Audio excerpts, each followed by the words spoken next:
This is Soul Sounds on YouTube, and the playlist is called Forest Funk.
You been playing any more Overwatch?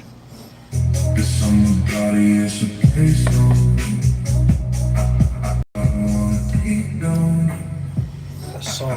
fades out real nice. Happy Baby is the organic brand parent. Do you have Instagram? Yeah, I do. I think I could type it on here. Yeah, I could type it.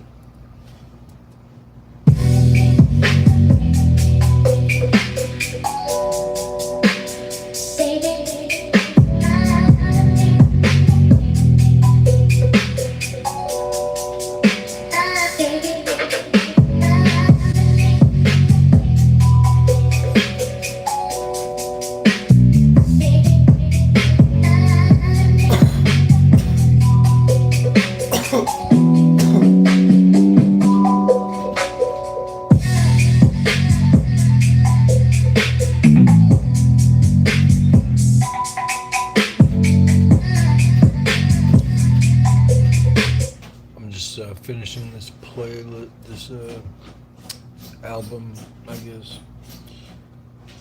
And then I'm listen to my Buddhist shit and go to bed.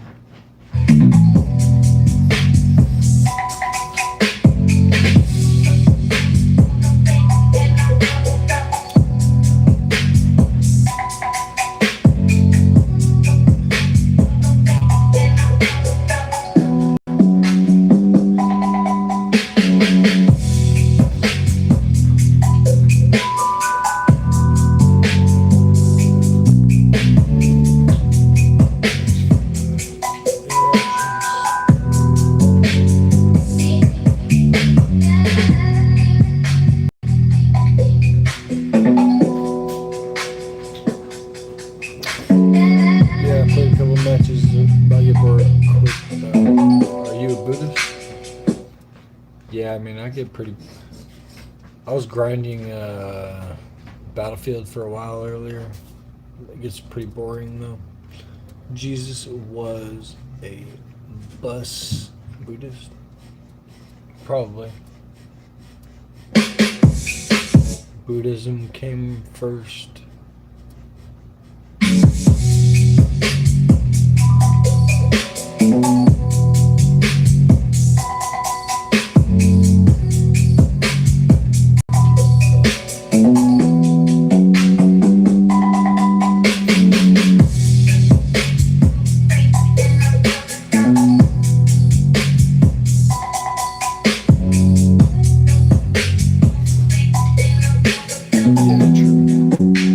Yeah, but Hinduism's kind of weird.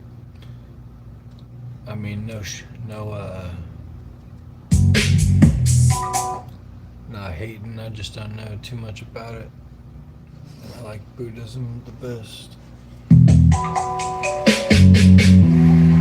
I like Buddhism because it doesn't have any gods. And Hinduism has a bunch of weird, like, thank you.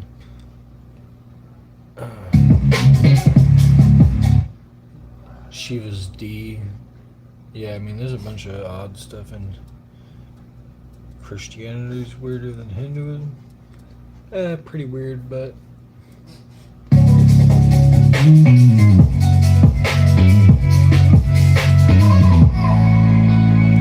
what up, Stan? Thanks for the like.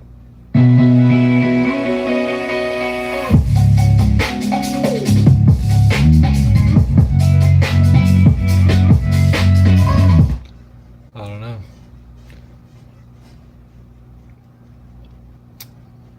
I like, they got some cool things in Hinduism. A lot of cool gods and lore, backstory.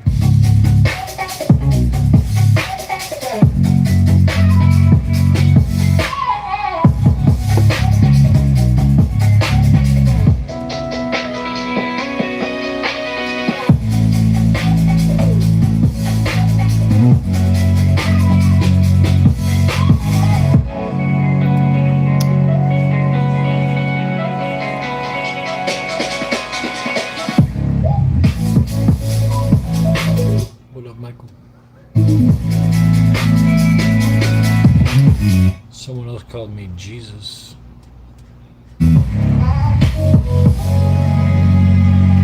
What up, Sadie?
Thank you. Appreciate you.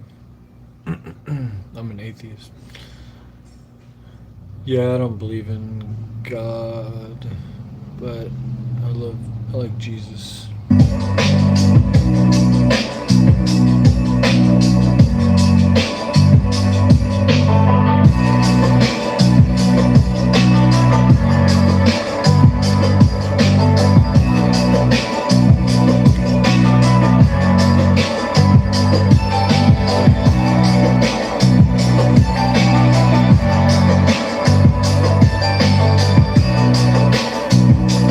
Why? What's so good about Jordan Maxwell?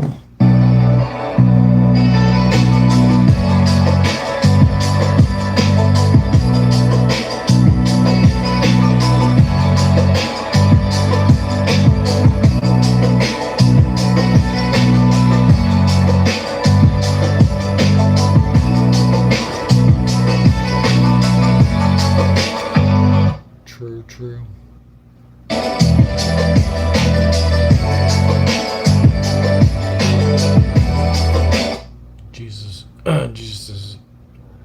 Jesus is a good example for everybody.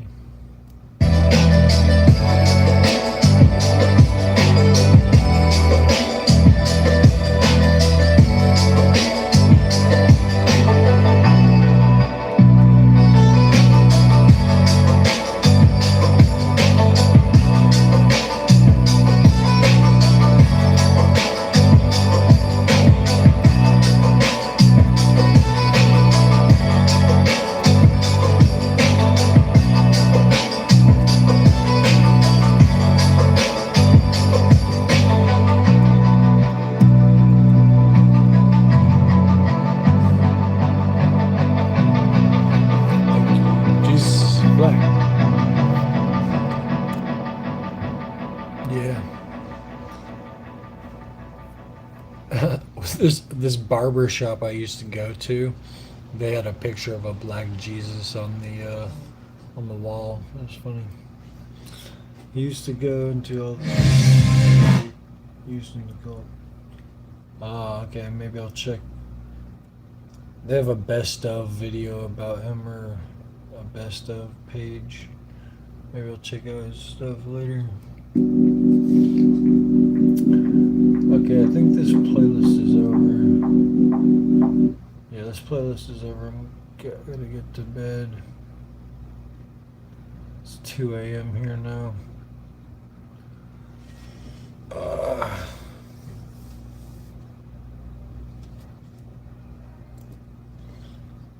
It's time for some Buddhism. Buddhism.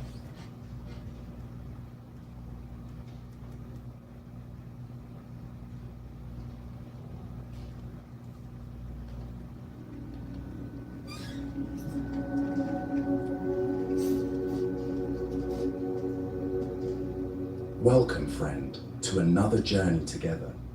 We're so glad to have you here. Tonight, you will experience ancient, healing Zen Buddhism, Jesus was definitely designed to guide you into the deepest peace your mind and body have ever known. If you'd like, feel free to share what time it is and where you're listening from. I'm going to share an extraordinary collection of Buddha's most profound teachings, woven through timeless Zen stories. Well, Jesus was Jewish, so I don't know how brown he was, but he was definitely not white. He's probably pretty dark. I mean, like, dark, I don't know, darker than my pale ass. Of your heart and discover the profound peace that exists beneath all struggle. These aren't simply stories to pass the time.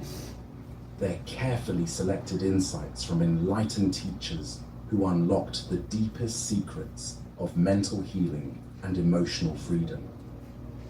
The Buddha once Kid taught, shaved the dog's peace head. comes from within. Do not seek it without.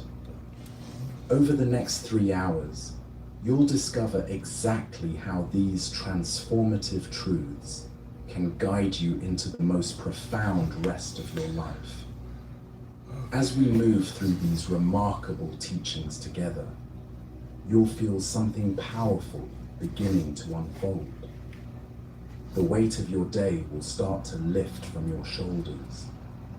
The endless stream of Cat in the thoughts will chat. gradually slow and quiet.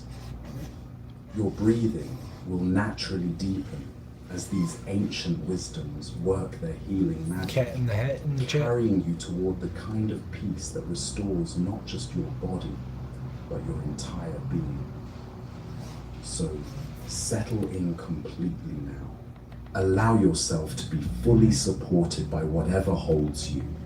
Take one deep, conscious breath with me, and as you exhale, know that you're about to receive Buddha's most healing teachings, wisdom that has been patiently waiting to bring you home to the deepest peace you've ever known.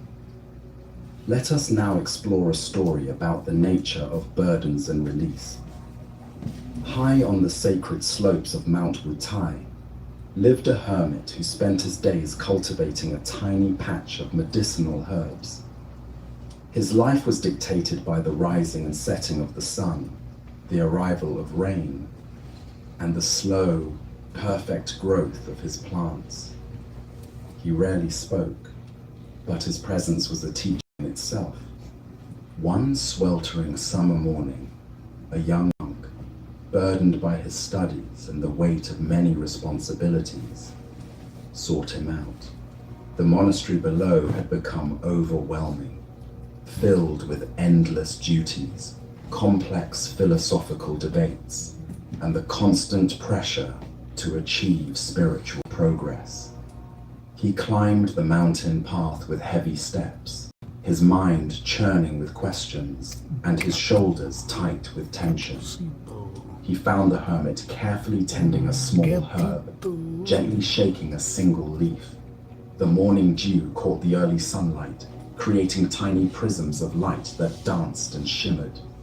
"Venerable one," the monk inquired, his voice heavy with fatigue, "what do you do here? And how can one bear the immense weight of the world's suffering and one's own shortcomings?" The hermit paused his delicate work, holding up the tiny leaf he had just shaken. On its surface, a single, perfect dewdrop had shimmered before falling to the earth below. "Before I shook it," the hermit spoke, his voice raspy but clear, "the leaf carried the full weight of this dewdrop." He paused, looking directly at the monk. It was not the weight of a stone, nor a mountain, yet for a small leaf, even a single drop can feel immense, perhaps enough to bend its fragile stem if clung to. He looked back at the now empty surface of the leaf, where tiny droplets of moisture still clung to its edges. Now it carries nothing. The solution to the burden, young monk, is not to grow stronger to carry more, but to learn the art of allowing the burden to fall moment by moment, like the morning dew. Alright, The monk looked I'm at gonna lay the tiny down, leaf, yo. then felt something shift in his own shoulders. A subtle release, as Gotta if invisible absorb these weight falling lessons away. together. He understood that the weight was not in the world itself, but in the mind's desperate clinging to what it cannot control. Buddha's wisdom reminds us, you only lose what you cling to. This ancient teaching illuminates the very heart of human suffering. We exhaust ourselves not from life's natural challenges, but from our refusal to let them flow through us like water through cupped hands. Why do we grip so tightly to our burdens? Zen Buddhism points to our deeply conditioned belief that we must carry everything ourselves. We accumulate responsibilities, worries, regrets, and expectations, like a traveler stuffing more and more into an already overflowing backpack. Each additional weight feels necessary, urgent, impossible to release. Consider your own life. How many mental burdens are you carrying right now that serve no practical purpose? The conversation from last week that you replay endlessly, analyzing what you should have said differently, the worry about next month's presentation that keeps you awake at night, the guilt over past mistakes that follows you like a shadow. These are dewdrops that we refuse to let fall, holding them so tightly that they become heavier than mountains. The hermit's teaching reveals a profound truth about the nature of letting go. It's not a dramatic action, but a gentle allowing. Like the morning dew that naturally evaporates with the sunrise, our burdens can dissolve when we stop energizing them with constant attention and resistance. Zen master Shunryu Suzuki taught, each of you is perfect the way you are, and you can use a little improvement. This playful wisdom points to the balance between accepting our current experience while remaining open to change. We don't need to become stronger to handle more burdens. We need to become wiser about which burdens are actually ours to carry. In meditation practice, we learn to observe our thoughts and emotions without immediately claiming ownership of them. A feeling of anxiety arises, but instead of thinking, I am anxious, we might notice anxiety is present. This subtle shift creates space between our essential self and the temporary experiences flowing through our awareness. The dewdrop teaches us about impermanence. Nothing lasts forever, including our most persistent worries and deepest sorrows. When we truly understand this, we can hold our experiences more lightly, knowing they will naturally transform and release when their time comes. The Buddha said, nothing can harm you as much as your own thoughts unguarded. Our suffering multiplies not because of external circumstances, but because of how we relate to them internally. When we learn the art of mental release, letting thoughts and emotions flow through us without resistance, we discover a natural lightness that was always available. Tonight, as you prepare for rest, notice what mental dewdrops you might be carrying. Can you gently shake the leaf of your awareness, allowing unnecessary burdens to fall away naturally? Perhaps it's time to release the weight you've been carrying that was never yours to bear. As the Buddha taught, let go or be dragged. In the gentle art of release, we find not emptiness, but the spaciousness to receive life's actual gifts. Our next story reveals the profound wisdom hidden within patient waiting. Young monk Dao Shen had developed a peculiar practice that puzzled everyone in the monastery. Every morning at dawn, he would approach his master's chamber with deliberate steps and bow respectfully. Every morning, his master would look up from his meditation cushion, study the young monk's eager face for a long moment, then wave his hand dismissively and say, "Not today." This ritual continued unchanged for 3 years. The other students began to mock Daoshen behind his back. "Why do you keep asking when you know he'll refuse?" they would whisper in the dining hall. "You're wasting your time. The master clearly has no interest in teaching you." Daoshen would smile peacefully at their criticism. "I'm not collecting answers," he would reply. "I'm collecting refusals." This response only deepened their confusion. What possible value could there be in accumulating rejections? Some thought he had lost his mind. Others believed he was being stubborn to the point of foolishness. But Daoshen continued his daily practice with unwavering consistency, approaching his master each morning with the same respectful bow, receiving the same gentle dismissal, and walking away with apparent contentment. As seasons changed and years passed, something subtle began to shift in Daoshen's presence. His eagerness transformed into patient readiness. His anticipation dissolved into simple presence. He no longer approached his master with questions burning in his mind, but with an empty cup waiting to be filled. On the morning of the 1000th refusal, something extraordinary happened. Daoshen approached his master as usual, but before he could open his mouth to speak, the master looked up and said, "Today I will answer your question." Daoshen bowed deeply and said with complete sincerity, "Thank you, Master, but I no longer have a question." The master's laughter echoed through the monastery halls, so joyful and free that even the kitchen cats stopped their hunting to listen. "Then you have learned what I've been teaching you all along." "What is that, Master?" "The art of holding space for an answer without demanding it arrive. The art of being ready without grasping readiness. Your 1000 refusals have carved out a perfect hollowness in you. Now wisdom has room to enter naturally, like water finding a well." As the Buddha observed, the mind is everything. What you think you become. The deeper teaching here shows us how our relationship to waiting and receptivity shapes our capacity for genuine learning. Why do we struggle so deeply with patient receptivity?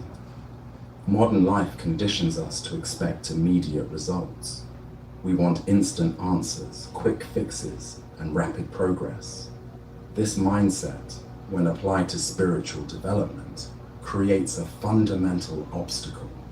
Wisdom cannot be forced or demanded. It can only be received when we have created the proper conditions for its arrival. Daoshen's practice reveals the difference between passive waiting and active preparation. He wasn't simply enduring rejection. He was using each refusal as an opportunity to deepen his patience, humility, and openness. With each "not today," he released another layer of expectation and entitlement. Consider how often we approach learning with hidden agendas. We read spiritual books, hoping to find the one insight that will solve all our problems. We attend meditation retreats, expecting dramatic breakthroughs. We seek teachers, anticipating they will hand us ready-made wisdom. This consumer mentality turns us into spiritual shoppers rather than genuine students. The monastery of refusals that Daoshen attended for 3 years taught him something far more valuable than any direct teaching could have provided. He learned to find fulfillment in the process itself, rather than in achieving a particular outcome. He discovered that the quality of our seeking is more important than what we think we're seeking. Zen teacher Suzuki Roshi said, "In the beginner's mind, there are many possibilities, but in the expert's mind, there are few." Daoshen's 1000 refusals gradually emptied him of expertise, expectations, and preconceptions, returning him to the fertile ground of beginner's mind. This emptiness is not vacancy, but spaciousness. Like a bowl that can only be filled when it's empty, our minds can only receive genuine wisdom when we've released our assumptions about what that wisdom should look like, or when it should arrive. The Master's final teaching points to a profound paradox. The moment we stop grasping for something is often the moment it becomes available to us. Daoshen received his answer precisely when he no longer needed to possess it. He had learned to be content with not knowing, which created the perfect conditions for true understanding. The Buddha said, 3 things cannot be long hidden: the sun, the moon, and the truth. Truth reveals itself in its own time, according to its own wisdom. Our job is not to force its arrival, but to maintain the quality of awareness that allows us to recognize it when it appears. Tonight, as you consider the questions that burn most urgently in your heart, can you hold them with patient openness rather than desperate grasping? Perhaps the answer you seek is already forming in the space of your not knowing. As the Buddha taught, drop by drop is the water pot filled. In the gentle practice of patient receptivity, we prepare ourselves to receive the wisdom that cannot be stolen, only given freely. Let us now turn to a tale about recognizing wisdom in unexpected forms. In Master Yunmen's monastery, there sat an old meditation cushion that had supported countless hours of practice for over 200 years. The fabric was faded from deep burgundy to a mottled brown, stuffed with buckwheat hulls that had compressed into an uneven, lumpy surface. It had been mended so many times that patches covered patches, creating a patchwork map of decades. Yet the master refused all offers to replace it. One autumn day, a wealthy businessman arrived at the monastery, hoping to make a substantial donation. He had recently begun studying meditation and felt grateful for the peace it brought to his stressed life. As he toured the meditation hall, his eyes fell upon the shabby cushion with horror. "Master Yunmen," he said, trying to hide his embarrassment, "surely you deserve better than this. Please, let me buy you a beautiful new meditation cushion, silk brocade, perfectly round, filled with the finest organic buckwheat hulls. It would be my honor to contribute something worthy of your practice." Master Yunmen settled onto the worn cushion with obvious affection, his body conforming perfectly to its familiar contours. "This cushion is already enlightened," he replied with a gentle smile. "It would be cruel to replace it now, just when it has achieved such perfect understanding." The businessman laughed uncomfortably. "Master, surely you jest. A cushion cannot become enlightened. It's just an object, an inanimate thing." "Really? Let's ask it." The master sat quietly for a moment, his eyes closed, apparently listening to something only he could hear. Then he nodded thoughtfully and began to speak. "This cushion has supported 2,000 years of meditation, if you count all the sitting hours. It has absorbed 10,000 breaths, received countless tears of joy and frustration, and never once complained about the weight placed upon it. It has held steady through enlightenments and doubts alike." The master stood and bowed formally to the cushion, his hands pressed together in reverence. "More importantly, it has learned to be completely present for whatever sits upon it.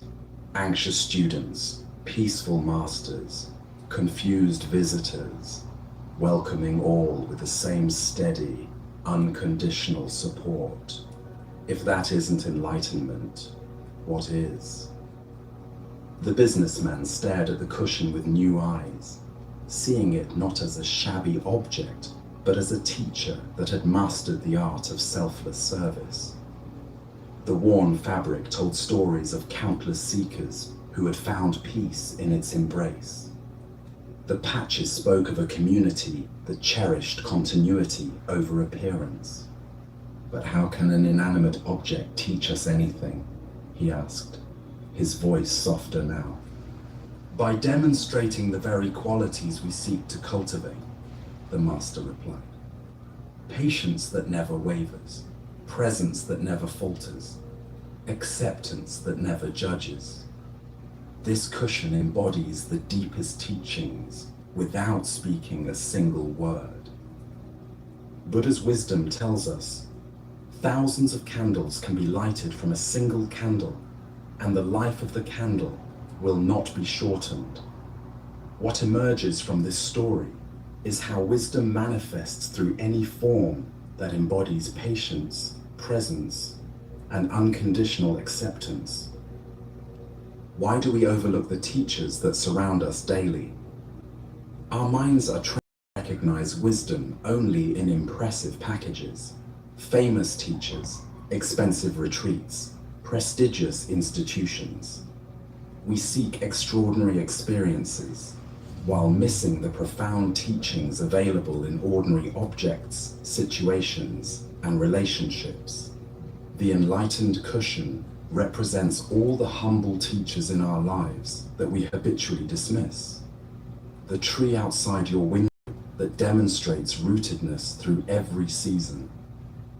The pen that serves faithfully, whether writing grocery lists or love letters. The shoes that carry you wherever you need to go without complaint. Each object in our environment can become a teacher when we approach it with the right quality of attention. Consider the deeper teaching about presence and service. The cushion achieved enlightenment not through dramatic transformation, but through consistent, selfless availability. It didn't seek recognition or reward. It simply remained present, offering support to whoever needed it year after year, decade after decade. This quality of unconditional service is what Zen calls Buddha nature, the inherent capacity for awakened awareness that exists in all phenomena. When we recognize this quality in a simple meditation cushion, we begin to see it everywhere, in the coffee cup that holds our morning drink, the chair that supports our work, the earth that sustains all life. The cushion's patches tell a story about the beauty of imperfection and impermanence. In Japanese aesthetics, this quality is called wabi-sabi, finding beauty in the weathered, the worn, the imperfect. Each patch represents a moment when the community chose repair over replacement, honoring the cushion's accumulated wisdom rather than discarding it for something newer. Zen master Dogen taught, to study the Buddha way is to study the self. To study the self is to forget the self. The cushion had achieved this forgetting completely. It had no agenda beyond service, no identity beyond presence. It demonstrated the egoless awareness that we spend years trying to cultivate through meditation. The businessman's initial impulse to replace the cushion reflects our common tendency to equate value with appearance. We assume that new is better, expensive is superior, impressive is more effective. The Master's teaching reveals how this mindset prevents us from recognizing the wisdom that develops through time, use, and faithful service. The Buddha said, "Better than 1,000 hollow words is one word that brings peace." The cushion spoke no words at all, yet its silent teaching about presence, patience, and unconditional support conveyed more wisdom than countless lectures about these qualities. Tonight, as you look around your living space, what humble objects might be offering teachings about presence, service, and acceptance? Perhaps it's time to bow to the teachers who have been supporting your life without seeking recognition. As the Buddha taught, in the sky, there is no distinction of east and west. People create distinctions out of their own minds and then believe them to be true. What constitutes a teacher? We discover that wisdom is everywhere, waiting patiently for our recognition. Our next story speaks to the nature of the spiritual path itself through the wisdom of a mountain hermit. There once lived a hermit known as the Cloud Gatherer, who made his home high in the misty mountains, rarely descending to the villages below. He was not famous for grand sermons or dramatic enlightenment experiences, but for his solitary devotion to collecting wild herbs and observing the ever-changing patterns of the sky. His days were spent in simple activities, grinding roots into medicine, watching clouds form and dissolve, listening to the wind carry messages from distant peaks. Many pilgrims attempted the arduous climb to seek his wisdom, following faint trails that seemed to disappear and reappear like thoughts in meditation. The path was treacherous, marked by loose stones and sudden weather changes, but those who persevered often found the hermit engaged in the most ordinary tasks. One blustery afternoon, a determined scholar reached the hermit's modest shelter, exhausted but eager after 3 days of difficult climbing. His robes were torn from thorns, his feet blistered from the rocky path, but his mind burned with spiritual ambition. "Master," he panted, steadying himself against a weathered pine tree. "I have followed the faint trail for days, sleeping on cold ground and eating only the dried fruit I carried. I seek the path to enlightenment. Where does it lead? What must I do to find the true way?" The cloud gatherer, who was meticulously sifting dried tea leaves in a wooden bowl, looked up slowly. Mountain mist swirled around them both, creating and dissolving shapes in the thin air. He gestured vaguely toward the winding, barely discernible path the scholar had just climbed. "It leads precisely from where you thought you began, and precisely to where you now stand," he said, his voice as soft as the wind through pine needles. The scholar frowned deeply, his expectations of profound revelation crashing against this simple statement. "But this is merely the physical trail," he protested, gesturing back down the mountain. "I mean the real path, the spiritual journey you have taken. Surely there's a map, a set of practices, a secret teaching that leads to awakening."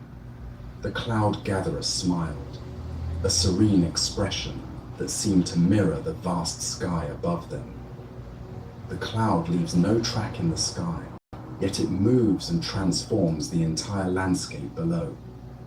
The dewdrop, once fallen, leaves no trace on the leaf, yet it nourishes the plant's deepest roots.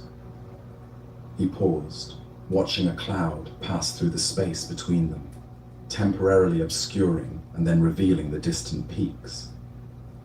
"The path of true understanding is not the one you follow with your feet, but the one that disappears behind you, leaving only the present moment, fully inhabited. Each step erases itself, each breath begins fresh, each moment offers the complete teaching." The scholar stood in the swirling mist, his mental maps and spiritual plans suddenly seeming irrelevant. He had climbed the mountain seeking a destination, only to discover that the seeking itself was the path, and the path was dissolving even as he walked it.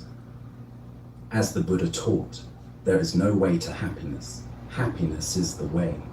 The heart of this lesson lies in our fundamental misunderstanding about spiritual development and life itself. Why do we constantly seek the path rather than recognizing we're already on it? The mind creates elaborate stories about spiritual progress, levels to achieve, stages to pass through, destinations to reach. These mental constructs provide a sense of purpose and direction, but they also create the illusion that fulfillment exists somewhere other than here, in some future moment of attainment. The cloud gatherer's teaching points to the paradox of the pathless path. Every genuine spiritual tradition eventually arrives at this understanding. The goal of the journey is to realize there was never anywhere to go, not because the journey is meaningless, but because the seeker and the sought are not separate. The path and the destination are one. Consider how this applies to your daily experience. You're constantly traveling from this moment to the next, yet you never actually arrive anywhere except here. You're always moving from this breath to the next, yet you're never breathing anywhere except now. The spiritual path operates according to the same logic. It's a journey without distance to a destination that was never absent. The metaphor of the cloud that leaves no track reveals the nature of mindful living. Each moment arises, is fully experienced, and dissolves without trace. This isn't passive resignation, but active engagement with impermanence.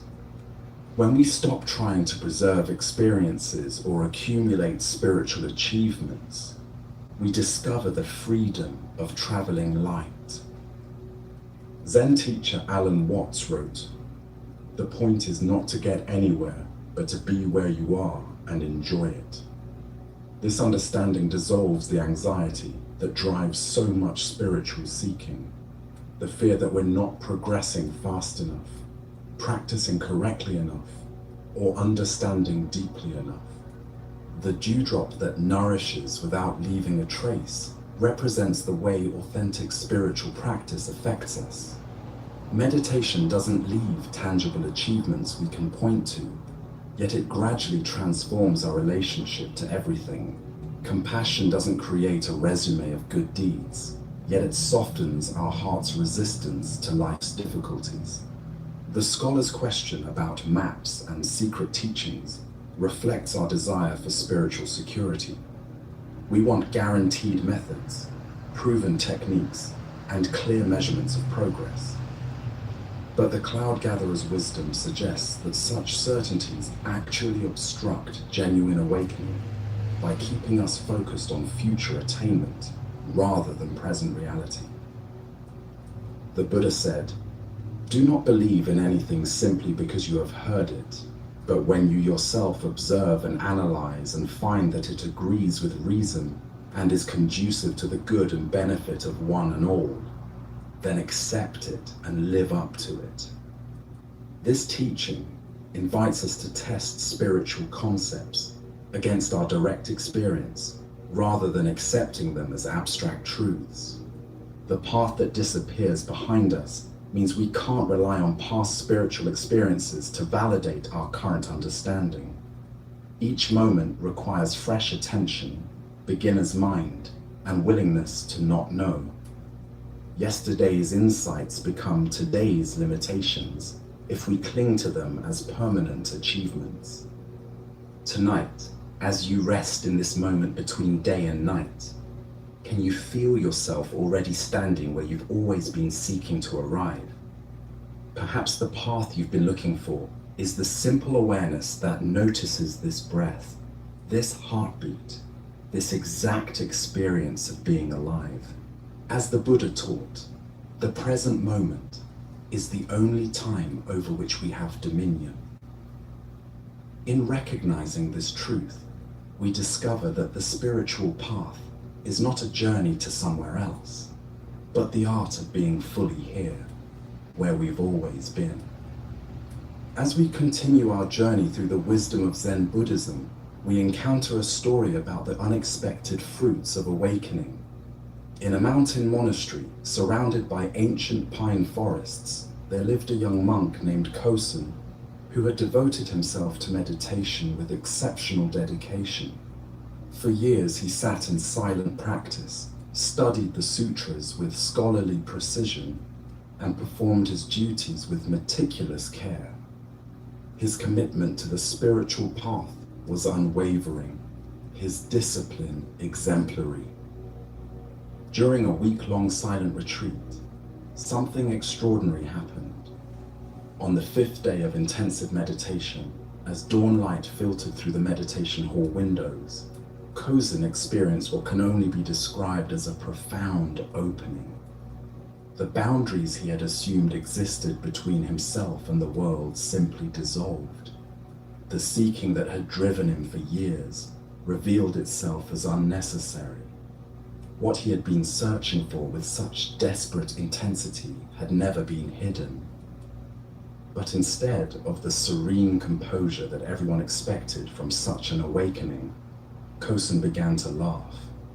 Not the polite chuckle of social conversation or the brief amusement at a clever joke, but deep, irrepressible laughter that seemed to bubble up from an inexhaustible spring of joy.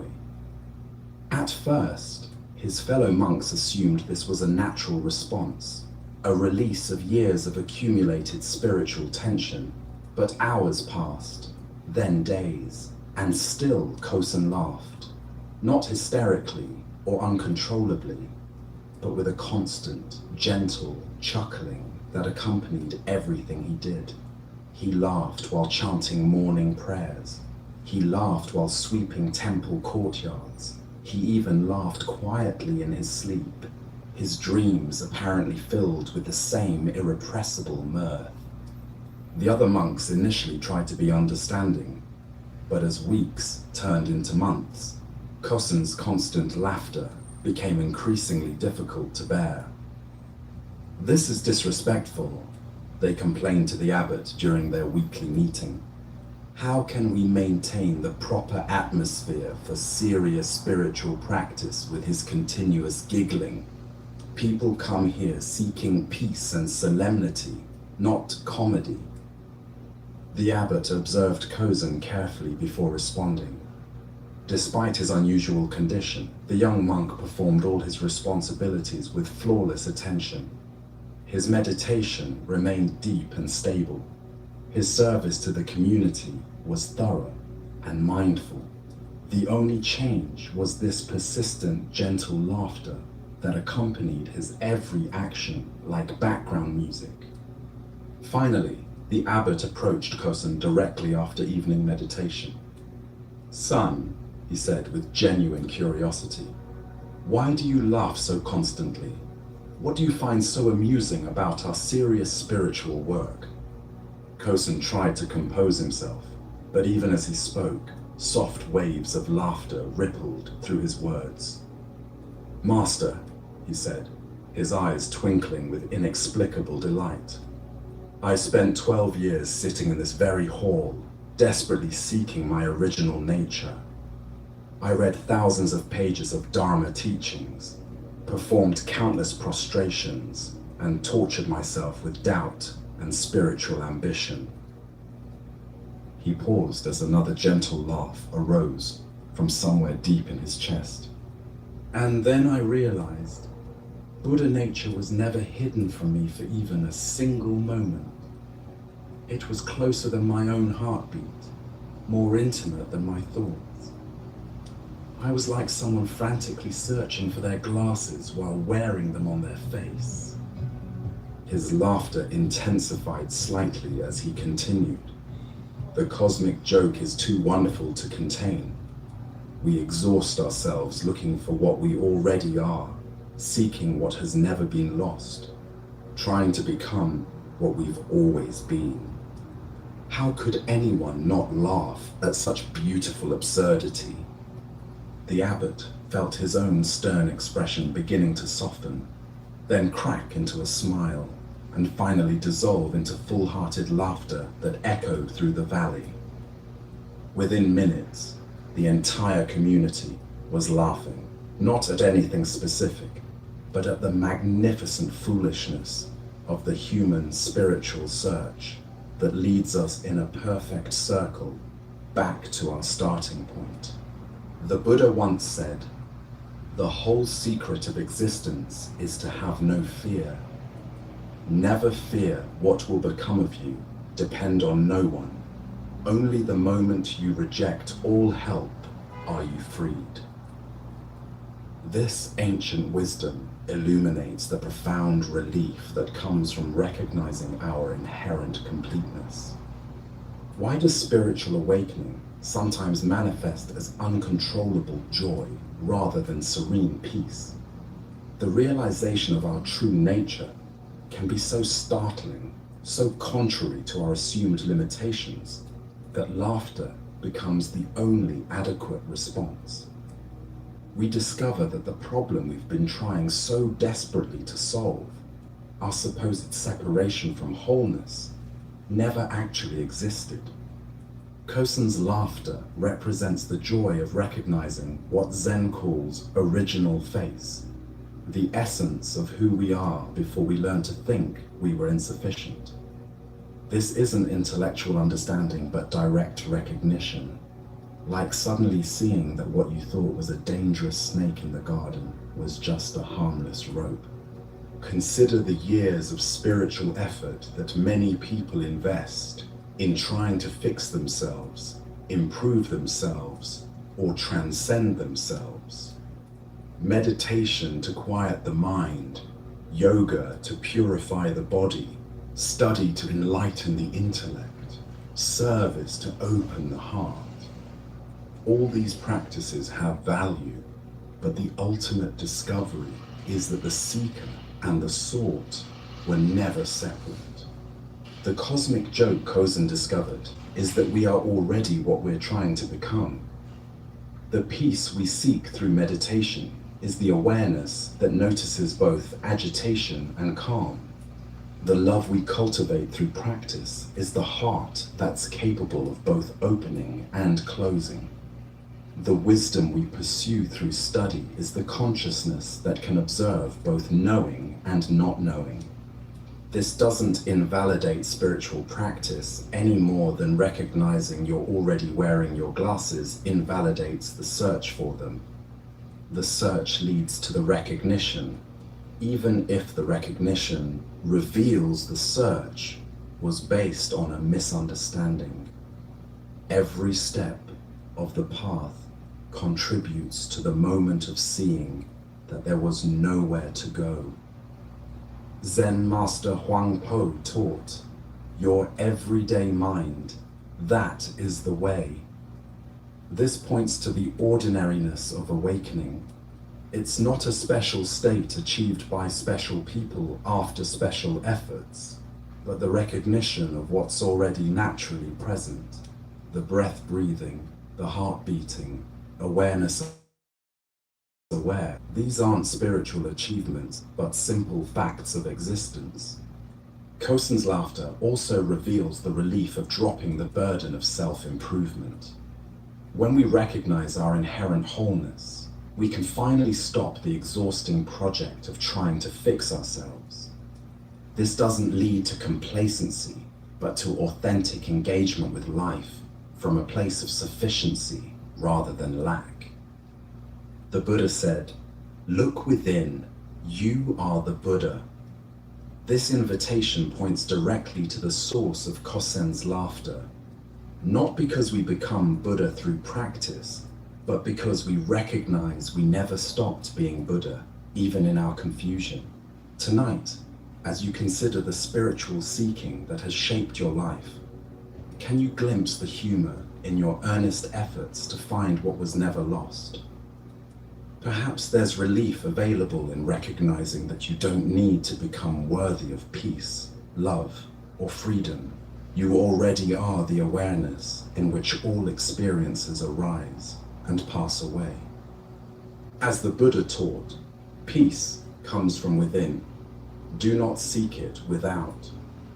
In this recognition, we might find ourselves joining Kosen's gentle, inexhaustible laughter at the beautiful joke of being exactly what we've always been seeking. Now, let us explore a story about the sacred nature of ordinary moments through the wisdom of a great master. Master Huang Po was renowned throughout ancient China for his profound teachings and his fierce method of cutting through spiritual delusion. Students would travel for months across dangerous mountain passes and rushing rivers just to receive a single word of instruction from him. His reputation preceded him into every village and monastery, spoken of in whispers as one who could shatter years of confusion with a single, perfectly aimed phrase. One such student, after a journey of many weeks, finally gained the precious opportunity for a private audience. He had prepared extensively for this moment, memorizing classical questions about the nature of mind, the meaning of the ancient sutras, and the direct path to enlightenment. His heart raced with anticipation as he approached the master's simple chamber. "Master Huang Po," he began with formal reverence, bowing deeply before the great teacher. "I have traveled far and endured many hardships to reach you. I have come seeking the deepest teachings of Zen, the most profound wisdom you possess. Please share with me the secret transmission that will liberate me from suffering." The master looked at him with eyes that seemed tired despite their clarity, as if he had seen this same eager seeking countless times before. "I'm sorry," he said with genuine apologetic tone, "but today is my day off." The student was speechless with shock. His carefully prepared questions dissolved into confusion. "Day off?" he finally managed to stammer. "But master, surely awakened beings don't need rest. Surely the Dharma is always flowing, always available. How can enlightenment take a holiday?" Instead of answering with philosophical discourse, Huang Po simply smiled and gestured for the bewildered student to follow him. Rather than proceeding to the meditation hall where formal teachings occurred, or to his study where sacred texts were discussed, they walked to the humble kitchen behind the main building. There, surrounded by simple clay pots and wooden utensils, Master Huang Po rolled up his sleeves and began washing dishes from the morning meal. His movements were unhurried and natural, each gesture flowing seamlessly into the next. He picked up a rice bowl, examined it with the same attention he might give to a profound sutra, and began cleaning it with gentle, circular motions. He hummed a simple folk tune his grandmother had taught him decades earlier. "Master," the student pressed, his voice tight with urgency, "when will you teach me about enlightenment? When will you share the secret wisdom I've come so far to receive?" Without pausing in his washing or lifting his eyes from the soapy water, Huang Po replied softly, "Who told you I'm not teaching you right now? Who said this isn't the transmission you came seeking?"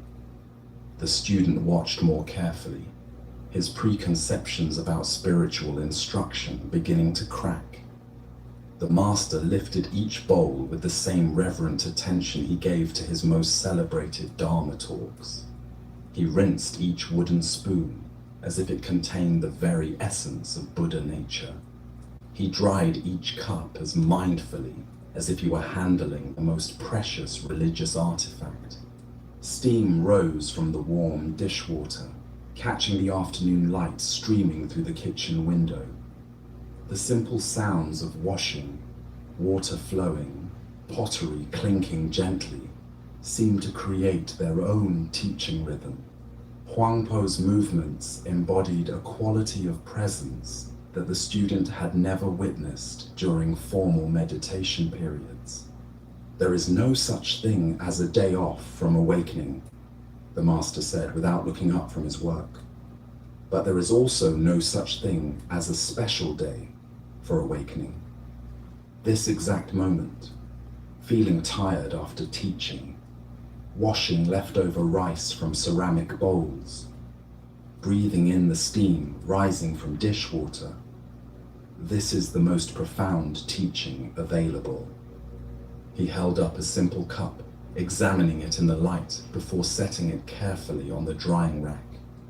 "If you cannot find Buddha nature in dishwater and leftover breakfast, you will never find it in a monastery or sacred text.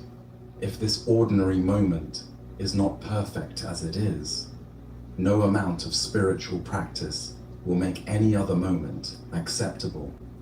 Buddha's wisdom reminds us there are only two mistakes one can make along the road to truth: not going all the way and not starting.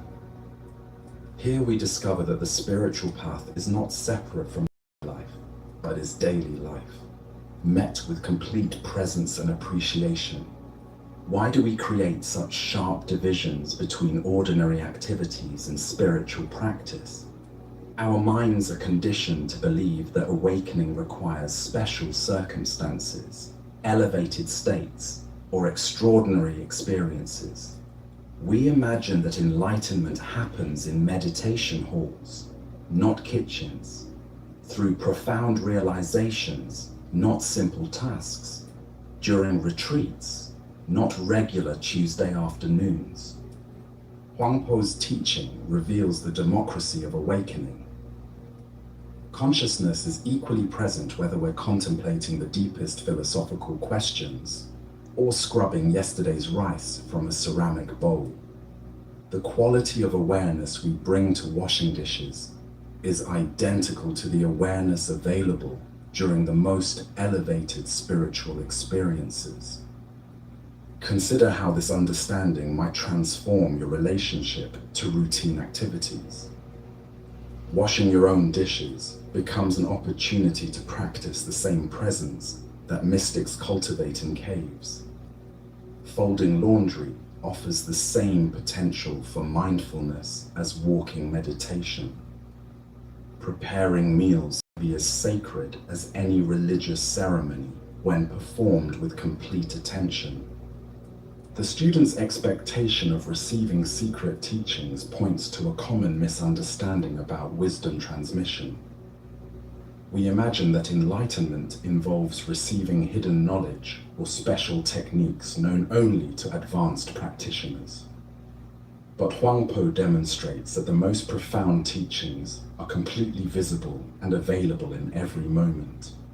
This doesn't diminish the value of formal spiritual practice any more than recognizing the nutrition in simple food diminishes the art of cooking.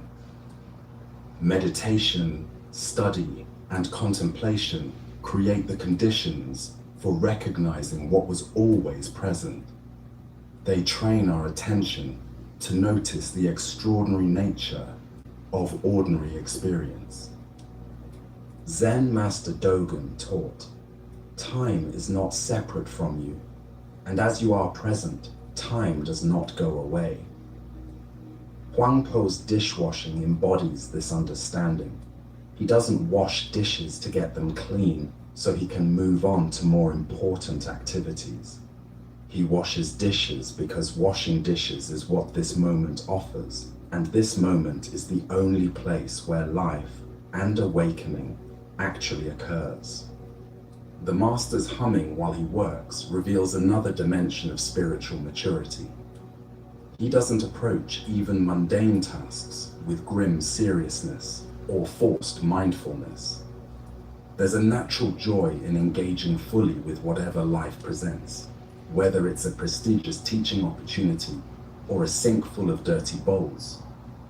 The Buddha said, "Do not dwell in the past, do not dream of the future, concentrate the mind on the present moment."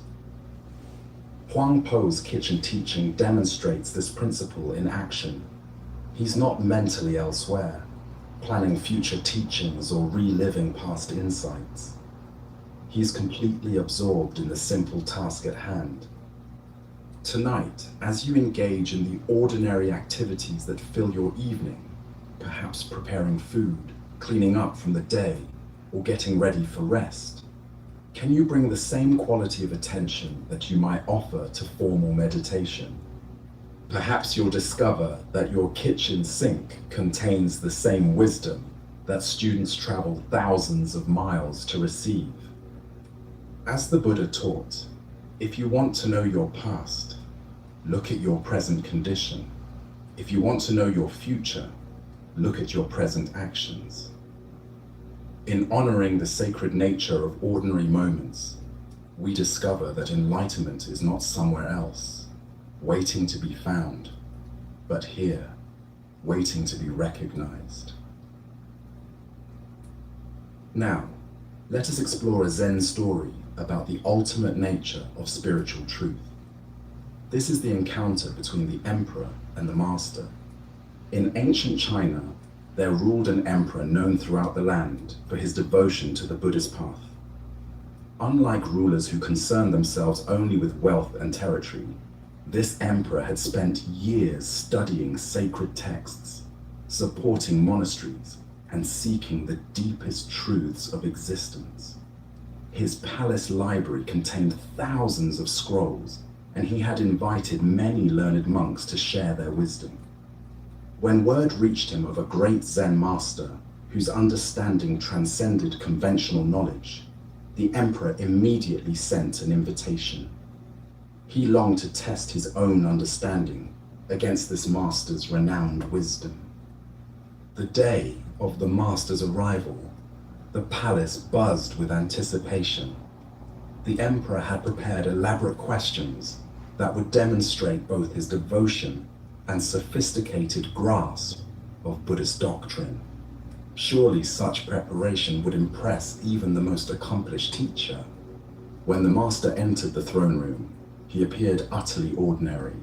His robes were simple and travel-worn, his bearing humble, yet alert. The emperor, seated on his golden throne beneath paintings of Buddhist saints, felt both excited and nervous. "Venerable master," the emperor began, his voice echoing through the vast hall decorated with precious statues and sacred symbols.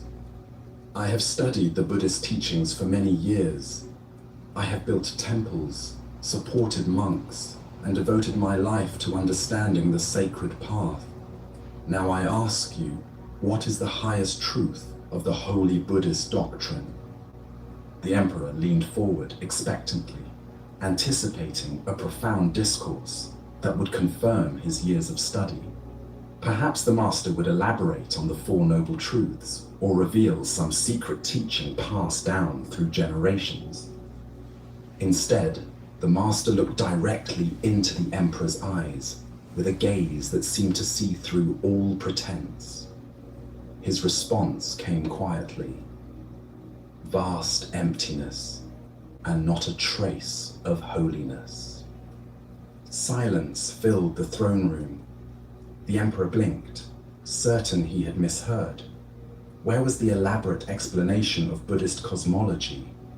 Where were the references to sacred texts and divine principles?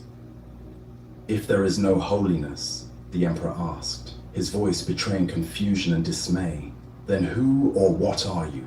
If there is no sacred truth to attain, what makes you a master?" The emperor's questions carried the weight of years spent accumulating spiritual knowledge and religious merit.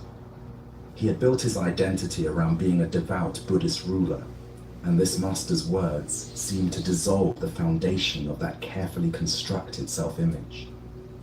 The master's response came with the same quiet directness. "I do not know."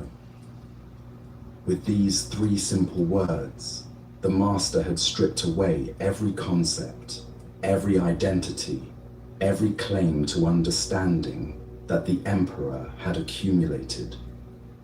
The master departed as simply as he had arrived, leaving the emperor in contemplative silence. As the Buddha observed, "Those who think they know, don't know. Those who know they don't know, know." This paradoxical teaching points to the heart of Zen understanding. True wisdom begins not with accumulating knowledge, but with recognizing the limitations of conceptual thinking itself. The deeper teaching here shows us that spiritual seeking often becomes another form of grasping.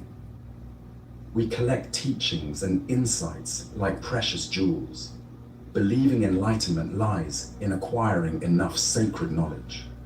But ultimate truth cannot be possessed or described in conventional terms. The master's declaration of vast emptiness points to shunyata, often translated as emptiness. This doesn't mean nothing exists, but that nothing exists in the solid, independent way our thoughts assume. Every phenomenon arises interdependently without fixed essence. This emptiness is not a concept to understand, but a reality to embody. When the master says there is not a trace of holiness, he's not denying spiritual experience, but pointing to truth that transcends dualistic thinking, separating sacred from ordinary. The very search for holiness implies our present experience lacks something essential when completeness is already here. Consider how this teaching might illuminate your spiritual journey. Have you noticed how the mind tries to turn insights into possessions? We have powerful experiences and want to understand, categorize, and repeat them. Yet each time we grasp, we move away from the simple presence that made them possible. The emperor represents the sincere seeker who has confused spiritual materialism with genuine awakening. His years of study weren't meaningless, but they had become obstacles to direct recognition of what was always present. The master's "I do not know" represents the wisdom of don't know mind.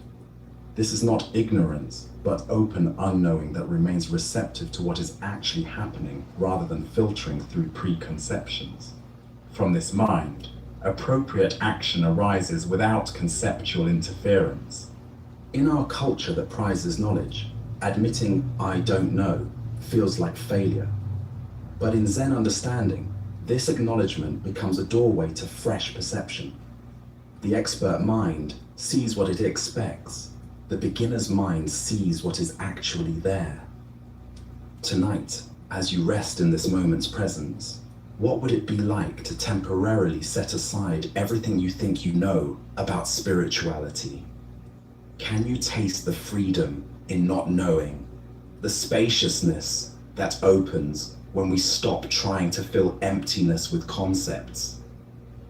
As the Buddha taught, in the sky, there is no distinction of east and west.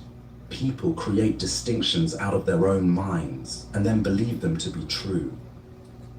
The vast emptiness the master pointed to is infinitely spacious, containing all possibilities while being limited by none. In recognizing this emptiness as our true nature, we discover the most ordinary miracle.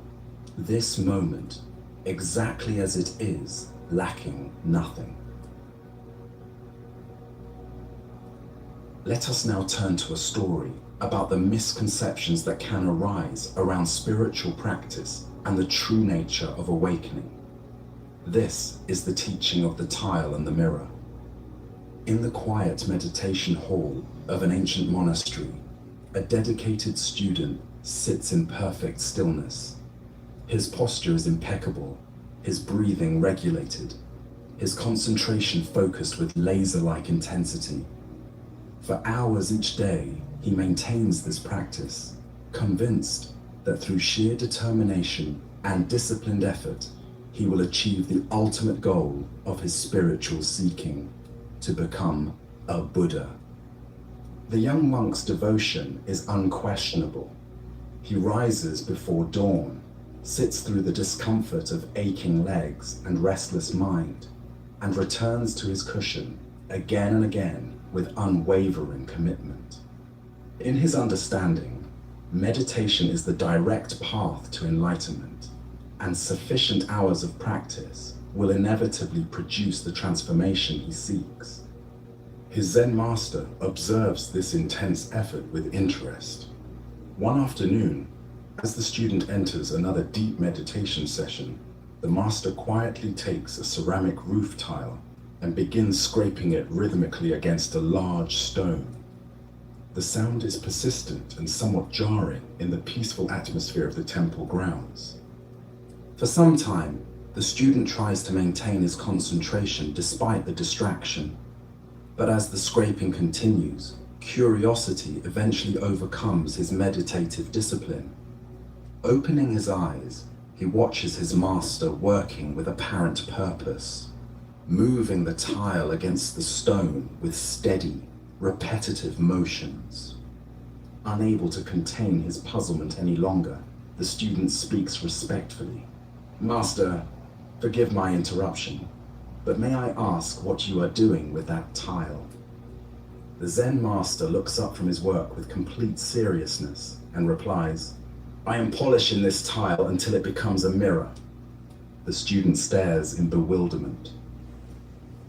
"But master, surely you know that no amount of polishing can transform a tile into a mirror.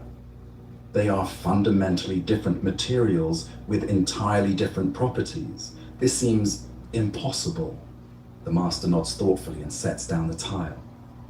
"Indeed," he says, looking directly at his student, "how can you become a Buddha through meditation? If you are not already Buddha nature, no amount of sitting will create what isn't there." The Buddha taught, "Look within, you are the Buddha." This tale unveils the fundamental misconception about spiritual practice that treats awakening as an acquisition rather than a recognition. Why do we approach spiritual development as if consciousness can be manufactured through technique? Buddhist psychology explains that this gaining mind reflects our deepest conditioning about how things work in the material world. We assume that sufficient effort applied to spiritual practices will produce enlightenment, just as sufficient study produces knowledge or sufficient training produces skills. This mechanical approach to awakening creates what Zen calls practice enlightenment confusion. We imagine that meditation, like polishing, will gradually transform our ordinary consciousness into something extraordinary. The harder we polish, the more enlightened we should become.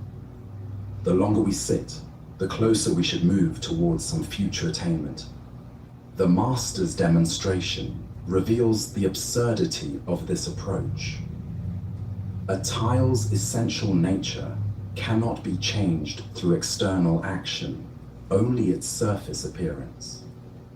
Similarly, our Buddha nature cannot be created through practice, because it's already the foundation of our being. Meditation doesn't manufacture awakening. At best, it removes the obstacles that obscure our recognition of what's already present. This doesn't diminish the value of meditation, but clarifies its purpose. Sitting practice isn't about becoming someone different, but about discovering who we've always been beneath our mental elaborations. It's not transformation, but revelation. Not acquisition, but recognition. Master Dogen taught that practice and enlightenment are one seamless reality. We don't sit in order to become enlightened. Sitting itself is the expression of our enlightened nature when we're not trying to get somewhere else. This subtle shift from doing meditation to being meditation transforms the entire enterprise. Consider how this understanding might change your relationship to spiritual practice. Instead of working towards some future achievement, you're exploring the nature of consciousness itself right now. Instead of accumulating spiritual experiences, you're investigating what's experiencing everything. Instead of becoming enlightened, you're discovering how awareness appears to itself in this moment. The Buddha said, "All that we are is the result of what we have thought." When we think awakening is something to be achieved, we become achievers. When we recognize it as our natural state temporarily obscured, we become relaxed explorers of our own awareness. This recognition extends beyond formal meditation into everyday activities. Washing dishes isn't preparation for enlightenment. It's enlightenment expressing itself as dishwashing when done with complete presence. Working, walking, talking, and resting all become opportunities for awareness to recognize itself, rather than stepping stones towards some distant realization. Zen Master Bankei taught about the unborn mind that's already awake and doesn't need improvement. When you're angry, he would say, anger is being angry. When you're peaceful, peace is being peaceful. the unborn awareness that knows these states never becomes any of them and needs no fixing. The student in our story represents everyone who has confused spiritual effort with spiritual attainment. His dedication was admirable, but his understanding created unnecessarily complicated relationships with natural awareness. Enlightenment isn't earned through accumulated sitting time, but recognized through clear seeing. This doesn't encourage spiritual laziness, but points toward effortless effort. The kind of practice that emerges when we stop trying to get somewhere and start exploring where we already are. Paradoxically, this often leads to deeper and more consistent engagement with formal practice. The tile polishing also represents any spiritual technique that emphasizes gradual development over direct recognition. While practices can be beneficial for developing stability and concentration, they become obstacles when treated as enlightenment manufacturing processes. Tonight, as you settle into whatever forms of spiritual practice call to you, can you experiment with the difference between doing practice and being practice? Perhaps you'll discover that the very awareness you're trying to develop through technique is already timelessly present, simply waiting to be noticed. As the Buddha observed, peace comes from within. Do not seek it without. The peace you seek through polishing tiles is already the nature of the awareness that seeks it. Now, let us turn to a tale about the danger of expectations and the wisdom that often arrives in the most unexpected forms. This is the new abbot. The monks of Shofukuji Temple had received exciting news. Their new abbot was finally arriving. For weeks, they had prepared for this momentous occasion, cleaning every corner of the temple until it gleamed, rehearsing proper protocols, and discussing among themselves what sort of impressive figure their new spiritual leader might be. They imagined someone commanding and dignified, perhaps tall and elegant, certainly someone whose very presence would inspire immediate reverence and respect. On the appointed day, the entire community assembled on the outskirts of Hakata to properly greet their distinguished new teacher. They arranged themselves in formal lines along the main road, their freshly cleaned robes neat and orderly, their minds filled with anticipation about the wisdom and authority that would soon guide their community. They waited as the afternoon sun moved across the sky. Hours passed, and still no figure matching their expectations appeared on the road. Various travelers passed by, merchants with their goods, families returning from market, officials on horseback, but none resembled the eminent Zen master they expected to encounter. As the day grew longer and their vigil continued, the monks began to grow restless and confused. Where was their new abbot? Had there been some mistake about the timing? Perhaps he had taken a different route, or his journey had been delayed by unforeseen circumstances. As twilight approached and shadows lengthened across the road, the monks noticed a small, unremarkable figure approaching in the distance. As the person drew nearer, they could see it was a stunted, bedraggled beggar priest, his robes worn and patched, his appearance suggesting he had been traveling rough roads for many days without proper rest or meals. His stature was unimpressive, his demeanor humble to the point of seeming almost apologetic. This ragged figure certainly didn't match their image of a distinguished abbot, but the monk's curiosity was piqued. Perhaps this wandering priest had encountered their expected teacher along the road and could provide information about his whereabouts or estimated arrival time. "Hey, you there!" they called out to the bedraggled monk as he passed slowly along the main road in the gathering dusk. "On your journey here, did you happen to meet an eminent priest called Master Sengai?" We're waiting for him. He's supposed to be our new abbot." The shabby figure paused in his walking, remaining silent for a long moment as he regarded the assembled monks with eyes that seemed to hold depths they hadn't initially noticed. Then, with quiet simplicity, he replied, "Sengai, yes, that's me." The monks stood in stunned silence, their carefully constructed expectations crumbling around them like autumn leaves. This small, humble, travel-worn priest was their new spiritual leader. This was the renowned master they had heard so much about. The contrast between their anticipations and reality could hardly have been more complete. Buddha's wisdom reminds us, do not judge by appearances. A rich heart may be under a poor coat. This tale unveils a profound teaching about the nature of authentic wisdom and the dangerous limitations of our preconceptions about how truth should present itself. Why do we consistently expect wisdom to arrive in impressive packages?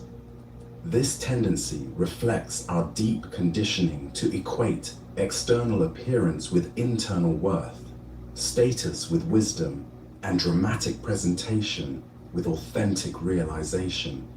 We have been trained by our culture to look for authority in all the wrong places, missing the genuine article because it doesn't match our fantasies.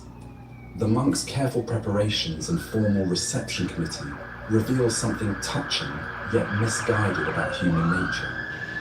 Their sincere desire to honor their new teacher led them to create elaborate expectations that actually prevented them from recognizing him when he appeared. Their respect was real, but it was directed toward an imaginary figure rather than the actual person walking toward them.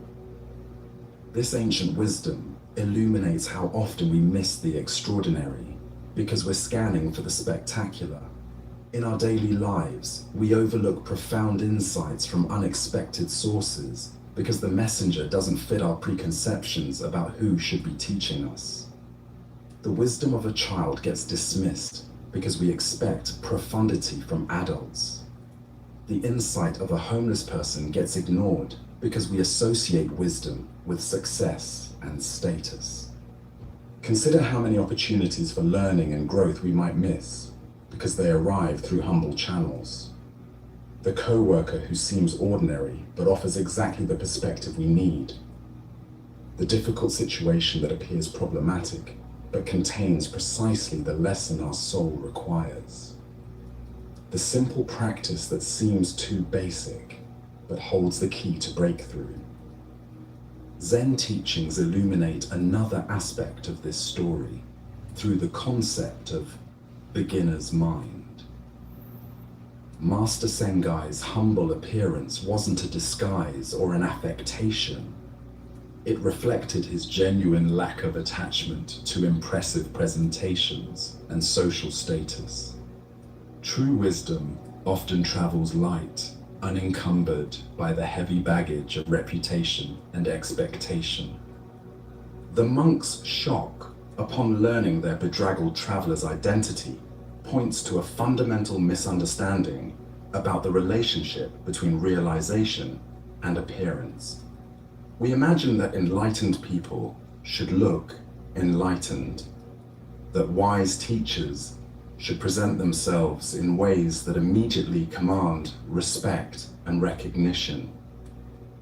But authentic spiritual development often moves in the opposite direction, towards simplicity, humility, and freedom from the need to impress others. This story also reveals our tendency to create elaborate preparations for experiences we think we want while remaining unprepared for what actually shows up. The monks had everything ready for their imaginary, impressive abbot, but were completely unprepared to recognize their actual teacher. How often do we miss life's real gifts because we're focused on receiving different gifts that match our expectations better? We also find ourselves confronted by questions about the nature of spiritual authority. What makes someone qualified to teach or lead? Is it their appearance, their credentials, their ability to meet our preconceptions, or something else entirely? Master Sengai's quiet, "Yes, that's me," carried more authentic authority than any dramatic entrance could have provided. Beyond this, there emerges a teaching about the humility that often accompanies genuine wisdom. Notice that Master Sengai didn't arrive with fanfare or make any effort to prepare the monks for his appearance. He simply appeared as he was, allowing their expectations to be naturally corrected by reality rather than trying to manage their perceptions. The story points us toward understanding the difference between the authority we project onto others based on externals and the authority that emerges from direct realization. True spiritual teaching doesn't depend on impressive presentations or meeting social expectations. It arises from authentic understanding and expresses itself through genuine presence rather than performance. Tonight, as you consider your own expectations about how wisdom, opportunity, or guidance should present itself in your life, can you notice where you might be missing authentic gifts because they arrive in humble packages? What would it mean to remain open to teachers and teachings that don't match your preconceptions about how truth should appear? As the Buddha taught, 3 things cannot be long hidden: the sun, the moon, and the truth. Authentic wisdom reveals itself through presence and understanding rather than external presentation, inviting us to develop eyes that can recognize the extraordinary within the ordinary, the profound within the simple. Let us now turn to a story about the nature of identity and the mystery of consciousness itself. This is the tale of Chuang Tzu and the butterfly. The ancient Taoist sage Chuang Tzu lived simply, spending his days in quiet contemplation of the natural world and the deeper mysteries of existence. He was known for his profound insights into the nature of reality and his ability to see beyond the surface appearances that convince most people they understand the world around them. One afternoon, after a morning of walking through bamboo groves and observing the play of light on water, Chuang Tzu lay down beneath a flowering tree to rest. The gentle warmth of the sun, the soft sound of wind through leaves, and the fragrance of spring blossoms created the perfect conditions for deep relaxation. As he settled into this peaceful state, his consciousness gradually shifted from ordinary waking awareness into the mysterious realm of dreams. In his dream, something extraordinary occurred. Chuang Tzu found himself transformed into a beautiful butterfly, his human form completely forgotten. He fluttered gracefully from flower to flower, his delicate wings catching the sunlight as he moved through a world of pure color and sensation. There was no memory of being a philosopher, no awareness of human concerns or intellectual pursuits. He was simply and completely a butterfly, experiencing the world through compound eyes, navigating by instinct, living entirely in the present moment of flight and discovery. The butterfly that was Chuang Tzu felt utterly free, unburdened by the heavy thoughts and complex worries that typically occupy human consciousness. There was only the joy of movement, the sweetness of nectar, the warm touch of sun on delicate wings. This wasn't a dream about being a butterfly while knowing he was really a man. It was the complete experience of butterfly existence, with no trace of human identity remaining. Then, as suddenly as the transformation had occurred, Chuang Tzu awakened. He found himself lying beneath the tree, the afternoon sun having moved across the sky during his sleep. His human body felt solid and familiar, his philosopher's mind immediately active with questions and observations. The vivid dream began to fade as waking consciousness reasserted itself.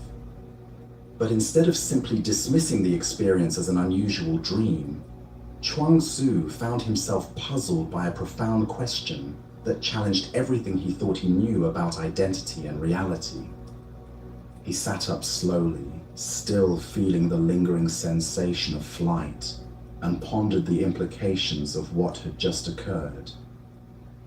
Was I just now a man dreaming I was a butterfly? He wondered aloud. Or am I perhaps a butterfly now dreaming that I am a man? The question wasn't merely playful speculation. It pointed to something fundamental about the nature of consciousness and identity that most people never consider. If the experience of being a butterfly had felt completely real and authentic while it was happening, how could he be certain that his current experience of being human was any more real or permanent? Buddha's wisdom teaches us all conditioned existence is impermanent. Work out your salvation with diligence. This ancient teaching illuminates the fluid nature of identity and the importance of not clinging too tightly to any particular sense of self. Why do we assume that our current state of consciousness represents the ultimate reality? Zen Buddhism points to our tendency to take our present experience as fixed and absolute, when in fact, all states of consciousness, waking, dreaming, sleeping, are temporary and constantly changing phenomena arising in the vast space of awareness.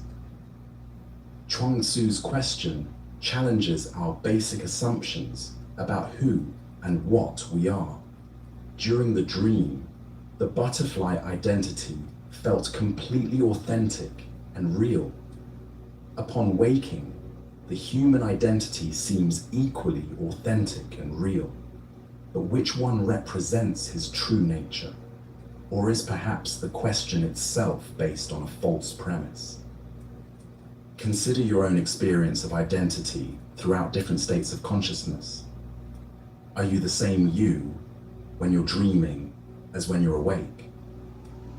What about when you're deeply absorbed in an activity, or in deep meditation, or in moments of creative flow when self-consciousness disappears entirely? Which of these states represents your real identity? In Zen practice, we explore the possibility that all these different identities are simply temporary appearances in consciousness, like waves on the ocean or clouds in the sky. The waves are real, but they're not separate from the ocean. The clouds are real, but they're not separate from the sky. Similarly, all our various identities and experiences are real, but they're not separate from the underlying awareness in which they appear.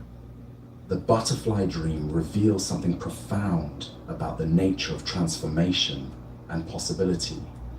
If Chuang Tzu could completely become a butterfly in his dream consciousness, what does that suggest about the fixed boundaries we imagine exist around our identity? How solid are the limitations we place on ourselves based on our current circumstances or self-concept?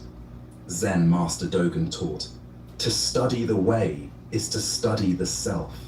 To study the self is to forget the self.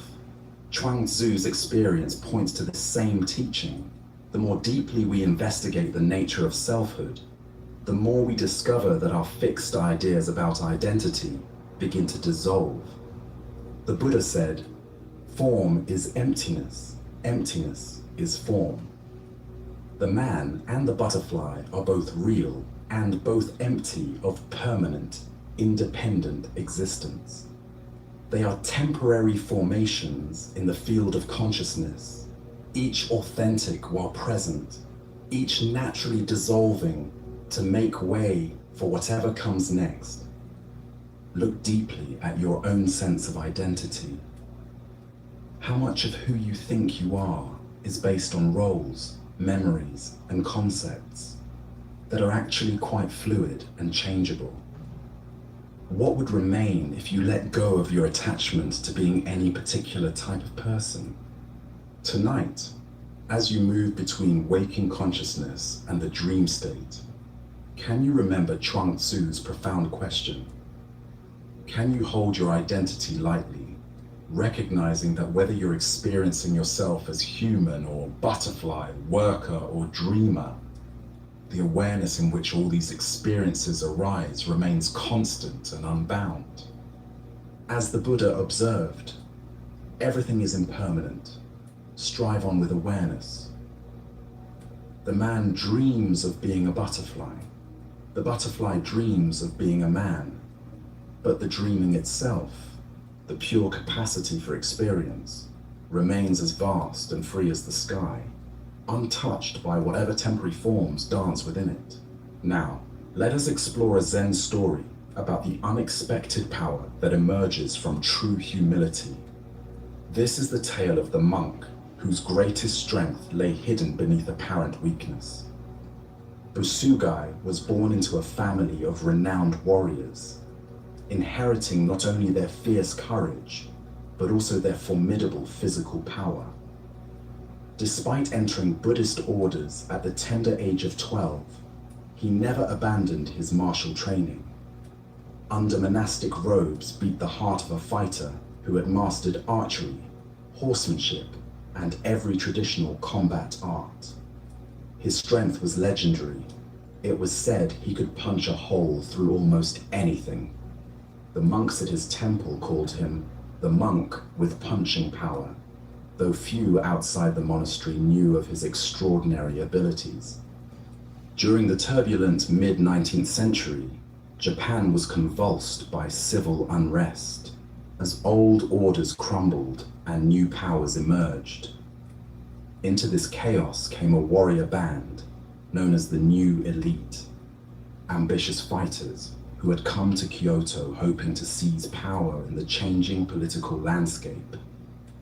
These men were crude, arrogant, and violent, terrorizing ordinary townspeople with their swagger and their swords.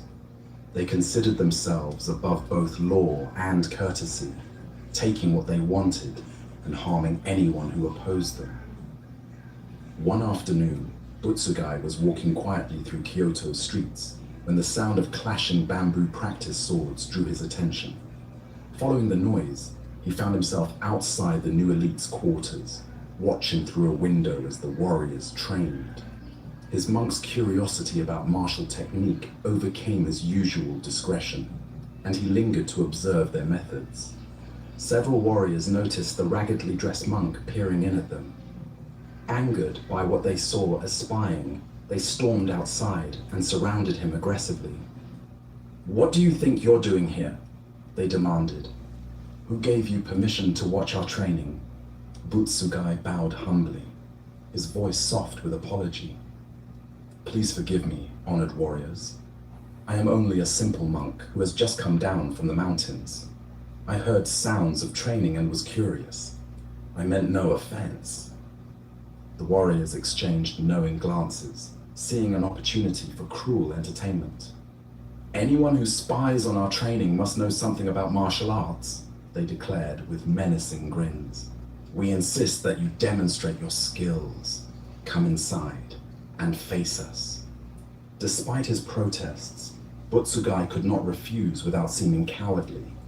Reluctantly, he followed them into their training hall, where eager warriors began taking up bamboo swords to test this apparently helpless monk. What happened next astonished everyone present.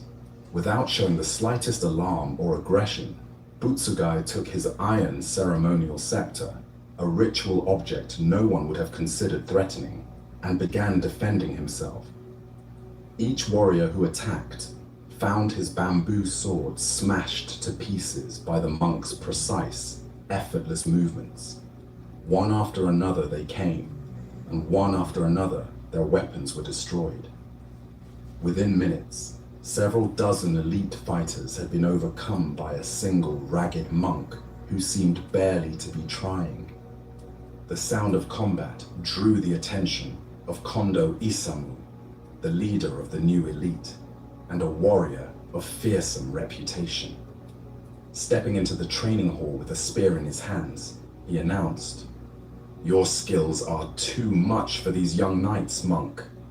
But now I, Kondo Isamu, challenge you to face a real master. They call me a genius of the martial arts."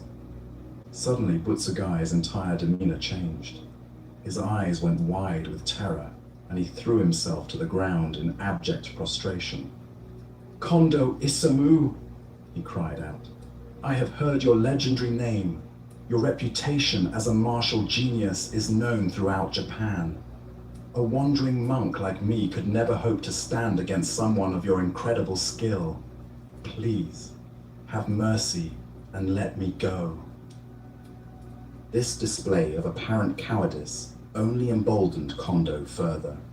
"Stand up and fight," he commanded. "I won't let you leave after such a demonstration. Prepare yourself." Forced into the confrontation, Butsugai reluctantly rose to his feet, still trembling with seeming fear. When Kondo offered him proper weapons, a bamboo sword or wooden spear, Butsugai shook his head. "As a Buddhist monk, I should not take up weapons of violence. This ceremonial scepter will have to suffice." Kondo pressed him further, insisting that the monk arm himself properly for their duel. Growing desperate, Butsugai reached into his traveling pouch and withdrew 2 simple wooden begging bowls, gripping one in each hand. "Very well," he said to the astonished warrior chief. "These will have to do. Please, go ahead and try to spear me if you can." This apparent insolence infuriated Kondo beyond measure. Here was a trembling monk claiming he could defend himself against a master spearman using nothing but eating bowls. The warrior's face flushed with rage as he gripped his weapon, determined to end this mockery with a single devastating thrust that would shatter the monk's ribs. For nearly half an hour, Kondo stood motionless, his spear poised, studying his opponent with unblinking intensity. He was looking for the perfect opening, the moment of vulnerability that would allow him to strike with overwhelming force. But somehow, no matter how carefully he observed, he could find no gap in the monk's unusual defense. Finally, convinced he had spotted his opportunity, Kondo unleashed every ounce of power and rage he possessed in one tremendous spear thrust aimed directly at Butsugai's chest. The attack came with the speed of lightning and the force of a mountain avalanche. But Butsugai moved with even greater speed and impossible agility. Slipping the attack by mere inches, he immediately caught the spear shaft between his 2 wooden bowls, clamping it in a grip so powerful that it became absolutely immovable. The bowls, simple objects meant for collecting food donations, had become an unbreakable vice. Kondo pulled and pushed with all his might, his face turning red with exertion, sweat pouring down his brow.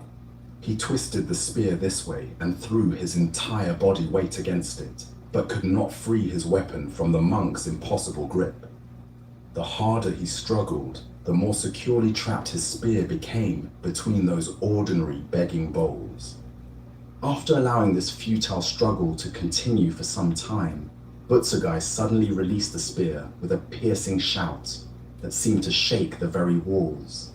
The abrupt release sent Kondo tumbling backward with such force that both he and his spear flew 20 or 30 feet across the training hall.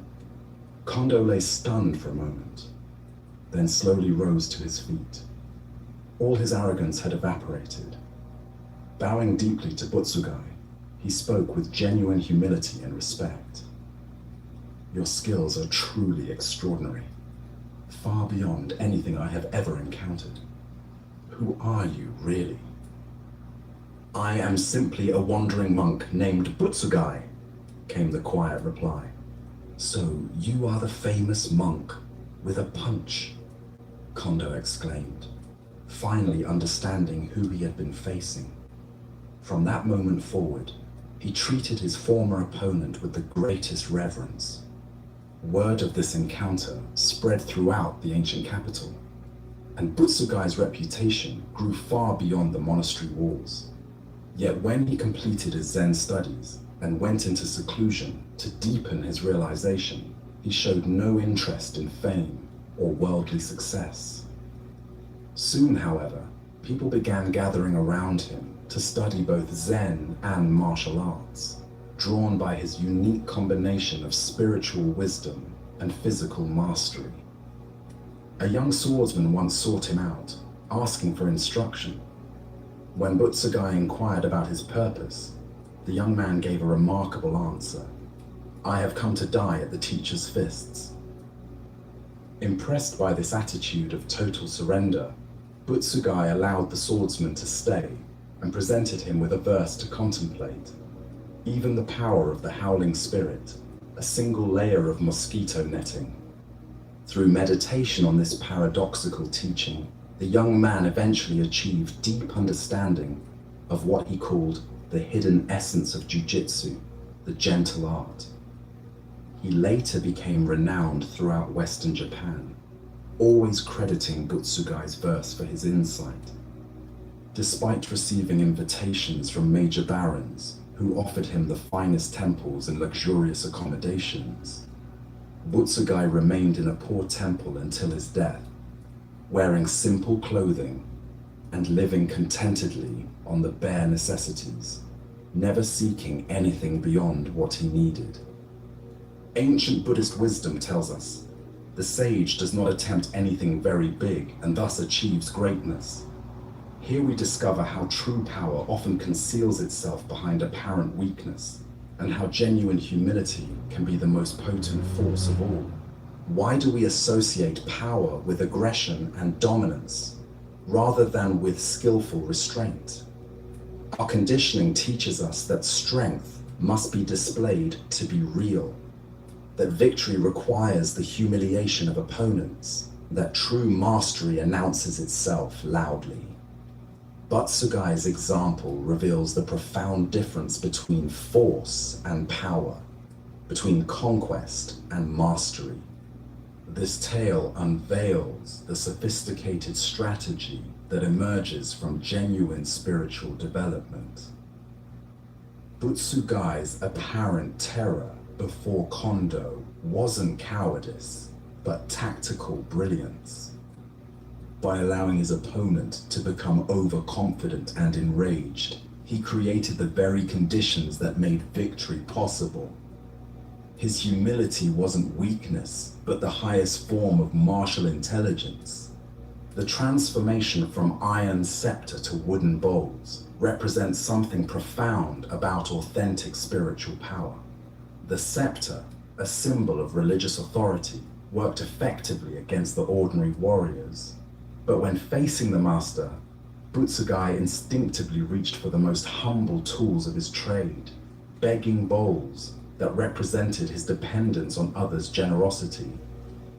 These simple objects became more powerful than any weapon, demonstrating that true strength emerges not from hardness, but from flexibility, not from aggression, but from responsiveness. Consider how often in your own life you might achieve more through strategic vulnerability than through displays of force.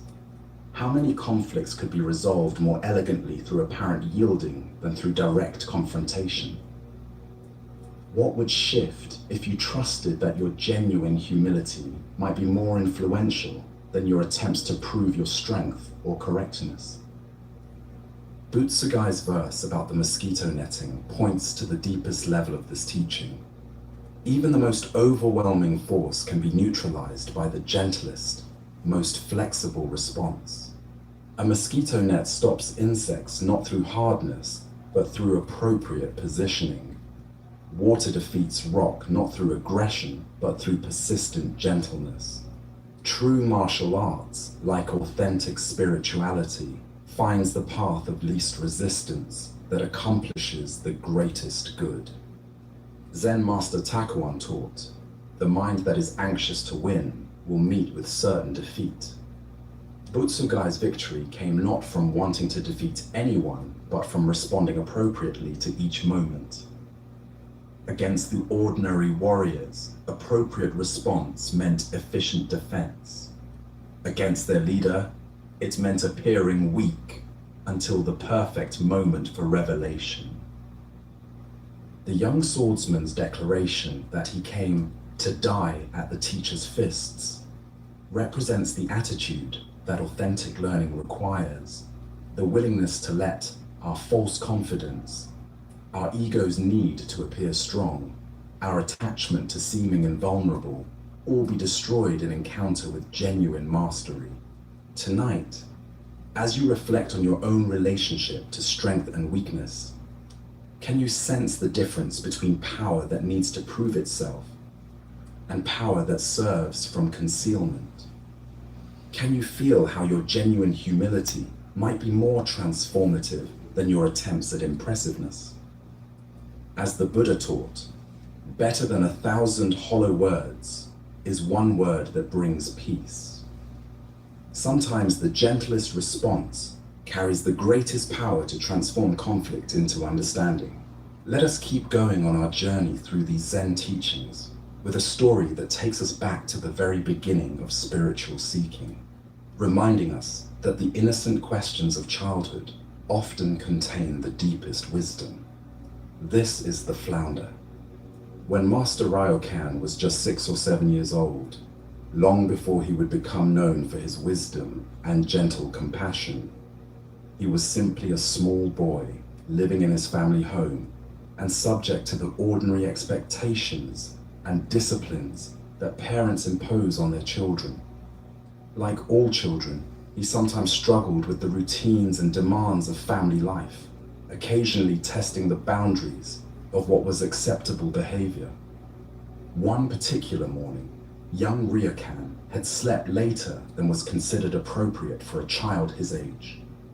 In households of that era, early rising was not just a preference, but a moral expectation, reflecting values of industry, discipline, and proper character development that parents felt responsible for instilling in their offspring. When his father discovered that the boy had overslept, he responded with the kind of correction that was considered both normal and necessary for proper child rearing. But young Ryokan's reaction to this parental discipline was not the immediate contrition or apology that his father expected. Instead, the boy looked up at his father with an intense, unwavering stare that seemed to challenge the authority being exercised over him. This direct, unflinching gaze from his small son struck the father as inappropriate and even defiant. In a culture that valued respectful submission to parental authority, such bold staring could be interpreted as disrespectful confrontation rather than innocent curiosity or natural childhood response to discipline. Anyone who glares at his father like that, the father declared, with the conviction of someone delivering both punishment and prophetic warning, will surely turn into a flounder. This pronouncement wasn't merely an expression of parental frustration, but reflected traditional beliefs about the consequences of improper behavior and disrespectful attitudes toward one's elders. In the folk wisdom of the time, certain forms of moral transgression could literally transform a person into animal form, with the specific animal chosen reflecting the nature of the offense. Upon hearing his father's words, young Ryokan was immediately filled with terror. Unlike an adult who might dismiss such a statement as metaphorical or emotional exaggeration, the child took his father's declaration with complete literalness. The prospect of actually transforming into a flounder losing his human form and becoming a flat fish seemed not only possible, but imminent and inevitable. Without saying another word, the frightened boy fled suddenly from the house and disappeared into the surrounding countryside. He ran as far from his family home as his small legs could carry him, eventually making his way to a cliff overlooking the ocean, where he believed his transformation into a flounder would most appropriately take place. As the day progressed and young Ryokan failed to return home, the entire household became increasingly worried about his whereabouts. Family members and neighbors organized search parties to look for the missing child, checking all his usual hiding places and favorite spots for play, but finding no trace of him anywhere. The search continued through the afternoon and into the evening, with growing concern about the boy's safety and welfare.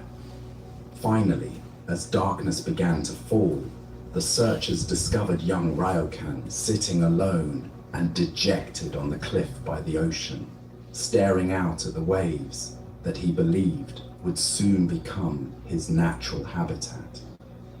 "What are you doing here?" the searchers called out to him when they found him in this remote and potentially dangerous location. "Everyone has been looking for you. Why did you run away?" Young Ryokan's response revealed both the innocent literalness of childhood understanding and the profound existential anxiety that can emerge from taking adult pronouncements about moral consequences at face value. Looking up at his rescuers with genuine puzzlement and disappointment, he asked the question that had been troubling him throughout his long vigil by the ocean. "Haven't I turned into a flounder yet?" Ancient Buddhist wisdom tells us, in the beginner's mind, there are many possibilities, but in the expert's mind, there are few. The heart of this lesson lies in understanding how the fresh, unfiltered perception of childhood can reveal profound truths about the nature of identity, transformation, and the power of belief that adult sophistication often obscures. This story unveils something beautiful and profound about the innocent directness with which children approach existential questions that adults typically avoid through layers of conceptual sophistication and psychological defense. Young Ryokan's literal interpretation of his father's warning led him directly into confrontation with fundamental questions about identity, punishment, transformation, and the nature of the self that lie at the heart of all spiritual inquiry. His question, "Haven't I turned into a flounder yet?" contains more genuine philosophical depth than many elaborate theological discussions. In his childish literalness, he was actually grappling with profound questions about the nature of identity and change that would later become central to his mature spiritual understanding. The boy's willingness to wait patiently for his expected transformation demonstrates the kind of complete acceptance and surrender that adult spiritual practitioners often struggle to achieve through years of meditation and study. He didn't resist or deny the possibility of becoming a flounder. He simply went to what seemed like the appropriate place and waited for it to happen. Why do we typically dismiss childhood questions about identity and transformation as naive, rather than recognizing them as profound spiritual inquiry? This tendency reflects our adult investment in maintaining stable concepts of selfhood that childhood curiosity naturally challenges. We prefer the security of fixed identity to the openness that allows for genuine transformation. Young Ryokan's response to his father's pronouncement reveals the double-edged nature of parental authority and the unintended consequences that can emerge from moral instruction delivered through dramatic metaphors rather than patient explanation. What was meant as corrective discipline became an existential crisis, that led the child into direct confrontation with questions about the nature of change and identity. This teaching illuminates the profound receptivity and literal faith that characterizes childhood consciousness before it becomes filtered through adult skepticism and psychological defensiveness. The boy's complete belief in the possibility of transformation, while seemingly naive, actually demonstrates the kind of openness to radical change that authentic spiritual development requires.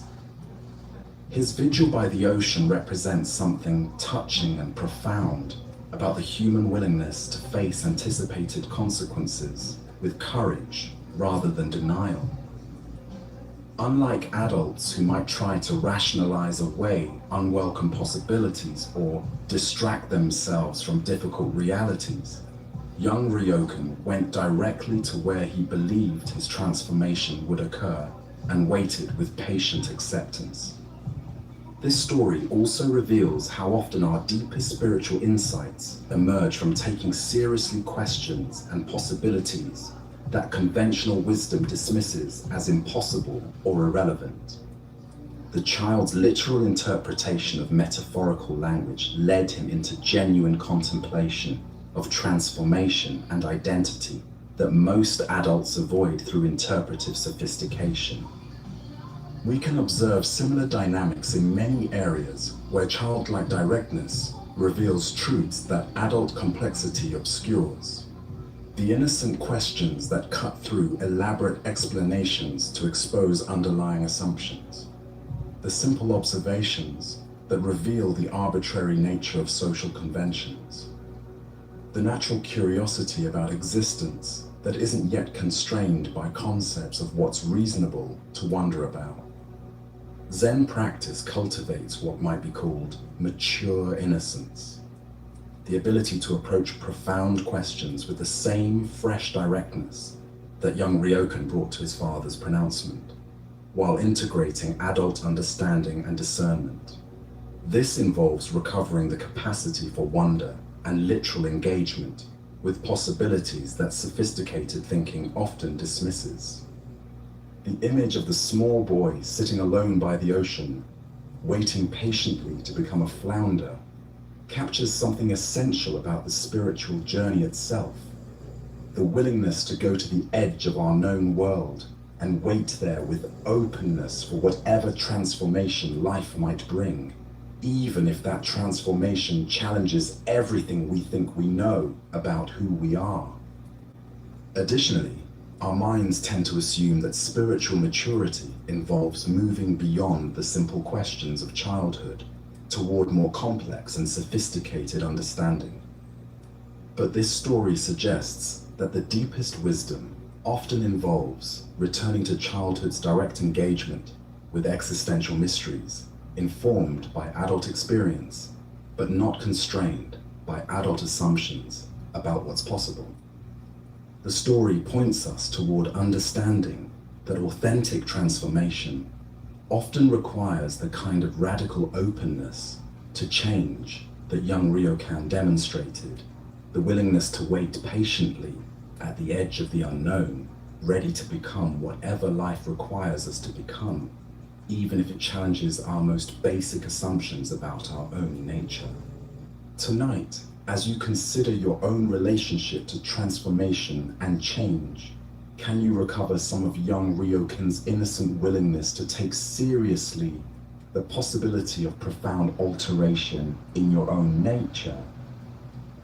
What would it mean to approach spiritual development with childlike openness to becoming something completely different from what you currently imagine yourself to be? The Buddha taught, in the end, just three things matter: how well we have lived, how well we have loved, how well we have learned to let go. Through maintaining childlike openness to transformation, while developing adult wisdom and compassion, we discover that the deepest spiritual insights often emerge from the simplest questions about who we are and what we might become.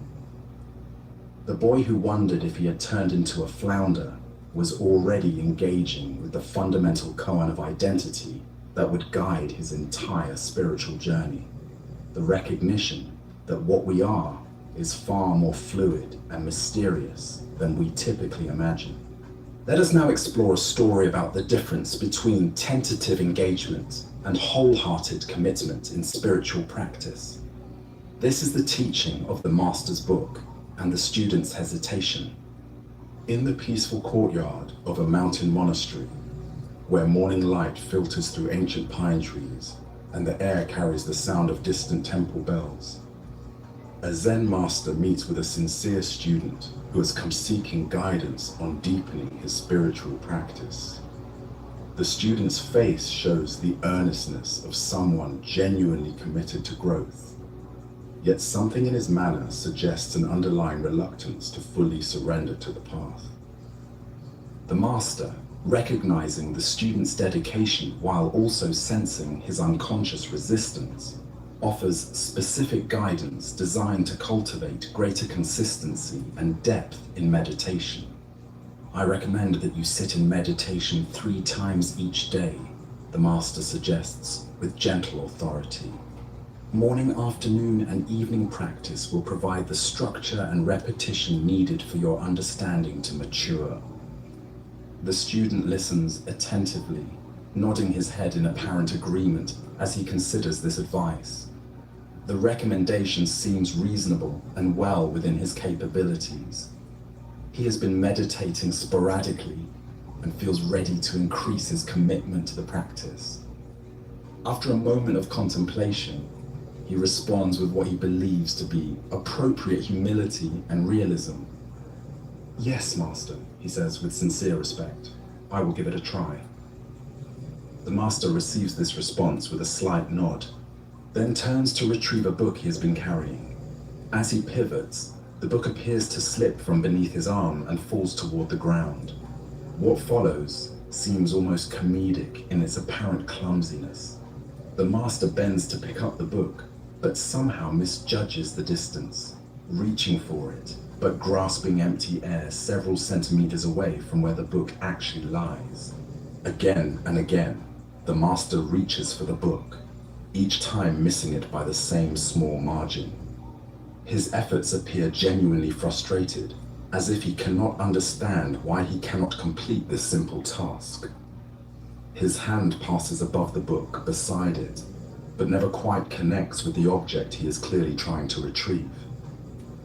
The student watches this peculiar display with growing bewilderment. Here is a master renowned for his wisdom and precision, suddenly unable to accomplish the simplest physical action. Concern for his teacher's well-being overcomes his confusion, and he steps forward to help.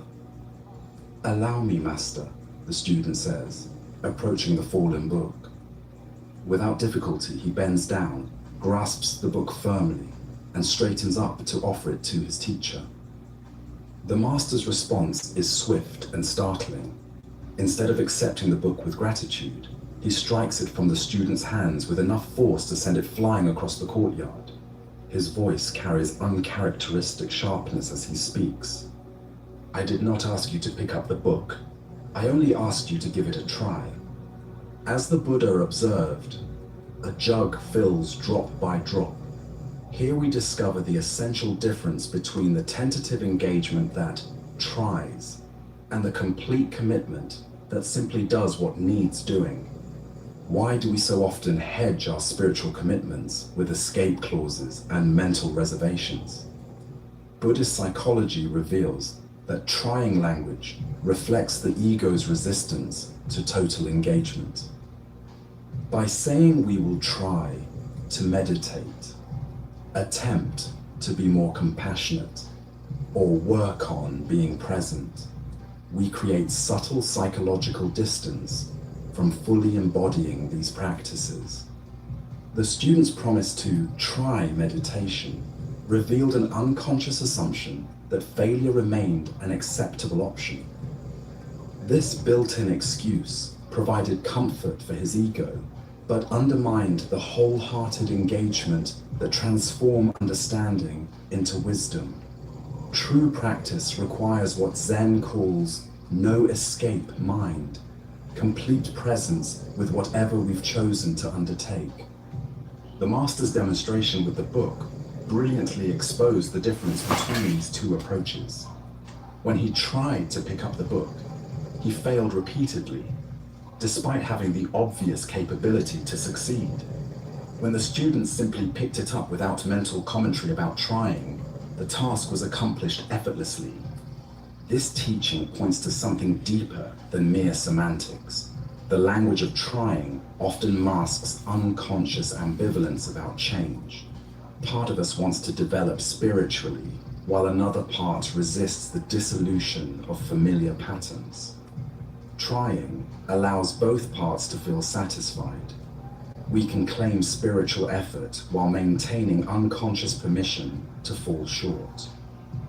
Buddhist teacher Charlotte Joko Beck often addressed this pattern with students who claimed they were working on anger or trying to be less reactive. Don't work on your anger, she would say. Just don't be angry. When you notice anger arising, choose something else. This directness cuts through the elaborate negotiations that keep us stuck in cycles of attempting rather than accomplishing. The master's seemingly clumsy performance also revealed how trying can actually create the very difficulties it claims to address. When we approach meditation with trying mind, we often generate tension and self-consciousness that make natural concentration more difficult. When we try to be compassionate, we can become artificial and performative rather than genuinely caring. Zen practice cultivates what might be called just do mind, the capacity to engage completely with chosen activities without the internal commentary that questions, hesitates, or provides exit strategies. This doesn't mean becoming rigid or forcing outcomes, but rather bringing total presence to whatever we've committed ourselves to doing. The Buddha taught that right effort is one of the essential elements of the spiritual path. This effort isn't the strained trying that exhausts itself through internal conflict, but the natural energy that arises when we align completely with beneficial action. It's like the difference between swimming against a current and swimming with it. One depletes our resources, while the other enables effortless movement. Consider areas of your life where you notice trying language creeping into your commitments. Perhaps you're trying to exercise regularly, working on being a better partner, or attempting to develop a meditation practice. What would shift if you moved from trying these activities to simply doing them? This doesn't mean we should never acknowledge our limitations or make realistic assessments of our capabilities. But there's a crucial difference between honest evaluation of what's possible and the unconscious hedging that undermines our own efforts before we begin. Master Linji taught his students about true person of no rank, someone who acts from their authentic nature without needing permission from doubt or fear. This person doesn't try to be enlightened, they simply express enlightenment through wholehearted engagement with ordinary activities. The master's final instruction, striking the book from the students' hands, emphasized that spiritual practice isn't about perfect performance, but about total presence. The student succeeded in picking up the book, not because he was more skilled than his teacher, but because he engaged the task completely, rather than half-heartedly. Tonight, as you consider your own spiritual commitments and life goals, can you notice where trying might be creating obstacles to natural accomplishment? Perhaps you'll discover that many things become surprisingly achievable when approached with simple directness, rather than elaborate mental preparations for possible failure. As the Buddha taught, do not believe in anything simply because you have heard it.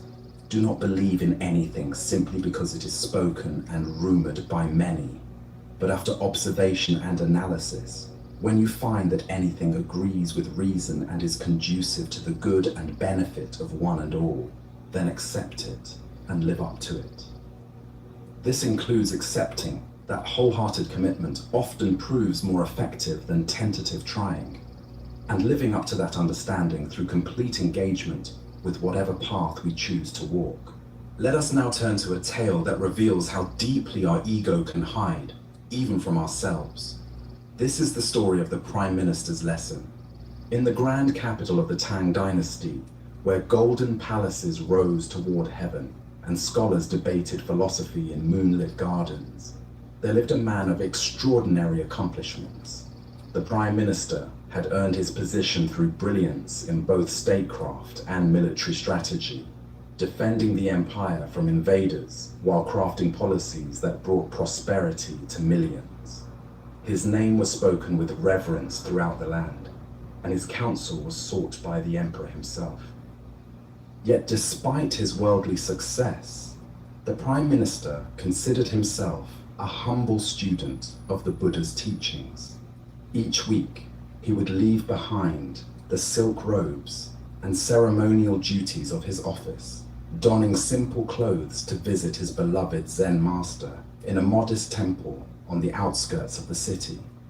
There, surrounded by weathered wooden beams and the gentle sound of wind chimes, he would sit in meditation and receive instruction like any other sincere seeker. The relationship between the two men appeared beautifully balanced. The master treated his distinguished student with neither special deference nor dismissal, and the Prime Minister seemed to approach his teacher with genuine humility and respect. To observers, it appeared that political rank had no bearing on their spiritual connection, simply a wise teacher guiding an earnest student along the path of awakening. On one particular autumn afternoon, as golden leaves drifted past the temple windows, the Prime Minister settled into his usual position before his master. After their customary meditation, he posed a question that had been troubling him. "Your Reverence," he began with careful formality, "I have been contemplating the nature of spiritual obstacles. Could you please explain what egotism means according to Buddhist teaching?" The transformation in the master's demeanor was startling and immediate.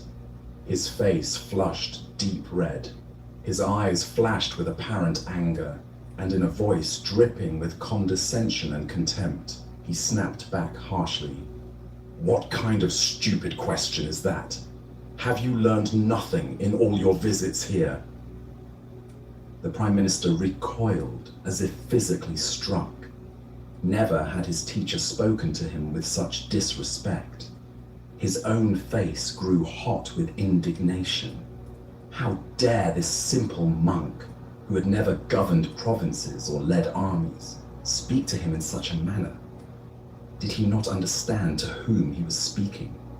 The Prime Minister's jaw tightened, his hands clenched, and his entire body bristled with wounded pride and rising fury. Then, just as suddenly as the storm had begun, the master's expression softened into a gentle smile. His voice returned to its usual warm, patient tone as he said quietly, "This, Your Excellency, is egotism. Buddha's wisdom reminds us the ego is a veil between humans and God." What emerges from this story is a profound teaching about the subtlety and persistence of our false sense of self. Even when we believe we have cultivated humility, the ego remains, waiting for the right trigger to reveal its hidden presence. Why do we struggle to see our own egotism? Zen Buddhism teaches that the ego is like our own shadow, always present but rarely noticed because we're looking in the wrong direction. The ego is particularly clever at disguising itself in spiritual clothing. We can practice meditation for years, study sacred texts, and even develop genuine compassion, all while maintaining a subtle sense of spiritual superiority or specialness. The Prime Minister's ego wasn't obvious in his daily spiritual practice. He appeared humble, respectful, and sincere. But when his dignity was challenged, when his sense of status and importance was threatened, the ego erupted with full force. This is the ego's signature. It reveals itself not in our calm moments, but in our reactive ones. Consider how often throughout your day you might experience similar moments. A colleague interrupts you during a meeting, and irritation flashes through your mind. A driver cuts you off in traffic, and anger arises. Someone questions your expertise in an area you consider your specialty, and defensiveness emerges. These automatic reactions reveal the ego's constant vigilance, always ready to defend its constructed image of who we think we are. Zen master Suzuki Roshi taught, "Each of you is perfect the way you are, and you can use a little improvement." This paradox points to the heart of working with ego. We must simultaneously accept ourselves completely while remaining willing to see through our self-deceptions. The ego thrives on both self-hatred and self-aggrandizement, but it dissolves in the light of honest, compassionate self-observation. The master's skillful teaching method reveals another crucial insight. Sometimes the most effective spiritual instruction comes not through gentle guidance, but through direct confrontation with our unconscious patterns. The shock of having his dignity challenged in such an unexpected way created a moment of clarity for the Prime Minister. A sudden recognition of patterns that had been operating below the surface of his awareness. In Zen practice, we cultivate what might be called ego transparency, the ability to see through our self-protective mechanisms as they arise. This doesn't mean we eliminate the ego entirely, which would be neither possible nor desirable, but rather that we develop a lighter relationship with it. We learn to recognize its voice without automatically believing its stories. Tonight, as you notice moments of defensiveness, irritation, or wounded pride arising in your interactions, can you remember the Prime Minister's lesson? Can you see these reactions not as character flaws, but as opportunities for deeper self-understanding? As the Buddha taught, you only lose what you cling to. The ego is simply another thing we cling to, a collection of stories about who we think we are. In releasing our grip on these stories, we discover the freedom that lies beyond the prison of self-importance. Let us now explore a story about the invisible burdens we carry through life. This is the tale of the empty backpack. In a serene monastery garden, where morning dew glistened on carefully tended paths, a young seeker approached his teacher with a question weighing heavily on his heart. His eyes reflected both determination and confusion as he bowed respectfully. "Master," he said, "I wish to understand my path on earth better. Why do I seem to carry my past and relive it again and again? Why can't I get past my past?" The master studied the young man with compassionate eyes, then gestured toward an intricate maze of translucent silk panels, shimmering in the garden's filtered sunlight. "Go forward into the maze," he said, reaching for a leather backpack. "But carry this as you walk. It will help you stay focused. Be careful though, as it is quite heavy." The young man accepted the backpack, initially surprised by how easily the master handed it over. But the moment it settled into his grasp, he gasped. The weight was extraordinary, forcing him to bend forward as he struggled toward the maze. Inside the silken labyrinth, he immediately encountered solid walls. Through the translucent material, he could see other seekers navigating their paths like distant ghosts. No matter which direction he turned, every path seemed blocked. Exhausted, he sat down to think. "Others are clearly ahead of me," he thought. Should I cheat and crawl under the silk? After wrestling with these thoughts, he chose integrity.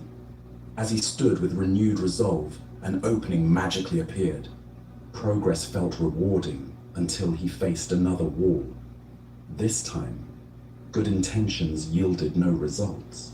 The backpack's weight became unbearable, cutting into his shoulders. What could be so heavy yet feel so soft? Overcome with curiosity, he removed the pack and peered inside. It was completely empty. Yet when he lifted it again, the weight remained undeniable. As he placed it back on his shoulders, a voice whispered clearly, "Look inside of you, young man, for the weight lies there." Suddenly, memories flooded his consciousness. His childhood tormentors, accumulated hurts, and resentments carried for years. As he relived each painful experience, the backpack grew heavier. Then understanding dawned. I am the weight. I carry the burden of that which troubles me. With this insight, he began the work of forgiveness. I forgive you, wherever you are, he found himself saying. Immediately, the pack lightened and new pathways opened. As sunlight warmed his face, and he remembered moments of love, the weight continued diminishing until the backpack felt weightless. Finally, surrounded by solid silk walls, he sat in meditation. I am the light and the way. I recognize that I was the impediment, not anyone else. At these words, his feet began rising from the earth. He floated above the maze, seeing how others remained trapped by darkness in their own packs. With a thought, he found himself beside his teacher outside the labyrinth. "Master," he said, his face radiant, "I discovered that my darkness caused my weight, and my lightness freed me to fly." The master smiled knowingly. "What do you feel, young one? Do you feel freed?" Without waiting for an answer, he walked away. Buddha's wisdom reminds us, holding on to anger is like grasping a hot coal with the intent of throwing it at someone else. You are the one who gets burned. This ancient teaching illuminates the profound truth revealed in the empty backpack story. We are the creators of our own burdens.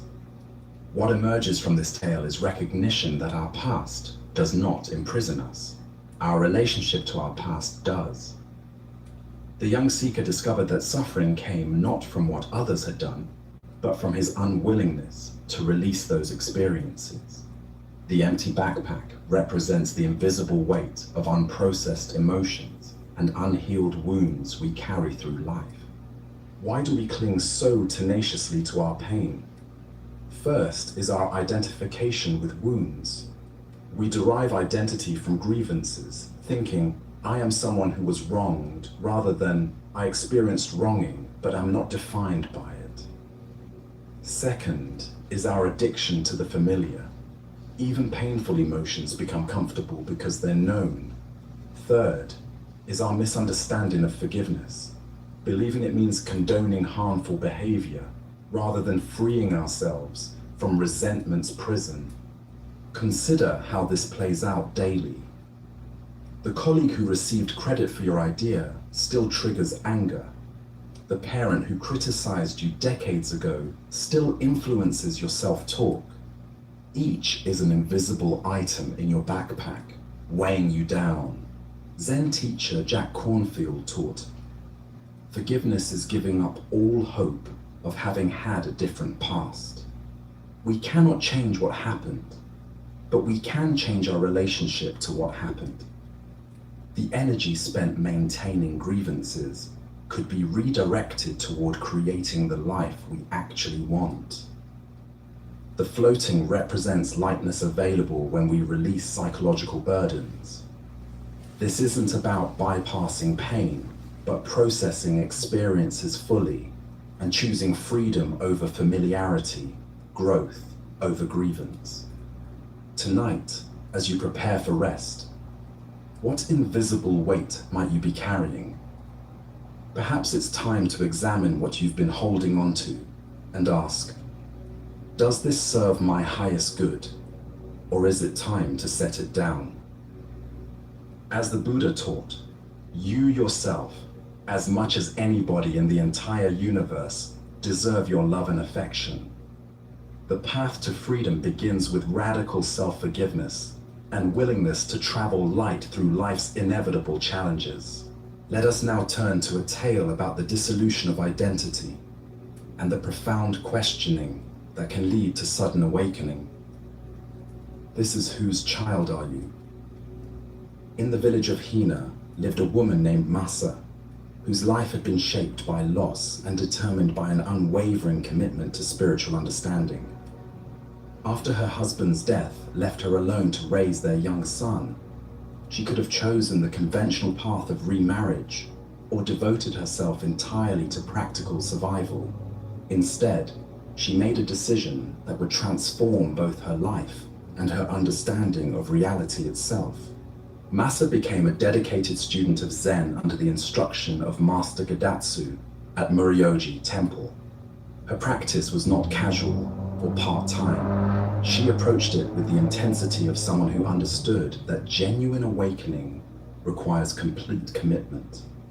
Day after day, she worked with her assigned koan, allowing it to penetrate every aspect of her consciousness until it became more present in her awareness than her own thoughts. As her practice deepened, something extraordinary began to happen. Masa generated what Zen practitioners call a great ball of doubt. Not intellectual uncertainty, but a profound questioning that encompasses one's entire sense of reality. This wasn't doubt about specific ideas or concepts, but a fundamental questioning of the very nature of identity, existence, and the boundaries we normally accept without examination. The intensity of her practice became so consuming that the ordinary concerns of daily life began to fade into background awareness. There were days when, completely absorbed in meditation and koan work, she would forget to prepare meals for her family.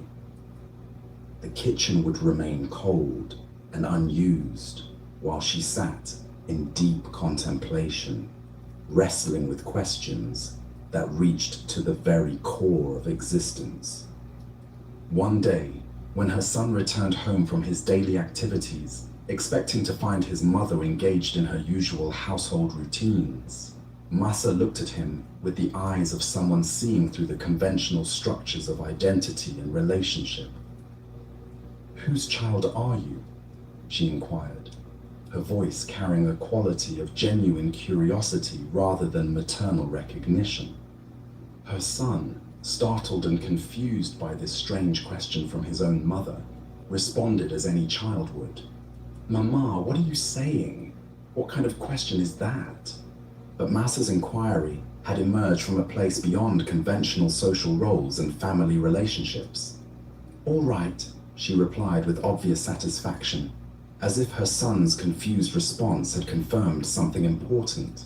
Without further explanation, she returned immediately to her meditation. This peculiar interaction wasn't an isolated incident.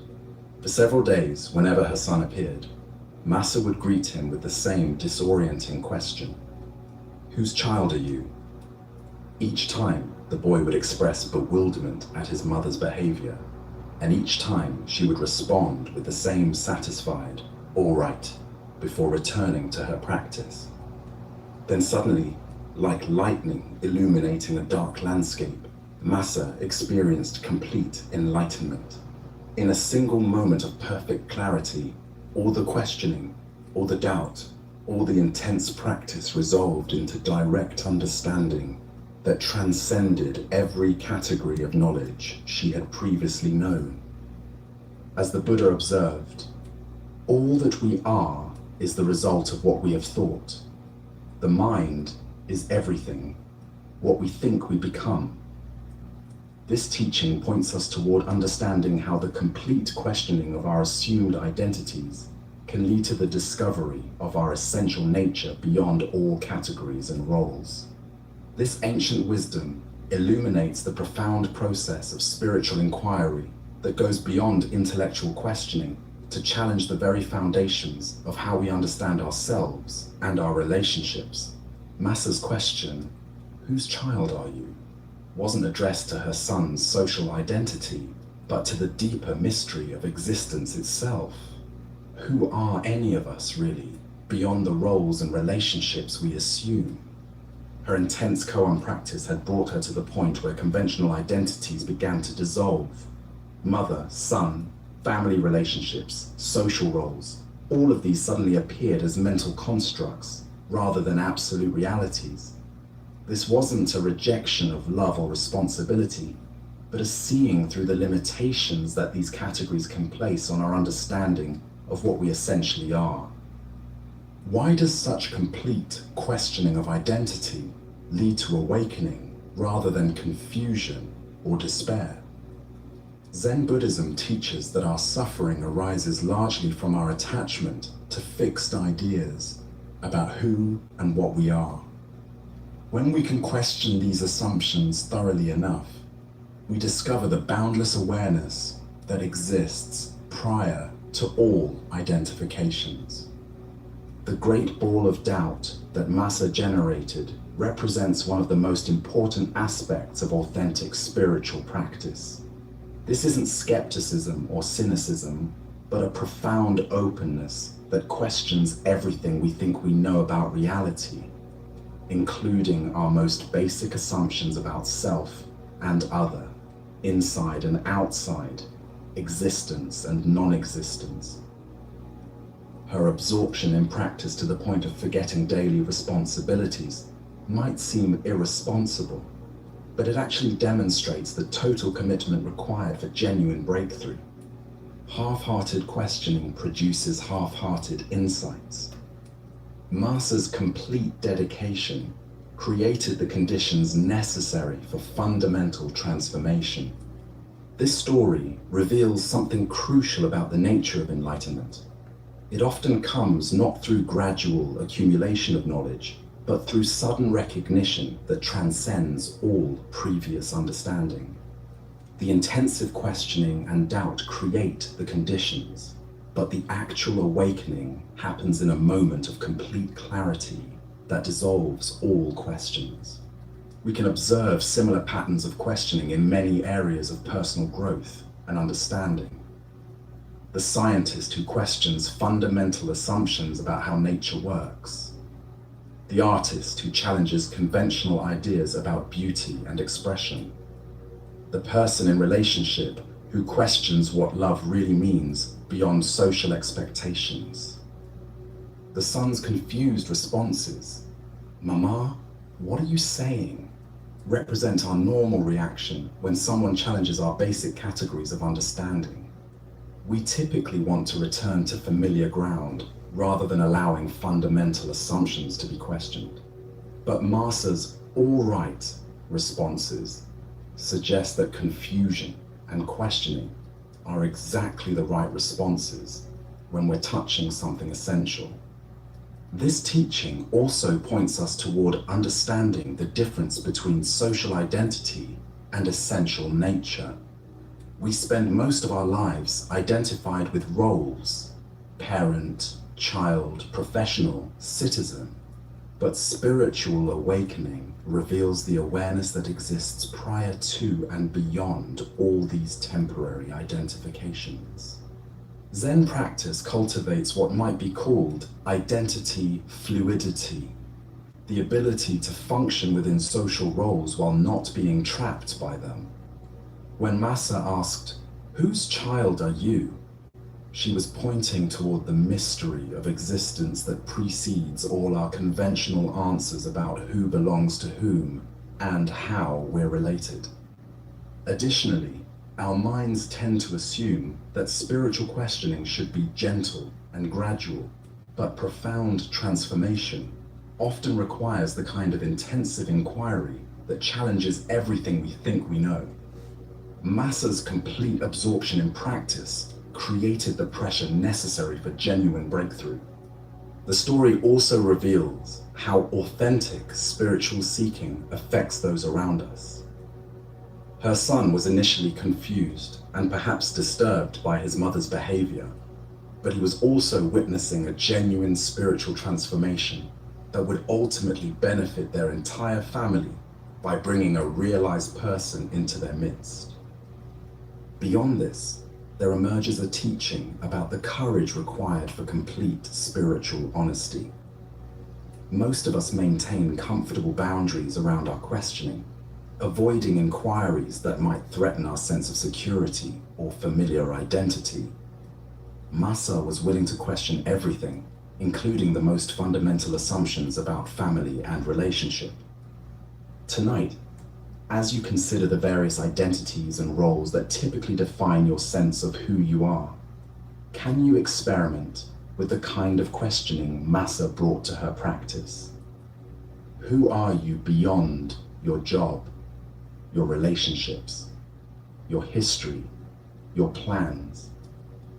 What remains when all these temporary identifications are seen as mental constructs rather than absolute realities? The Buddha taught, in the end, just three things matter: how well we have lived, how well we have loved, how well we have learned to let go. Through complete questioning of our assumed identities, we discover the essential nature that exists beyond all roles and relationships, not as a rejection of love and connection, but as the foundation from which genuine love and wisdom can finally emerge. Let us now turn to a tale that speaks to the essential quality of humility in spiritual development. This is the story of a father's wisdom and a farmer's profound teaching. In a prosperous household where learning was valued above all else, a wealthy father spared no expense in providing his son with the finest spiritual education available. For years, the young man studied with renowned masters of meditation, learning intricate breathing techniques and advanced philosophical concepts. He practiced yoga with celebrated teachers who could bend their bodies into seemingly impossible positions. He memorized sacred texts and engaged in sophisticated debates about the nature of consciousness and enlightenment. The young man's knowledge grew vast and impressive. He could discourse eloquently about non-duality, explain the subtle differences between various meditation schools, and demonstrate complex spiritual practices with technical precision. Yet despite all this accumulated wisdom, his father noticed something troubling. Beneath his son's spiritual sophistication lay a subtle arrogance, a sense that his education had elevated him above ordinary people and mundane concerns. Recognizing that knowledge without humility could become a spiritual obstacle, the father made an unusual decision. He arranged for his son to visit a dear friend who lived several villages away, a simple farmer who worked the land with his own hands and owned little beyond the tools of his trade. The young man set out reluctantly, puzzled by his father's strange request. What could a mere farmer possibly teach someone who had studied with the greatest masters of the age?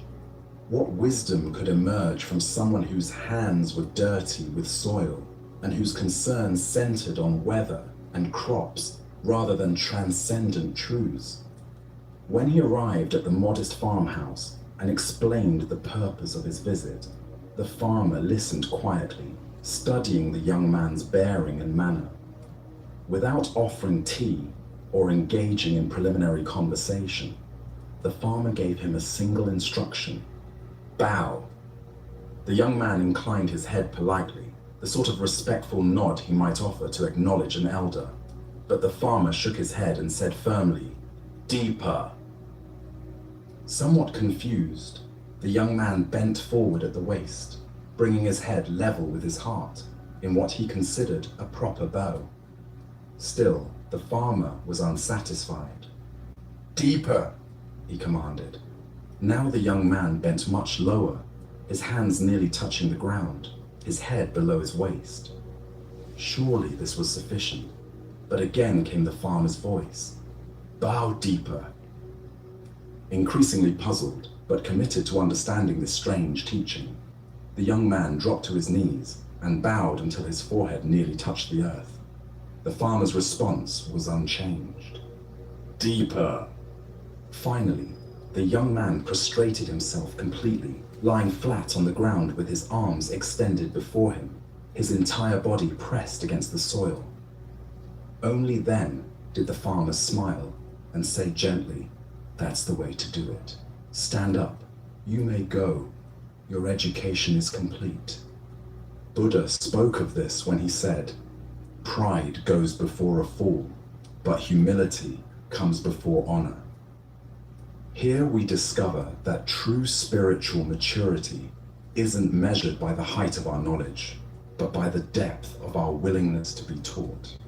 Why do we resist the very humility that makes genuine learning possible? Zen Buddhism explains that the ego constructs its sense of identity through comparison and superiority. The more we accumulate spiritual knowledge, the more tempted we become to use that knowledge as evidence of our advancement, rather than as fuel for deeper inquiry. This spiritual materialism creates an invisible barrier between us and the direct experience that transforms understanding into wisdom. The young man's resistance to bowing deeper reflected his unconscious assumption that his education had earned him a certain status that shouldn't require such extreme gestures. Like many sincere spiritual seekers, he had confused accumulating insights with embodying wisdom. He could explain humility, but couldn't demonstrate it when the situation called for genuine surrender. This struggle reveals itself throughout our spiritual journey. We might meditate regularly, yet become secretly proud of our consistency. We might cultivate compassion, yet feel superior to those we perceive as less caring. We might study non-attachment while remaining attached to our image as spiritual practitioners. The farmer's teaching method was brilliantly designed. Each time the young man thought he had bowed enough, he discovered another layer of his resistance to surrendering completely. The physical act became a mirror for his psychological state. His educated mind kept calculating how much humility was sufficient, rather than simply offering whatever was requested. Buddhist teacher Pema Chodron reminds us that humility is not self-deprecation, but rather an accurate assessment of our condition. True humility recognizes both our potential for wisdom and our current limitations without inflating or deflating either reality.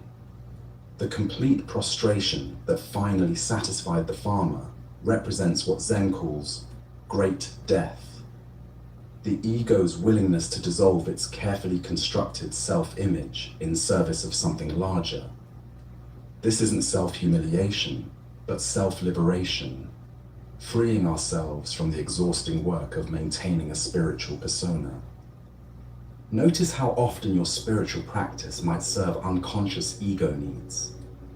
Do you meditate to become a meditator, or to discover what's fundamentally true? Do you study wisdom teachings to accumulate knowledge or to be transformed by understanding? Do you serve others to be helpful or to feel helpful? Tonight, as you reflect on the areas where you might carry subtle spiritual pride, can you bow deeper than feels comfortable? Perhaps you'll find that true humility isn't about becoming smaller, but about becoming transparent enough for wisdom to move through you freely.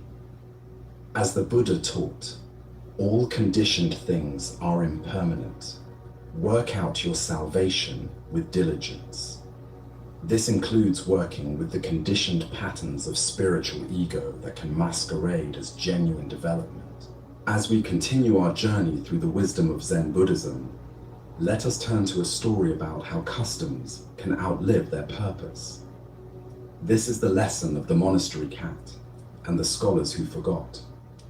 In a peaceful monastery nestled in the mountains, a community of monks dedicated themselves to regular meditation practice. Every evening, as the sun set behind the peaks and shadows grew long across the temple grounds, they would gather in the meditation hall for their most important practice session of the day. This was a time of deep silence and inner contemplation that had been maintained for generations. However, the monastery was also home to a particularly vocal cat who had made the temple grounds his territory. This cat had developed the unfortunate habit of appearing during the evening meditation sessions, meowing loudly, knocking over water bowls, and generally creating disturbances that made it difficult for the monks to maintain the focused attention their practice required. Night after night, the monks would attempt to settle into deep meditation, only to be interrupted by the cat's antics. Some tried to ignore the disruptions. Others attempted to gently shoo the animal away, but nothing seemed to work consistently. The cat seemed to have an uncanny ability to choose the most inopportune moments for his loudest and most distracting behavior. Finally, the spiritual teacher who led the community decided that practical action was needed.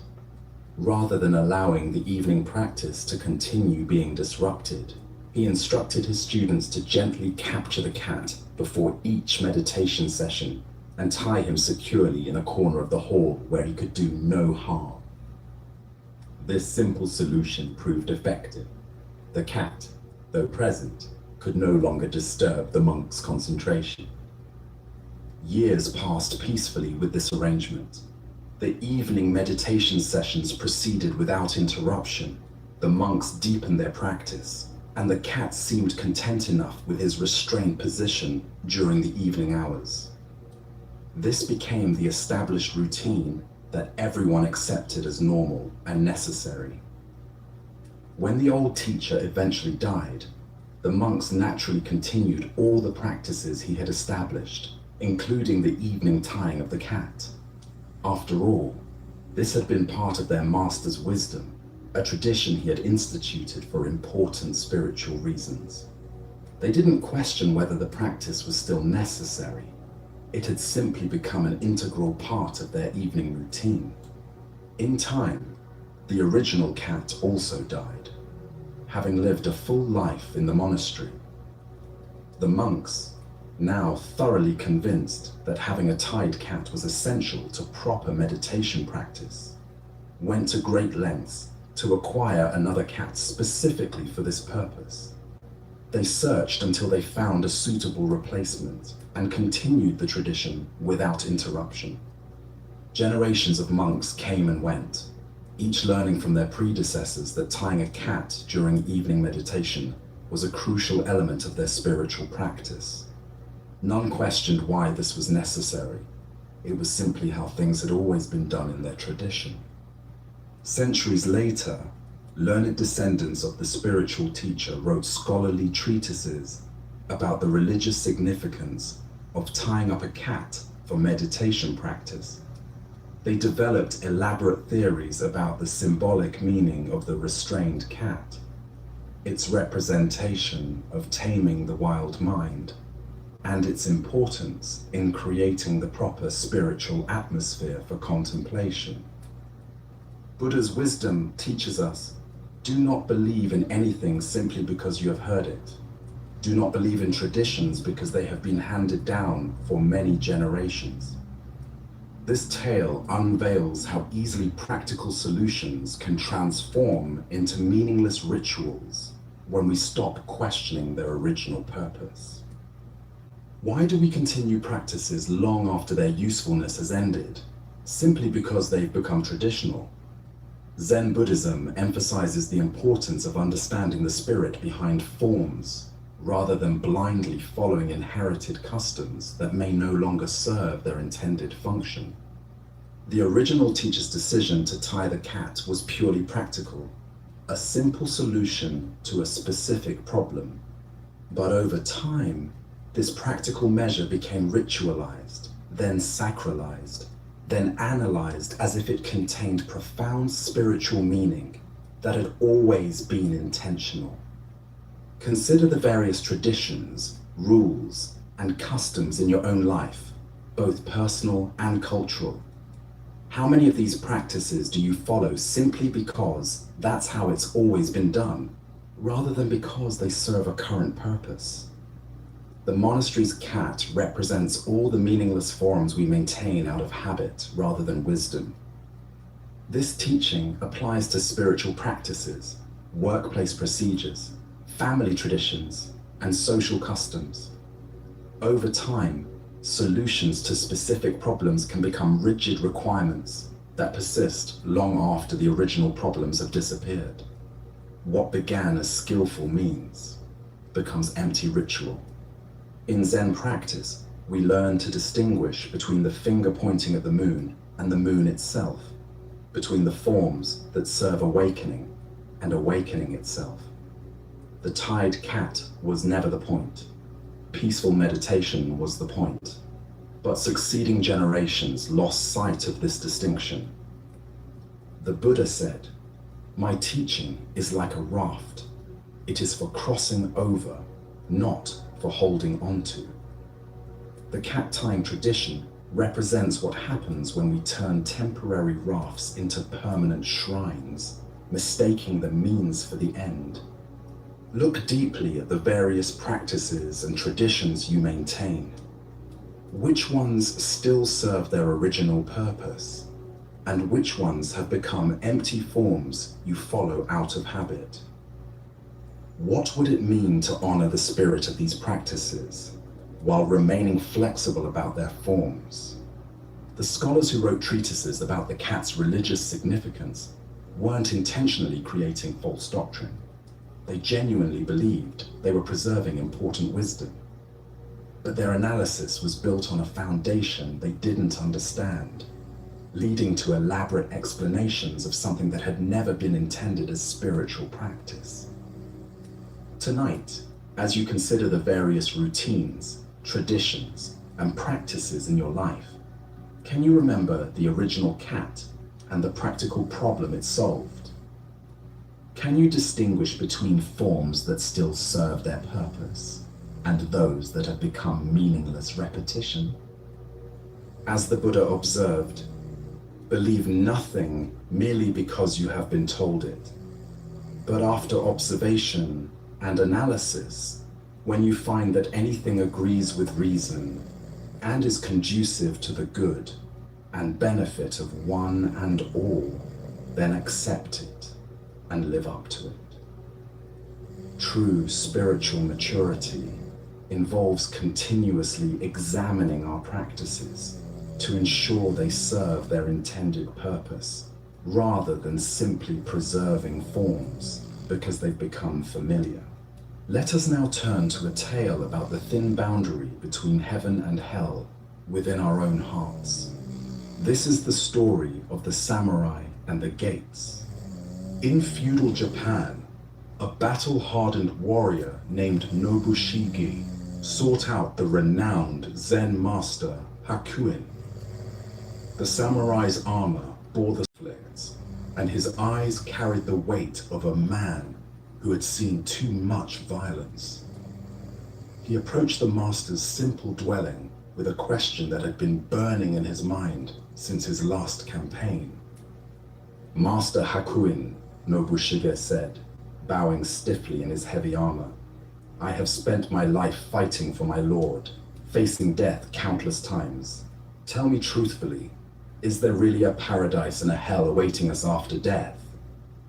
Hakuin looked up from his tea, studying the warrior with penetrating eyes. "Who are you to ask such a question?" he inquired calmly. "I am a samurai," Nobushige replied with pride, straightening his shoulders. "I serve my lord with honor and have never retreated from battle." Hakuin's expression suddenly shifted to one of disdain, You, a soldier, he exclaimed with a dismissive laugh. What kind of ruler would have you as his guard? Look at yourself. Your face looks like that of a common beggar, weathered and crude. How could someone so lowly claim to be a protector of nobility? The words struck Nobushige like physical blows. His face flushed red with anger, and his hand instinctively moved to the hilt of his sword. The insult to his honor was unbearable. So, you have a sword, Hakuin continued, his voice dripping with mockery. Your weapon is probably much too dull to cut off my head. I doubt you could slice through a rice paper screen, let alone defend anyone of importance. Unable to contain his rage any longer, Nobushige began to draw his sword, the steel singing as it emerged from its scabbard. His entire body trembled with fury. His vision narrowed to focus solely on this insolent monk who dared to question his honor. At that precise moment, as the blade caught the afternoon light, Hakuin spoke with sudden clarity. Here, open the gates of hell! The words pierced through Nobushige's rage like an arrow finding its target. In that instant, he saw himself clearly, consumed by anger, ready to kill over wounded pride, his mind clouded by fury. He understood that hell was not some distant realm, but the very state he inhabited in that moment.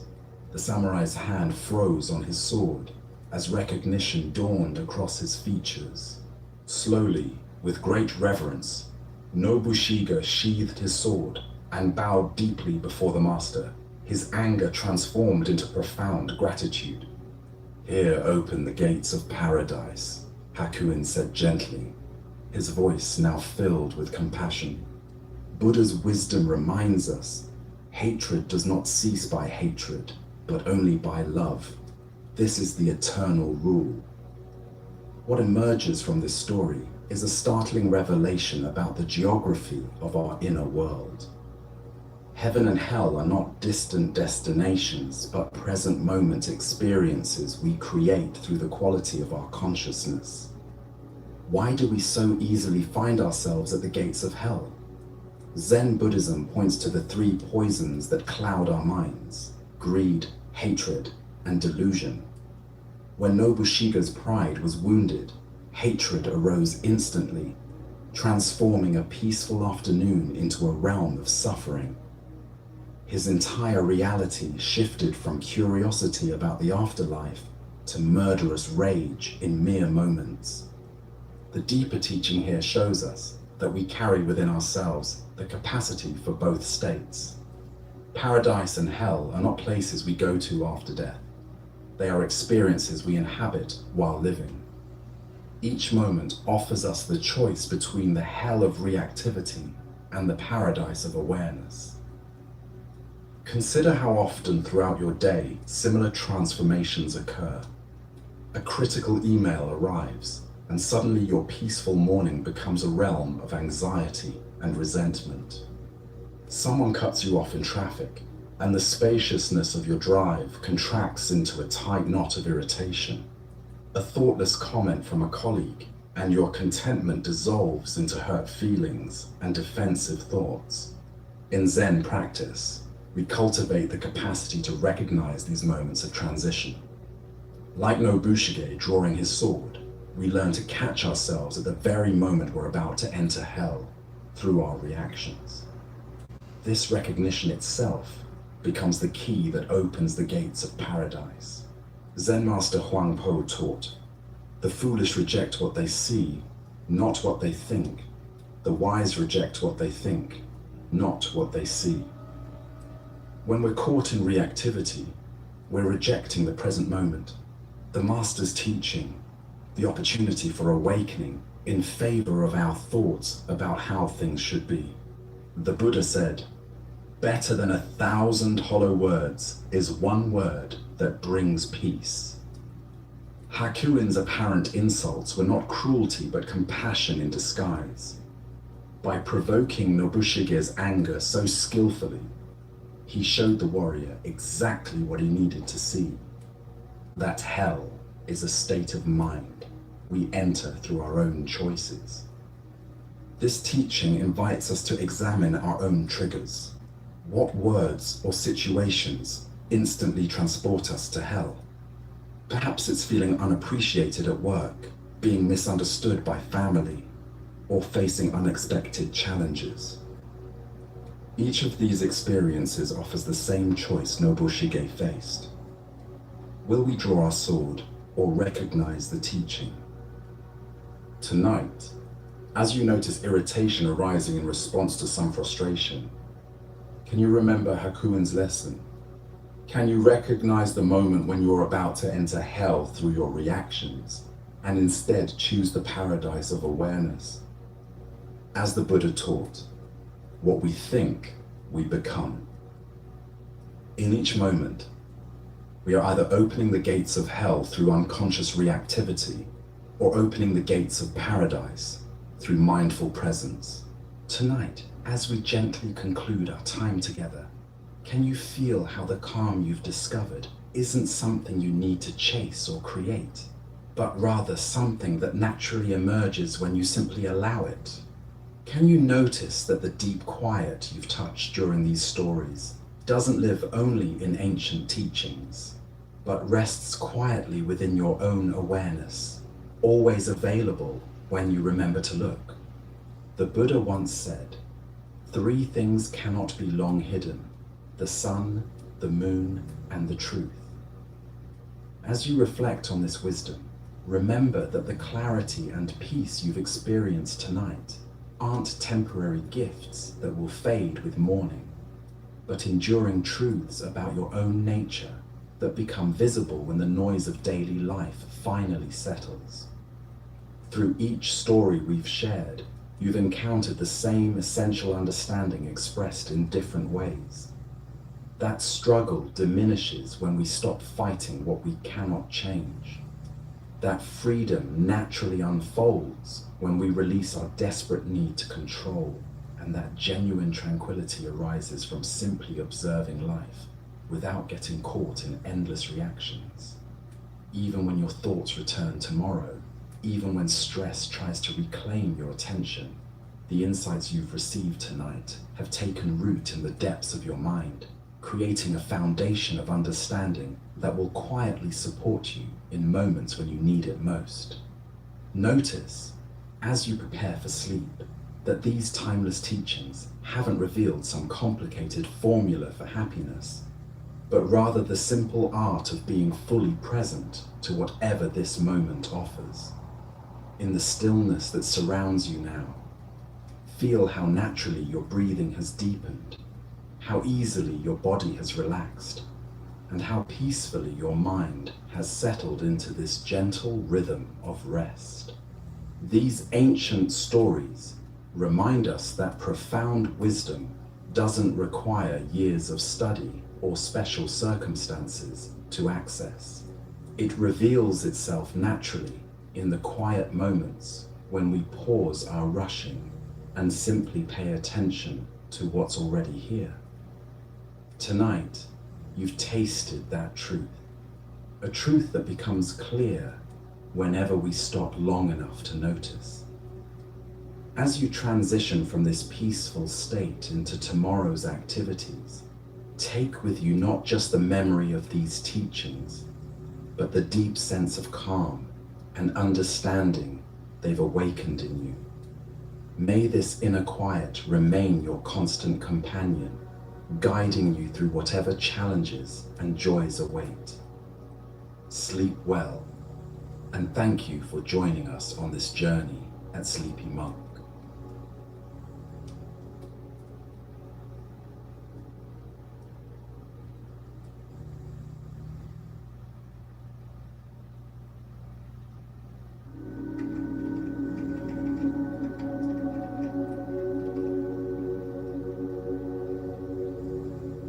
Tonight, we embark on a gentle journey into one of life's most profound questions. Not the kind of question that keeps you awake at night, but the kind that, when understood, finally allows you to find deep, meaningful rest. What is the real purpose of life? Society tells us it's happiness, success, achievement, the accumulation of experiences and possessions that make us feel complete. But what if everything we've been taught about life's purpose is backwards? We'll explore ancient Zen wisdom that reveals a truth so simple, so elegant, that once you see it, you can never unsee it. This isn't about changing your entire life. It's about changing how you see the life you already have. Find a comfortable position. Let your body settle into the surface that supports you. Take a slow breath in, and as you breathe out, let go of the day that has passed. Whatever happened today, whatever you accomplished or didn't accomplish, simply let it be. In old Japan, there lived a merchant named Kenji. By every measure of his society, he was successful. His tea shop in Kyoto was the most prosperous in the district. People came from neighboring towns to buy his rare teas. His home was filled with beautiful things. His family was well fed and respected.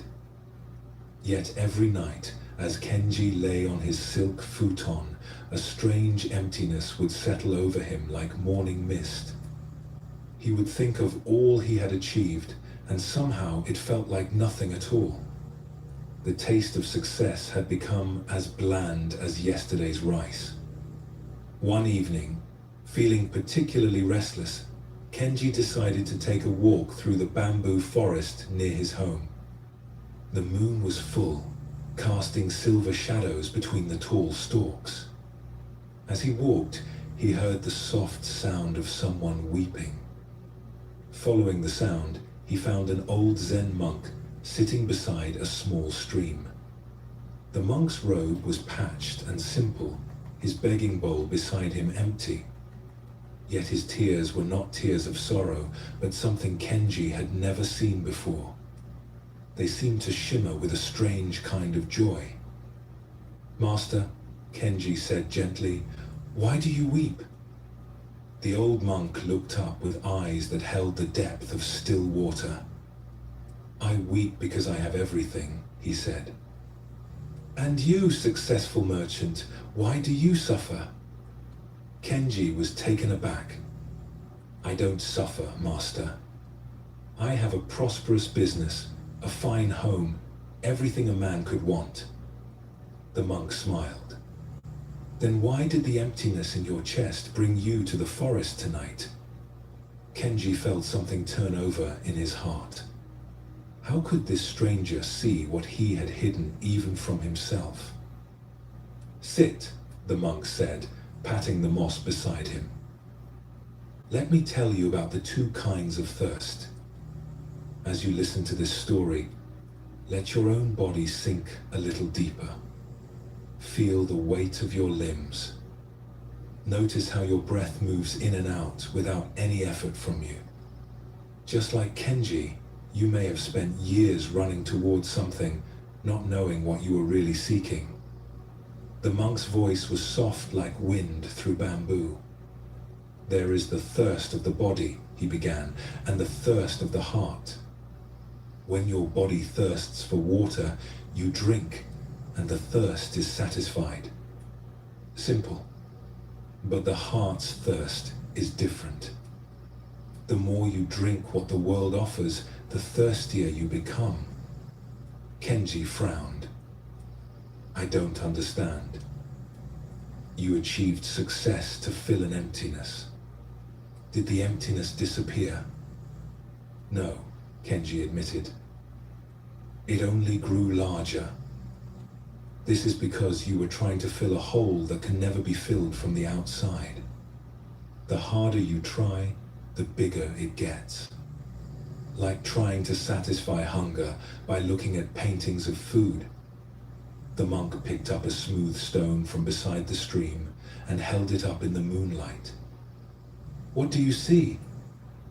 "A stone," Kenji replied. Look closer. Kenji leaned in.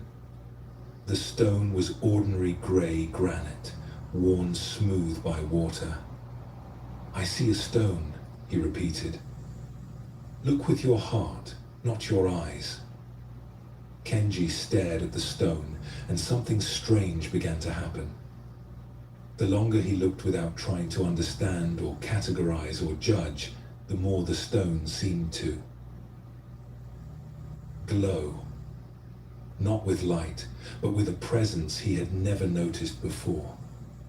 It was perfect, exactly as it was. Complete. Lacking nothing. Now, the monk said softly, you are beginning to see what you really are. Let your eyes close now if they haven't already. Feel the rhythm of your breathing. In this moment, you lack nothing. You are not incomplete. You are not broken. This is what the merchant was beginning to understand. The monk continued. The real purpose of life is not to get something you don't have. It's to realize what you already are. Most people spend their whole lives chasing shadows, never knowing they are already the light. But how can that be? Kenji asked. I feel so empty, so restless. Because you have been taught to look everywhere except where the treasure is hidden. It's like a fish asking where the ocean is.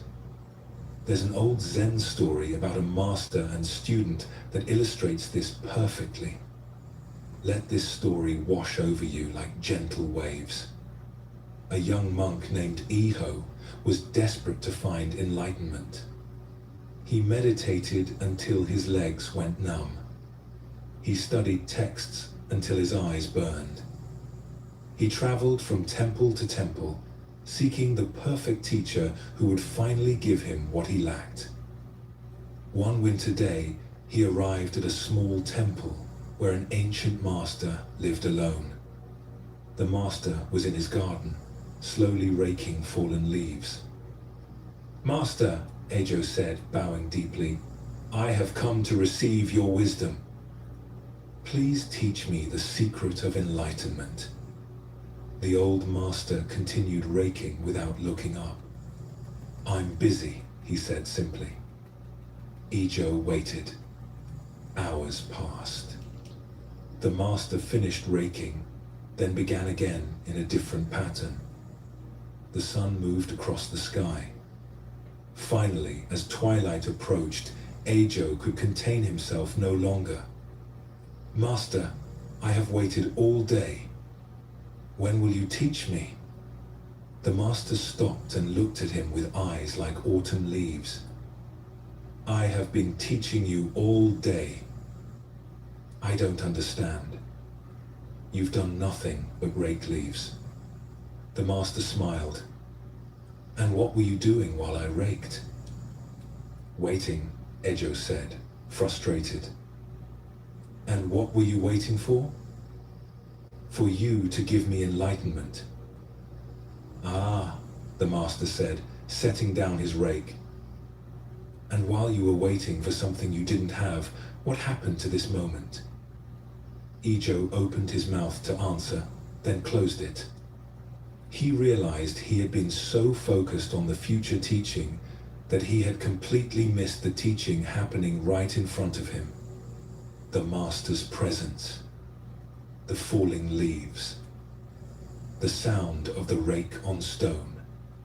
The feeling of cold air on his face. Master, Eijo whispered, I have been so busy looking for the moon that I missed the finger pointing at it. Not quite, the master said gently.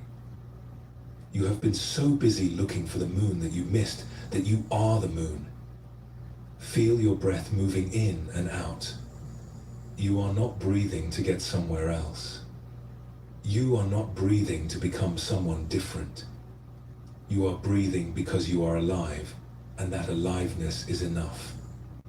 It has always been enough. Back by the stream, The merchant Kenji sat in silence as these words settled into his heart like seeds in fertile soil. The monk's presence beside him was like sitting next to a warm fire on a cold night. Not because the monk was doing anything special, but because he had stopped doing anything unnecessary.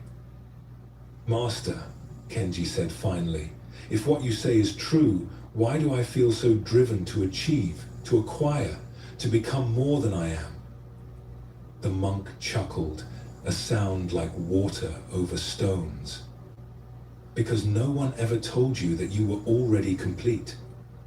From the time you were small, you were taught that you were lacking something, that you needed to earn your worth. That happiness was somewhere else, with someone else, in some other moment." He gestured to the flowing stream beside them. "Does this water try to become wetter? Does it struggle to flow downhill? Does it suffer because it's not tea or wine?" "No," Kenji said.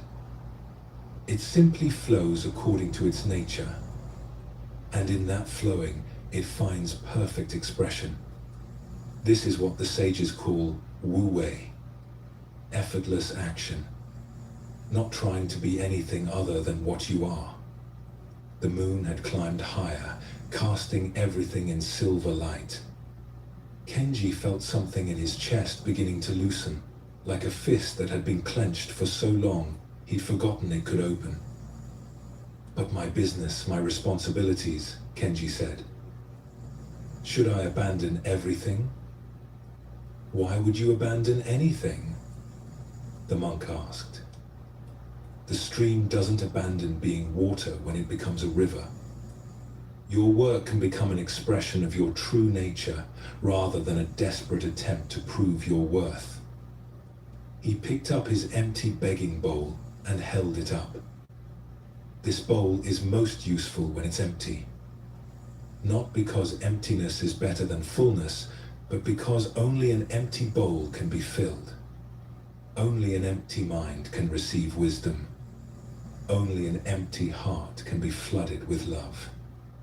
As you rest here now, notice the space between your thoughts. That space is not empty in the way we usually think of emptiness.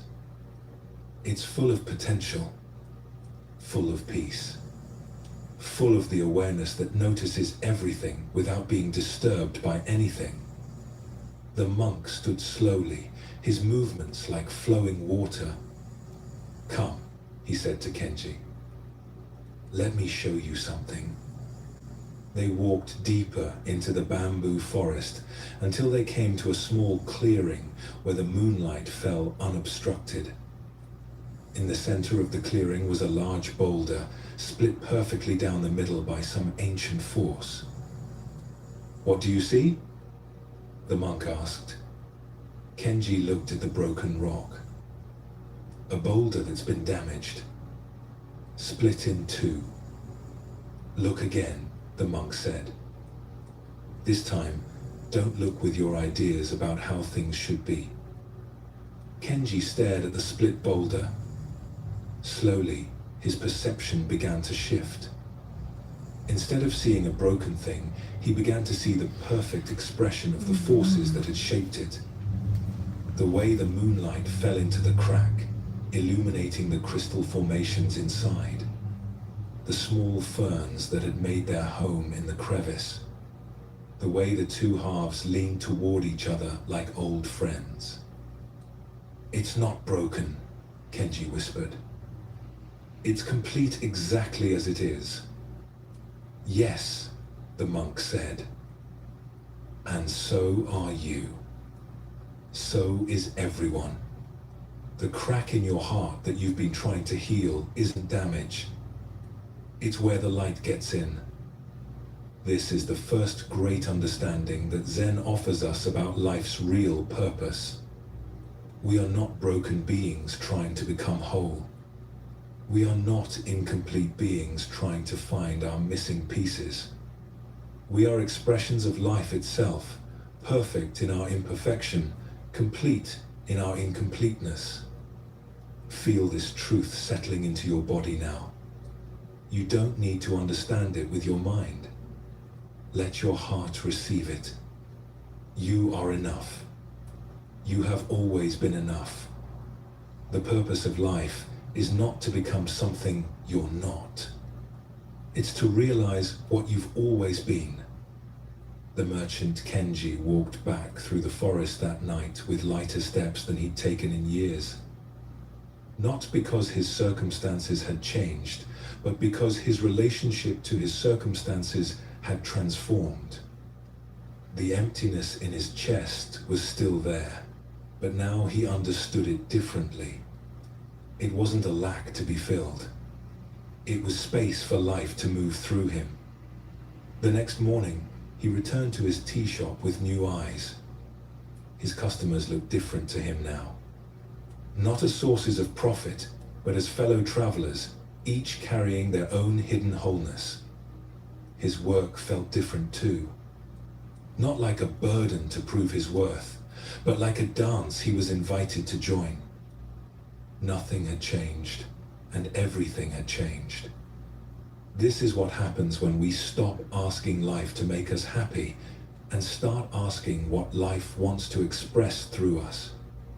When we stop trying to get something from existence and start wondering what we can give back. When we realize that the purpose of life is not to satisfy the small self that always wants more, but to discover the vast self that lacks nothing. Let your breathing slow down even more now. Feel yourself sinking deeper into rest. The questions that drove you to seek happiness, success, achievement, these questions came from love. A love for life, a love for growth, a love for experiencing all that existence offers. This love doesn't need to be abandoned. It just needs to be redirected. Instead of asking, how can I be happy? We can ask, how can I be awake? Instead of asking, how can I get what I want? We can ask, how can I want what is? Instead of asking, how can I become someone special? We can ask, how can I express what I already am? These questions transform everything. They turn life from a problem to be solved into a mystery to be lived. They turn suffering from an enemy to be defeated into a teacher to be welcomed. They turn the ordinary moments of existence into gateways to the sacred. The old monk by the stream understood this. That's why his tears were tears of joy. He had found the great secret that most people never discover. You are not a human being trying to have a spiritual experience. You are a spiritual being expressing itself as a human experience. This changes everything about how we live. It changes how we work, how we love, how we face difficulties, how we experience pleasure. It changes what we value and what we pursue. Most of all, it changes the question of purpose itself. The purpose of life is not to get anywhere else. It's to be fully here, not to become someone else, but to be completely yourself, not to achieve some future state of happiness, but to recognize the peace that's available right now, in this breath, in this moment, in this awareness that notices everything without being disturbed by anything. As you settle deeper into rest tonight, let this understanding seep into your bones. You are not on a journey to somewhere else. You are the destination you've been seeking. You are not preparing for life to begin. Life is flowing through you right now. You are not waiting for the real purpose to reveal itself. You are the purpose, expressing itself perfectly in this very moment. Sleep comes easily when we stop trying to be somewhere else. Rest is natural when we stop resisting what is. Peace is our birthright when we remember who we really are. Let these words fade now into the background of your awareness. Let your mind drift like clouds across an empty sky. You are held. You are complete. You are home. Tomorrow, when you wake, the world may look the same, but you will begin to see it with different eyes. The eyes of someone who knows the secret that the ancient Zen masters knew. The secret that changes everything and changes nothing at all. You are already what you seek. Let your breath deepen as we continue our gentle journey into the heart of ancient wisdom. Feel your body settling even more completely now, like a leaf finally coming to rest on still water. Now, let's explore the story of a young prince who discovered what you are discovering now, that the purpose of life is not what we think it is. This is not just history. This is your story, told through the life of one who walked this path before you. 2,500 years ago, in a kingdom nestled in the foothills of the Himalayas, a child was born who would change how humanity understands the very meaning of existence. But this change didn't happen through grand proclamations or miraculous powers. It happened through the simplest thing of all, waking up.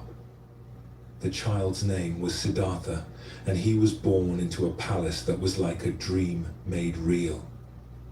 Imagine gardens where every flower was perfect, where the air itself seemed to shimmer with beauty.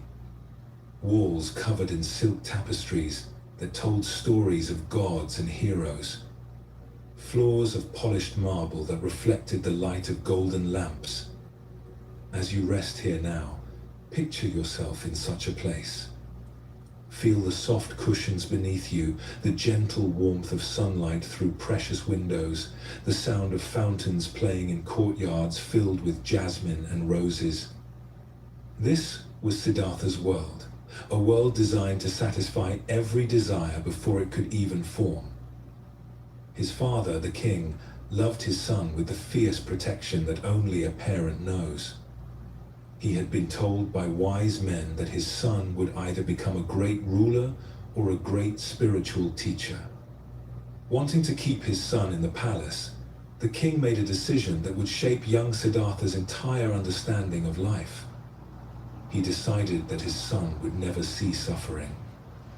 Every person who entered the palace was young and healthy. Every experience was beautiful and pleasant. When flowers wilted, they were immediately replaced. When anything broke, it vanished before the prince could notice. The palace was a bubble of eternal spring, where pain was as foreign as snow in summer. For 29 years, Siddhartha lived in this paradise. He married a beautiful princess who loved him deeply. They had a son whose laughter filled the palace halls like music. He learned the arts of music and poetry, of diplomacy and warfare. He had everything a human being could want. And yet, like the merchant Kenji we met earlier, something stirred in Siddhartha's heart. A restlessness that no pleasure could satisfy. A question that no luxury could answer. Feel that stirring in your own chest now. Perhaps you know it well. It's not dissatisfaction with what you have. It's a deeper knowing that there must be something more, something real beneath all the decorations of life.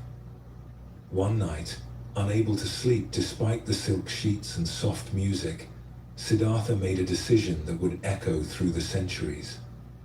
He asked his charioteer to take him beyond the palace walls. Just once.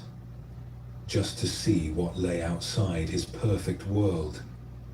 What he discovered changed everything. On that first journey, Siddhartha encountered an old man, bent with age, his hair white as clouds, his skin marked by the passage of many seasons. Siddhartha had never seen aging before. The sight struck him like lightning. What has happened to this person? He asked his charioteer.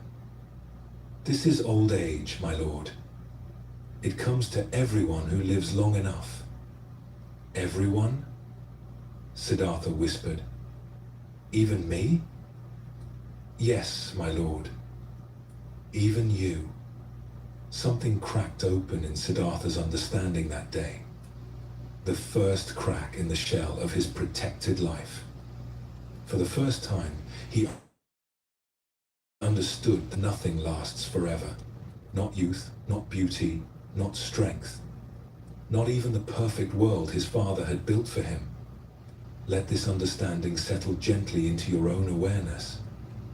Not as something frightening, but as something that makes this moment more precious. The breath you're taking right now will never come again. This particular configuration of awareness, peace, and presence is unique in all of history. On his second journey beyond the palace, Siddhartha encountered a person racked with illness. The sight of suffering without any way to escape it shook him to his core. On his third journey, he saw death itself, a body being carried to the cremation ground while family members wept. Each encounter was like a veil being lifted from his eyes. The comfortable illusions that had shaped his entire life began to dissolve. He realized that his palace was not the world. It was a shelter from the world. And no shelter, no matter how beautiful, could protect him from the fundamental realities of human existence. But it was the fourth encounter that changed his life completely. On this journey, Siddhartha saw a wandering monk. The man owned nothing but the simple robe on his back and a small bowl for food. His head was shaved, his feet were bare, and yet there was something in his eyes that Siddhartha had never seen before, not in all the luxury of the palace, not in all the beautiful faces of the court. The monk's eyes held peace. Not the peace of having everything you want, but the peace of wanting nothing you don't have. Who is this man? Siddhartha asked. A seeker, my lord. One who has left the world to search for truth. That night, Siddhartha stood on his palace balcony, looking out at the star-filled sky. The question that had been growing in his heart finally became clear. If aging, sickness, and death were inevitable, if all the pleasure and beauty in the world could not protect him from these realities, then what was the point of life? What was real? What could he trust? He looked back at his sleeping wife and child, at the golden walls that had been his entire universe. And he knew that to find the answer to his question, he would have to leave everything behind. This is the moment that separates ordinary seeking from true spiritual awakening. Siddhartha realized that he could not find real answers from within the very system that had hidden truth from him. To see clearly, he would need to step outside everything he thought he knew. Feel your own willingness to let go of old ideas tonight. You don't need to leave your life behind like Siddhartha did. But you can let go of old ways of thinking about what life is for. You can step outside the palace of familiar assumptions and see with fresh eyes. In the darkest hour before dawn, Siddhartha quietly left the palace. He traded his royal robes for the simple clothes of a seeker. He cut off his long hair with his sword. He walked away from power, comfort, and security to discover what lay beyond the realm of temporary pleasures. For 6 years, he searched. He studied with the greatest teachers of his time, learning meditation techniques that could quiet the mind and expand awareness. He practiced severe austerities, eating only a grain of rice a day, sleeping on beds of thorns, believing that by punishing the body, he could free the spirit. But neither intellectual understanding nor physical extremes gave him the answer he sought. He found he could enter states of blissful concentration, but when he returned to ordinary consciousness, the fundamental questions remained. He could discipline his body until it was like a skeleton, but suffering continued to exist in the world. One day, weak from years of extreme fasting, Siddhartha collapsed by a river. A young village girl named Sujata found him there, more dead than alive. Without asking who he was or what he believed, she offered him a simple bowl of rice milk. As Siddhartha drank this nourishment, something profound occurred to him. His years of indulgence in the palace had not led to truth. His years of extreme deprivation had not led to truth either. Perhaps the answer lay somewhere between these extremes.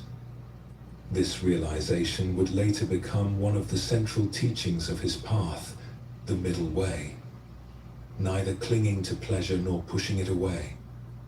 Neither indulging every desire nor denying every need.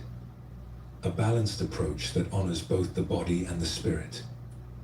Let your own body find this balance now. Not forcing relaxation, but not holding on to tension either. Not trying to stay awake, but not forcing sleep. Simply allowing yourself to rest in the natural rhythm of being. Strengthened by Sujata's kindness, Siddhartha made his way to a large tree near the village of Bodh Gaya. Something in him knew that this was the place. This was the moment. He would sit under this tree until he found the answer to the question that had driven him from his palace. As the sun set on what would become the most important night in human spiritual history, Siddhartha settled into meditation beneath the wide branches of what we now call the Bodhi tree. He made a simple vow: let my skin wither, let my blood dry up, but I will not move from this seat until I have found the end of suffering. What happened that night has been told in many ways, with many mythical embellishments. But the essential truth is simple and profound. Siddhartha looked directly into the nature of existence without flinching, without turning away, without protecting himself with pleasant illusions. He saw that everything that arises also passes away. Every thought, every emotion, every sensation, every experience, all of it temporary, all of it in constant flux. He saw that suffering comes from trying to hold on to what cannot be held, from wanting things to be different than they are. But most importantly, he saw through the illusion of the separate self. The I that wants, that fears, that grasps and pushes away, he saw that this too was just another temporary phenomenon arising and passing in awareness. There's a beautiful Zen story that captures this moment of recognition. A monk named Genjo had been searching for enlightenment for many years. One day, while sweeping the monastery courtyard, a pebble flew from his broom and struck a bamboo fence post. At the sound of that small impact, something in Genjo's mind shifted completely. He began to laugh, not with humor, but with recognition. For years, he had been looking for his original face, his true nature, his Buddha mind. And suddenly he realized the sound of the pebble hitting bamboo was his true nature. The awareness that heard the sound was Buddha mind. The one who had been seeking was what he had been seeking. All these years, he said to his teacher later, I've been polishing a brick, trying to make it into a mirror. But I was already the mirror all along. This is what Siddhartha discovered under the Bodhi tree. Not some special state of consciousness, not some magical power, but the simple recognition of what had always been present. The awareness that was aware of seeking was what he had been seeking. As dawn broke over the tree where he sat, Siddhartha had become the Buddha, which simply means the awakened one. Not awakened to something new, but awakened from the dream of separation, from the illusion that he was lacking something. His first words after this awakening were filled with wonder. How marvelous! How marvelous. All beings are already enlightened. They simply don't realize it. Feel this recognition touching your own heart now. You are not broken. You are not incomplete. You are not on a journey to become someone else. You are the awareness in which all experience arises and passes away. You are the peace that was never disturbed, even by the disturbance. The Buddha's great discovery was not about achieving some special state. It was about recognizing what had always been true. Like the monk who cleaned the temple, like the merchant by the stream, like you resting here now, the seeking itself was arising in the very awareness that was being sought. This understanding completely transformed the Buddha's relationship to life. He had left the palace to escape suffering, but now he understood that suffering was not something to escape. 0, 5. It was something to understand. Pain was inevitable. Birth, aging, sickness, death were part of life. But suffering, the extra layer of resistance, the "this shouldn't be happening," the desperate attempts to make impermanent things permanent, that was optional. For the next 45 years, the Buddha shared this understanding with anyone who would listen. Kings and beggars, scholars and farmers, young and old, all found freedom through his simple teaching. Not because he gave them something they didn't have, but because he helped them recognize what they had never lost.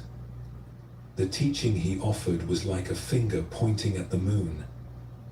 The finger was important, the practices, the ethics, the meditation techniques that help quiet the mind and open the heart. But the moon was the recognition itself, the direct seeing of your own true nature. This brings us to the heart of why Siddhartha's story matters for you, resting here tonight. His journey from palace to awakening reveals the real purpose of life. Not to avoid difficulty or maximize pleasure. Not to achieve some perfect state where nothing ever goes wrong. But to wake up from the dream that you are separate from life itself. The Buddha taught that there are 4 fundamental truths that, once understood, free us from unnecessary suffering.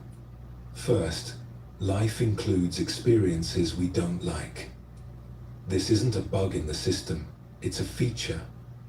Difficulty, loss, change, and uncertainty are woven into the very fabric of existence. Trying to create a life without these elements is like trying to have a coin with only one side. Second, our suffering comes from fighting this reality, from insisting that life should be different than it is, from believing that our happiness depends on controlling what cannot be controlled. This resistance is like swimming against a river current, exhausting and ultimately futile. Third, there is a way to end this unnecessary struggle. Not by changing life, but by changing our relationship to life. By learning to flow with the current instead of fighting it. By finding the peace that exists even in the midst of difficulty. Fourth, there is a practical path for developing this new relationship. Not a path of belief or faith, but a path of direct experience. Simple practices that anyone can use to discover their own inner freedom. Let these truths settle into your awareness like seeds finding fertile ground. You don't need to understand them completely right now. Just let them rest in the quiet space of your heart. There's another Zen story that beautifully illustrates this transformation. A student approached his master, crying, "Master, I am filled with anxiety about my family, worry about my work, and sadness about growing old. Please teach me how to get rid of these feelings." The master listened compassionately, then handed the student a cup of muddy water. "Please make this water clear," he said. The student tried everything, Filtering, stirring, adding clear water. Nothing worked. The mud just swirled around, making the water cloudier. Finally, exhausted, the student set the cup down and stopped trying. Gradually, the mud settled to the bottom by itself, and the water became crystal clear. You see, the master said gently, you don't need to get rid of anxiety, worry, or sadness. You just need to stop stirring them up with resistance. When you stop fighting these feelings, they settle naturally, and your true clarity shines through. This is what the Buddha discovered. Peace is not the absence of difficult experiences. Peace is the presence of awareness that remains undisturbed even when difficulties arise. Like the clear water that was always there beneath the mud. As you continue to settle deeper into rest, know that this same awareness is here right now. The awareness that notices your thoughts is peaceful. The awareness that notices your emotions is untouched by them. The awareness that notices your body is not limited by physical boundaries. You are not having an experience of awareness. You are awareness, experiencing itself as a human being. This was the Buddha's great insight, and it's available to you right now, in this moment, in this breath. The prince who left his palace thought he was going on a journey to find something he lacked. What he discovered was that he had never left home. What he found was what he had always been. What he achieved was the recognition that there was nothing to achieve. This is the real purpose of life, not to become enlightened, but to recognize that enlightenment is your natural state. Not to find peace, but to discover that you are the peace you seek. Not to solve the problem of existence, but to awaken from the dream that existence is a problem. Let this understanding accompany you now as you drift deeper into the natural rest that is your birthright. You are not a seeker looking for truth. You are truth itself, temporarily playing the role of a seeker. The game is almost over. The seeking is almost done. Like Siddhartha under his tree, you can stop trying so hard and simply be what you have always been. Complete, whole, at peace, already home. The Buddha's awakening under the Bodhi tree revealed something profound about balance. He had tried the extreme of luxury in his palace and the extreme of deprivation in the forest. Neither had led to freedom.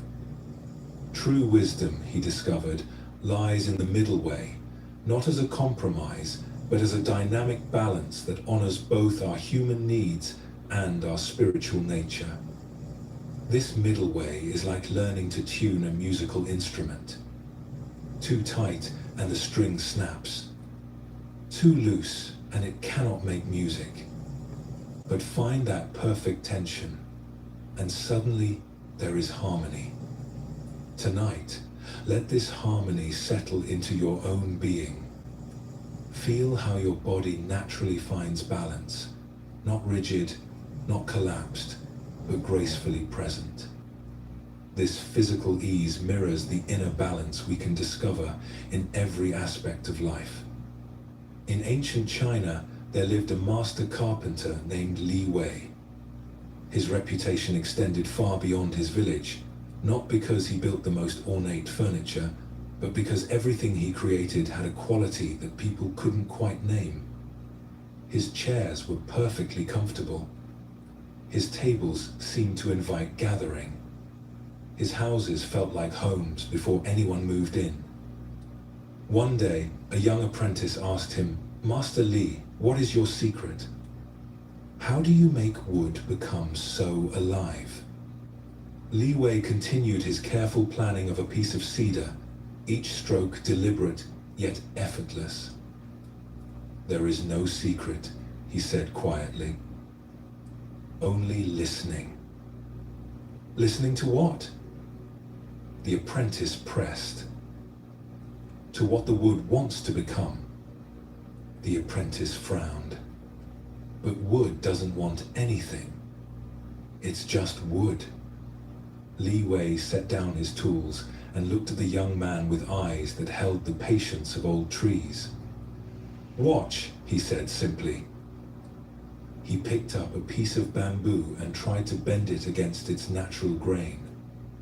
The wood resisted, then snapped with a sharp crack. Then he took another piece and bent it gently with its grain. It curved gracefully, like a dancer following music. "The wood has its own nature," Li Wei explained. "Fighting that nature breaks it. Working with that nature makes it strong and beautiful. This is the middle way of craftsmanship. As you rest here, feel how this principle applies to your own life. 0. 5. How much energy have you spent fighting your own grain? Trying to force yourself to be someone you're not? Pushing against your natural rhythms and tendencies instead of learning to work skillfully with them? The middle way is not about becoming passive or giving up on growth. It's about understanding the difference between effort and struggle, between growth and force, between discipline and violence against yourself. Li Wei's workshop became a place of pilgrimage for other craftsmen, but not for the reasons they expected. They came expecting to learn techniques and secret methods. Instead, they found a man who worked with such naturalness that his labor seemed like play. One visitor, a famous cabinet maker from the capital, watched Li Wei for 3 days. Finally, he burst out in frustration. "But what do you do? I see you work, but you make it look effortless. Where is the struggle?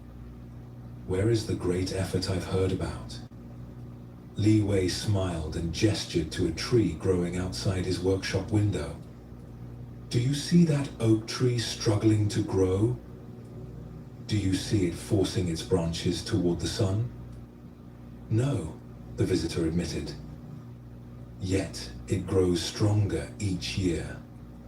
It bends with storms instead of breaking. It drops its leaves when winter comes and grows new ones in spring. It follows its nature completely, and in doing so, becomes magnificent." "But trees are different from people," the visitor protested. "Are they?" Li Wei asked. "What if humans are also part of nature? What if we too have a natural way of growing, of working, of being? What if the struggle comes from forgetting this?" Feel this question settling into your awareness.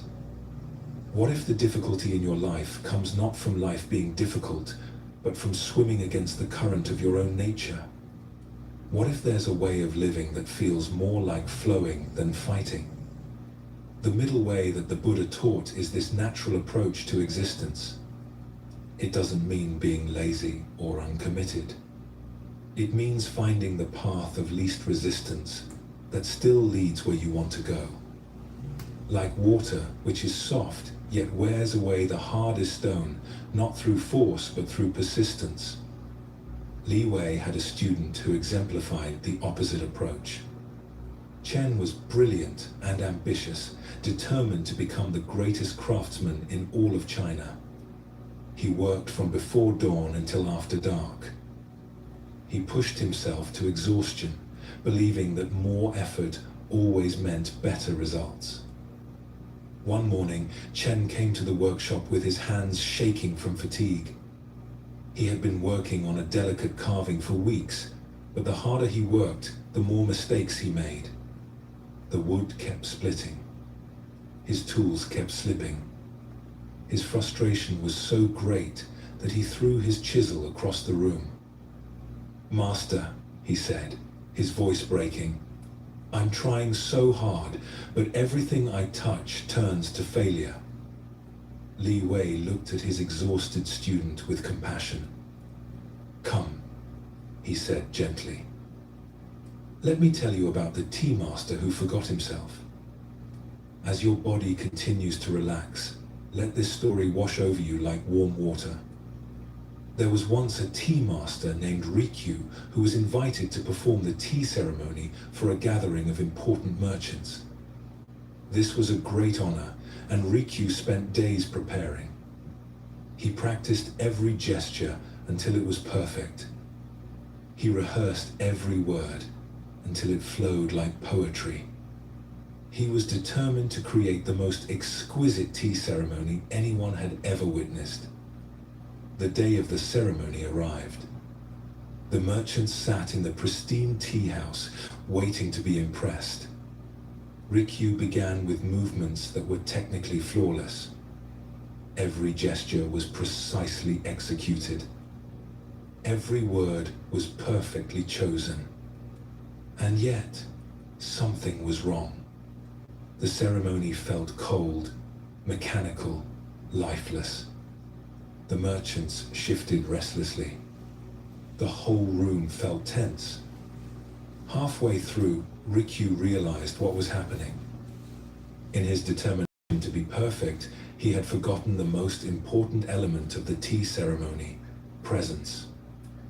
He was so focused on executing techniques that he had lost connection with the simple joy of sharing tea with others. In that moment, Rikyu made a choice that would be remembered for centuries. He stopped trying to impress anyone. He stopped performing and simply began serving tea. His movements became natural instead of perfect. His words became spontaneous instead of rehearsed. The change was immediate. The room filled with warmth. The merchants relaxed. What had been a performance became a communion. The ceremony, which had been flawless but empty, became simple but profound. Afterward, one of the merchants approached Rikyu. "Master," he said, "I have attended many tea ceremonies, but I have never experienced anything like what happened today. How did you create such magic?" Rikyu smiled. "I stopped trying to create anything. I simply allowed the tea ceremony to happen through me. This is the essence of the middle way, learning when to effort and when to allow, when to do and when to be, when to pursue and when to receive."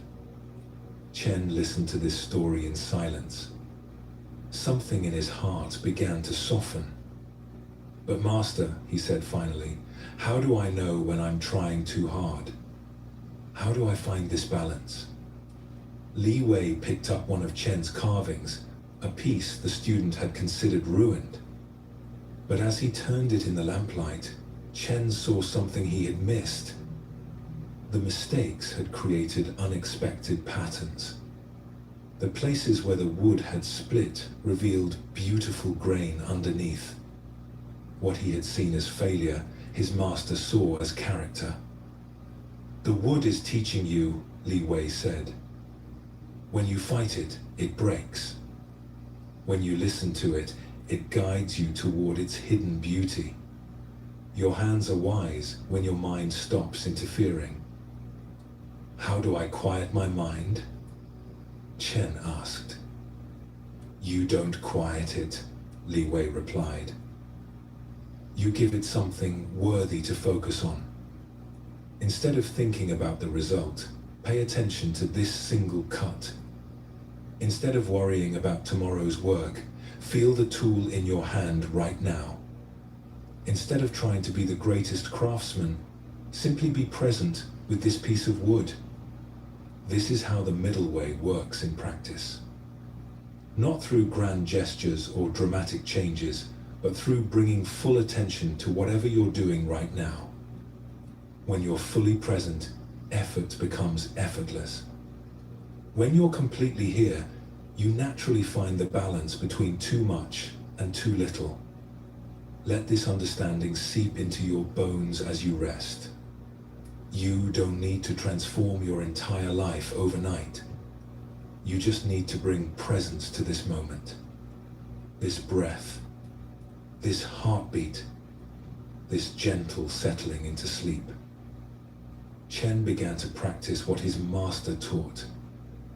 Instead of working 18 hours a day, he worked 8 hours with complete attention. Instead of rushing through projects, he savored each cut, each joining, each finishing touch. Paradoxically, his work improved dramatically, and he finished projects faster than before. How is this possible? He asked Li Wei.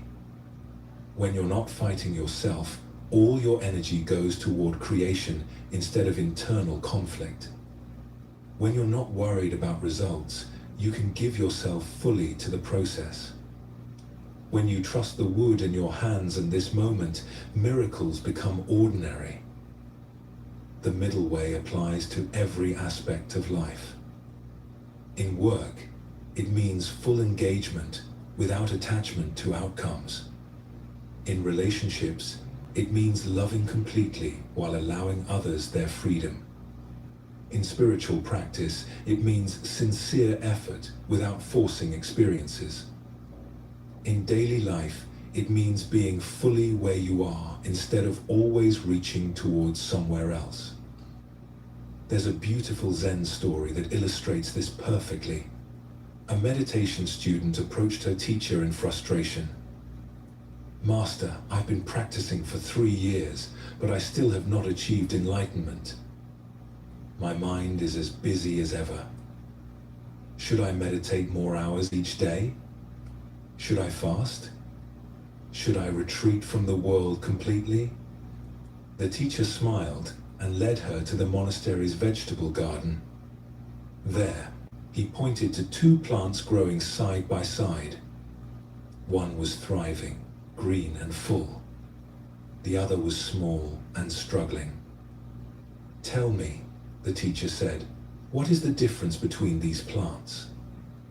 The student examined them carefully. "They have the same soil, the same sun, the same water," she said. "I don't understand why one flourishes and the other struggles." "Look more closely," the teacher suggested. Finally, the student noticed it. Around the struggling plant, the soil had been packed tight, compressed, overtended. Around the thriving plant, the earth was loose and aerated. "Ah," she said with sudden understanding. "Too much care can be harmful." "Yes," the teacher nodded. The struggling plant received more attention, more intervention, more effort to make it grow. The thriving plant was simply given space to unfold according to its nature. "Are you saying I should stop trying?" the student asked. "I'm saying learn the difference between nurturing and forcing. Water your practice regularly. Give it space to grow. Trust its natural unfolding. But don't dig up the seeds every day to see if they're sprouting. Feel this wisdom applying to your own spiritual journey. You don't need to force awakening or manufacture peace. These are your natural states, temporarily obscured by trying too hard to find them. Like the plant that grows best when given space, your inner wisdom flourishes when you stop interfering with its natural expression. The middle way is not a destination, but a dynamic balance that must be found fresh in each moment. Sometimes it looks like more effort, sometimes like less. Sometimes it means saying yes, sometimes saying no. Sometimes it means engagement, sometimes withdrawal. The key is learning to sense what this moment requires rather than applying a rigid formula. Li Wei often told his students, the master carpenter doesn't use the same pressure for every type of wood. Soft pine requires a light touch. Hard oak needs firm pressure. Wisdom lies not in having one technique, but in sensing what each situation calls for. As you settle deeper into rest tonight, allow this sensing to develop in your own life. You already know more than you think you know. Your body knows when it needs rest and when it needs movement. Your heart knows when to open and when to protect itself. Your spirit knows when to strive and when to surrender. The middle way is about trusting this inner guidance rather than overriding it with shoulds and have-tos. It's about becoming fluent in the language of your own wisdom. There was once a potter whose work was renowned throughout the land. Students came from everywhere to learn his secrets. They expected to find complicated techniques and special tools. Instead, they found an old man who worked with such simplicity that his pottery seemed to create itself. "Master," one student asked, "how do you make such beautiful vessels?" The potter smiled and gestured to the spinning wheel. "I don't make the pottery," he said. "I simply remove everything that is not pottery." "I don't understand." "I center the clay, then allow its nature to emerge. I guide it, but I don't force it. I work with its tendencies rather than against them. The pot already exists within the clay. My job is simply to help it reveal itself." This is perhaps the deepest teaching of the middle way. Your true self already exists within you, perfect and complete. Life's purpose is not to create someone new, but to remove everything that obscures who you already are. Like the potter with clay, like the carpenter with wood, you can learn to work with your own nature rather than against it. The struggle ends when you stop trying to be someone you're not and start allowing yourself to be who you are. The purpose of life reveals itself when you stop asking what you should become and start discovering what you already are. Let this recognition settle into your heart now. You are not a project to be completed or a problem to be solved. You are a masterpiece in the process of revealing itself. And like all great art, this revelation happens not through force, but through the patient, gentle removal of everything that is not essentially you. Rest in this knowing. Trust this process. Allow this unfolding. The middle way is not something you do, it's something you allow. It's the natural balance that emerges when you stop fighting yourself and start dancing with life. As sleep comes to embrace you, know that you are walking this middle way perfectly right now. Not trying to sleep, not fighting wakefulness, simply allowing whatever arises to arise. This is the path. This is the practice. This is the way home to yourself.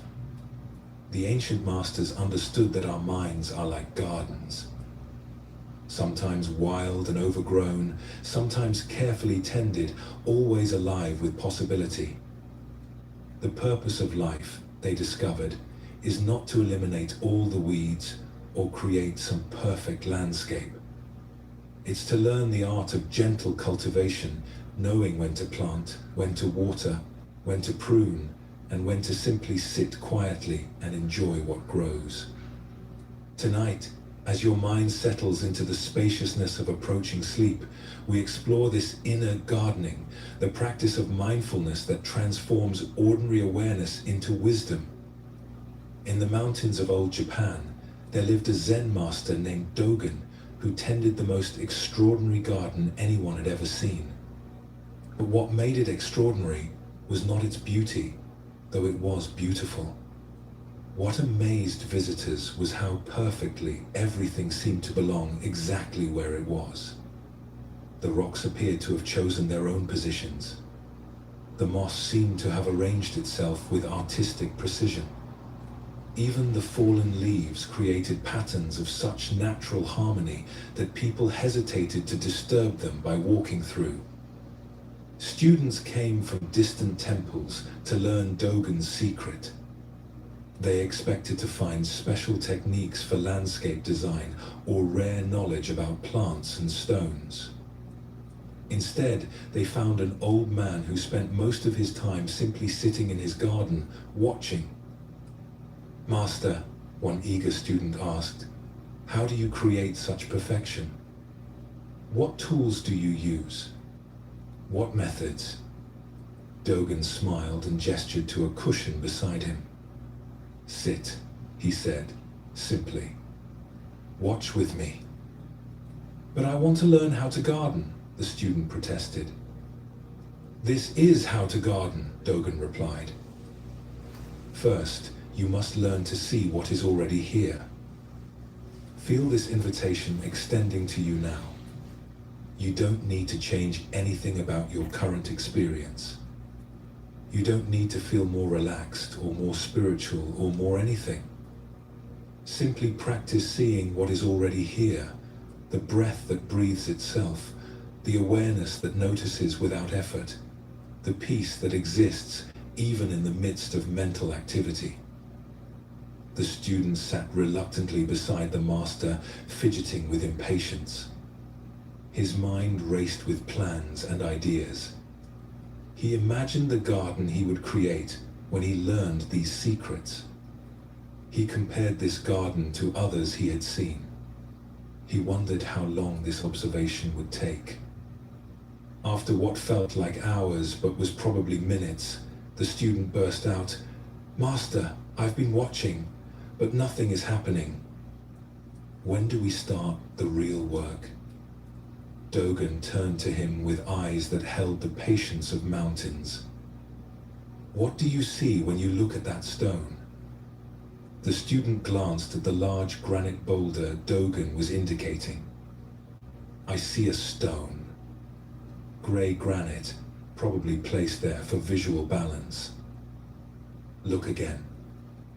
This time, don't look with your ideas about how gardens should be designed. Don't look with your knowledge about stones. Just look." The student tried to follow this instruction, but his mind kept interfering. He saw the stone, but he also saw his thoughts about the stone, his judgments, his comparisons, his theories about its purpose. "I'm sorry, Master. I don't understand what you want me to see." "I don't want you to see anything in particular," Dogen said gently. "I want you to notice what happens when you try to see without wanting.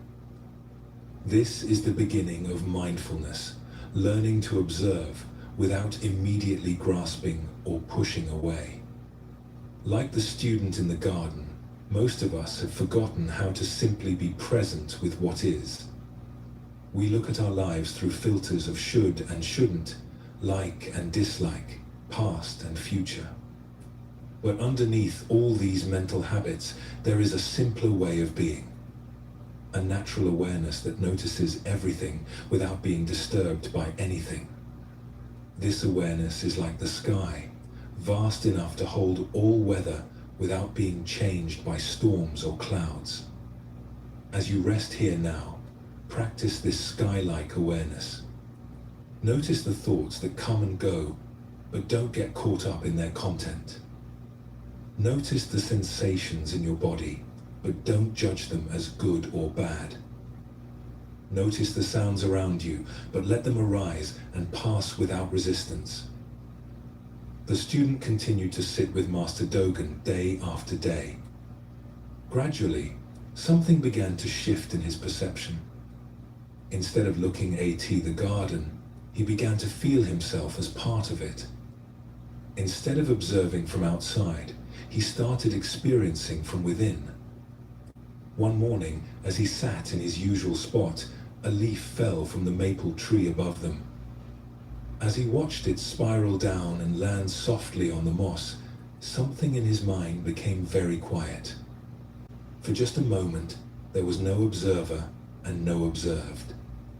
There was just the falling leaf, the morning air, the presence of awareness itself. "Master," he whispered, tears forming in his eyes, "I think I'm beginning to understand." Dogen nodded. "The garden has been teaching you all along. You were just learning its language." "What language is that?"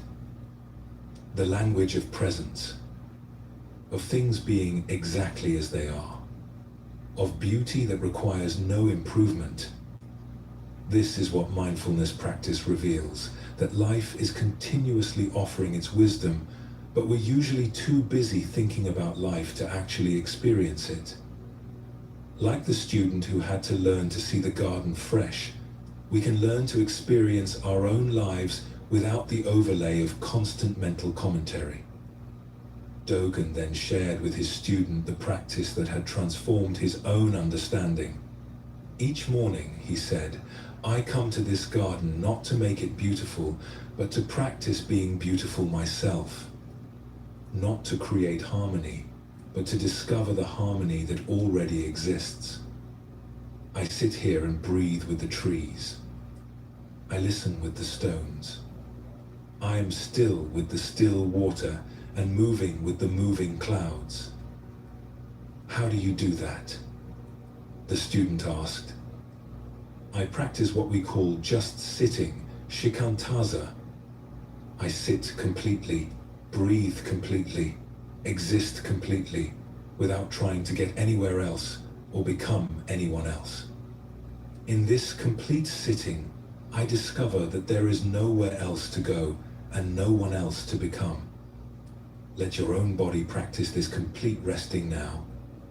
You're not resting in order to fall asleep, though sleep may come. You're not relaxing in order to feel better, though you may feel better. You're simply allowing yourself to be completely present with this moment of existing. The practice of just sitting reveals something profound about the nature of mind. When we stop trying to control our thoughts and emotions, when we stop trying to create particular states of consciousness, a natural peace emerges. Not a peace we achieve, but a peace we recognize was always here. Master Dogen had another student, a woman named Ido, who struggled with what she called her monkey mind. Her thoughts jumped from branch to branch like a restless primate, never settling anywhere for long. Master, she complained one day, my meditation is a disaster.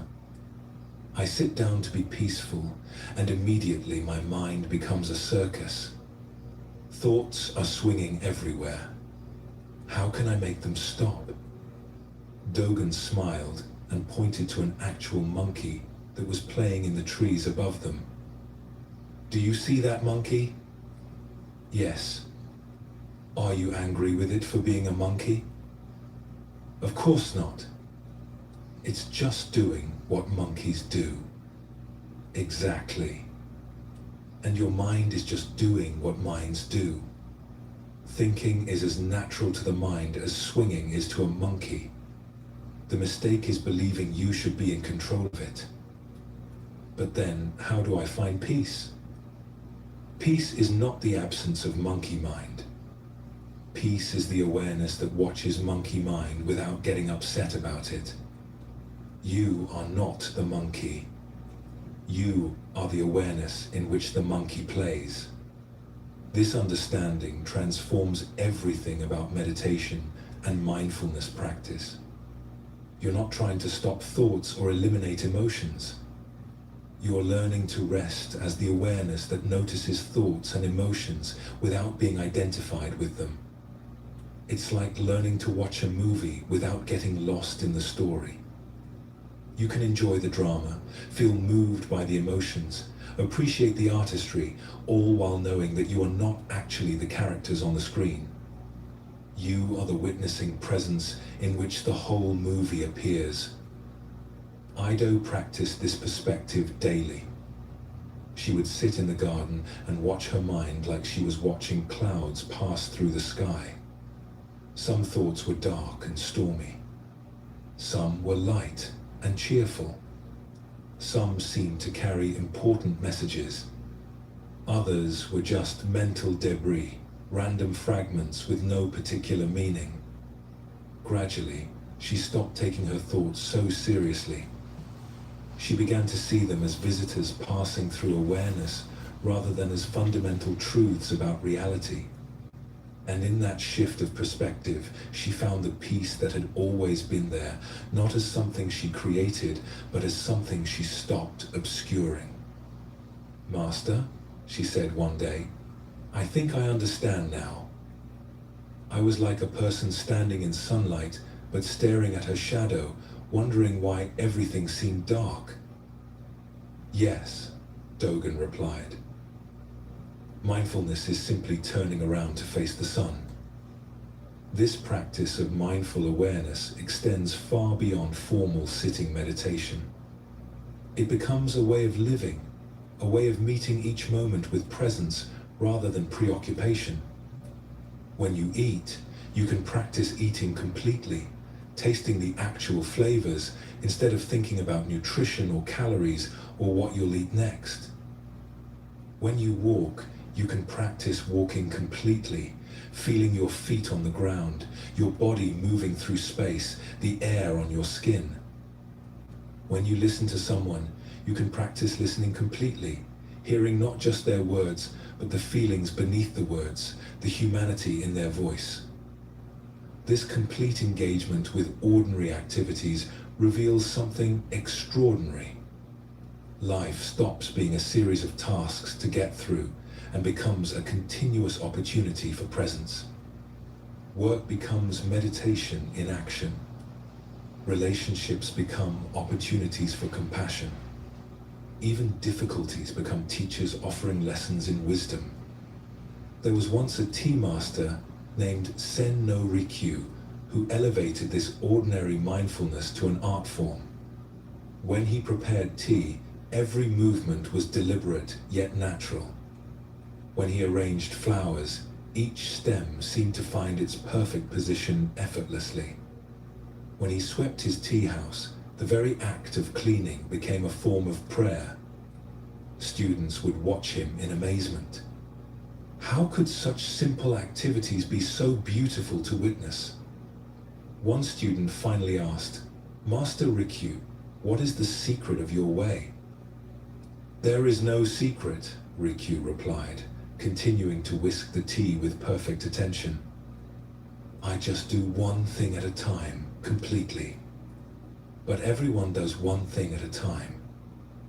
"No," Rikyu said gently. "Most people do many things at once.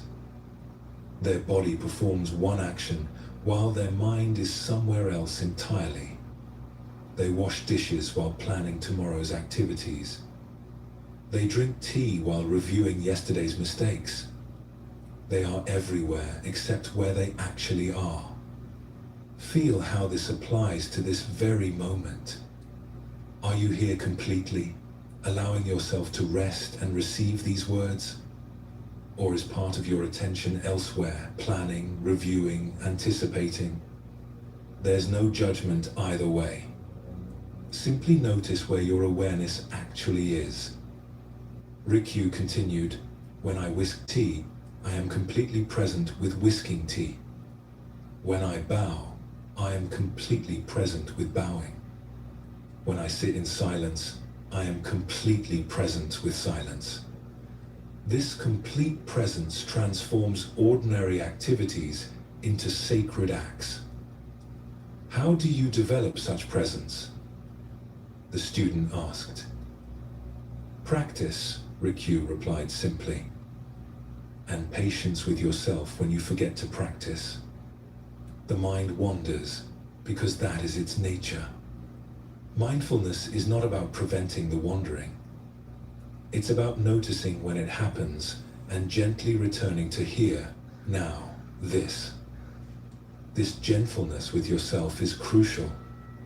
Mindfulness is not a discipline in the sense of forcing yourself to behave differently. It's more like learning to befriend your own experience. You develop a kind, curious relationship with whatever arises in your awareness.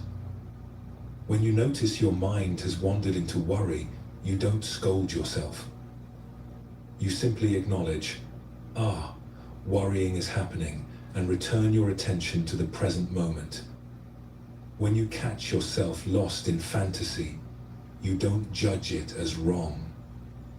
You simply note, Fantasizing is here, and gently come back to what's actually happening now. This practice is revolutionary because it stops the war against yourself. Instead of fighting your human tendency to get distracted or emotional or reactive, you learn to work with these tendencies skillfully. You become like a wise gardener who knows that some weather is stormy and some is sunny, and who tends the garden with equal care through all seasons. As you continue to settle deeper into rest, let this self-compassion infuse your relaxation. You don't need to relax perfectly.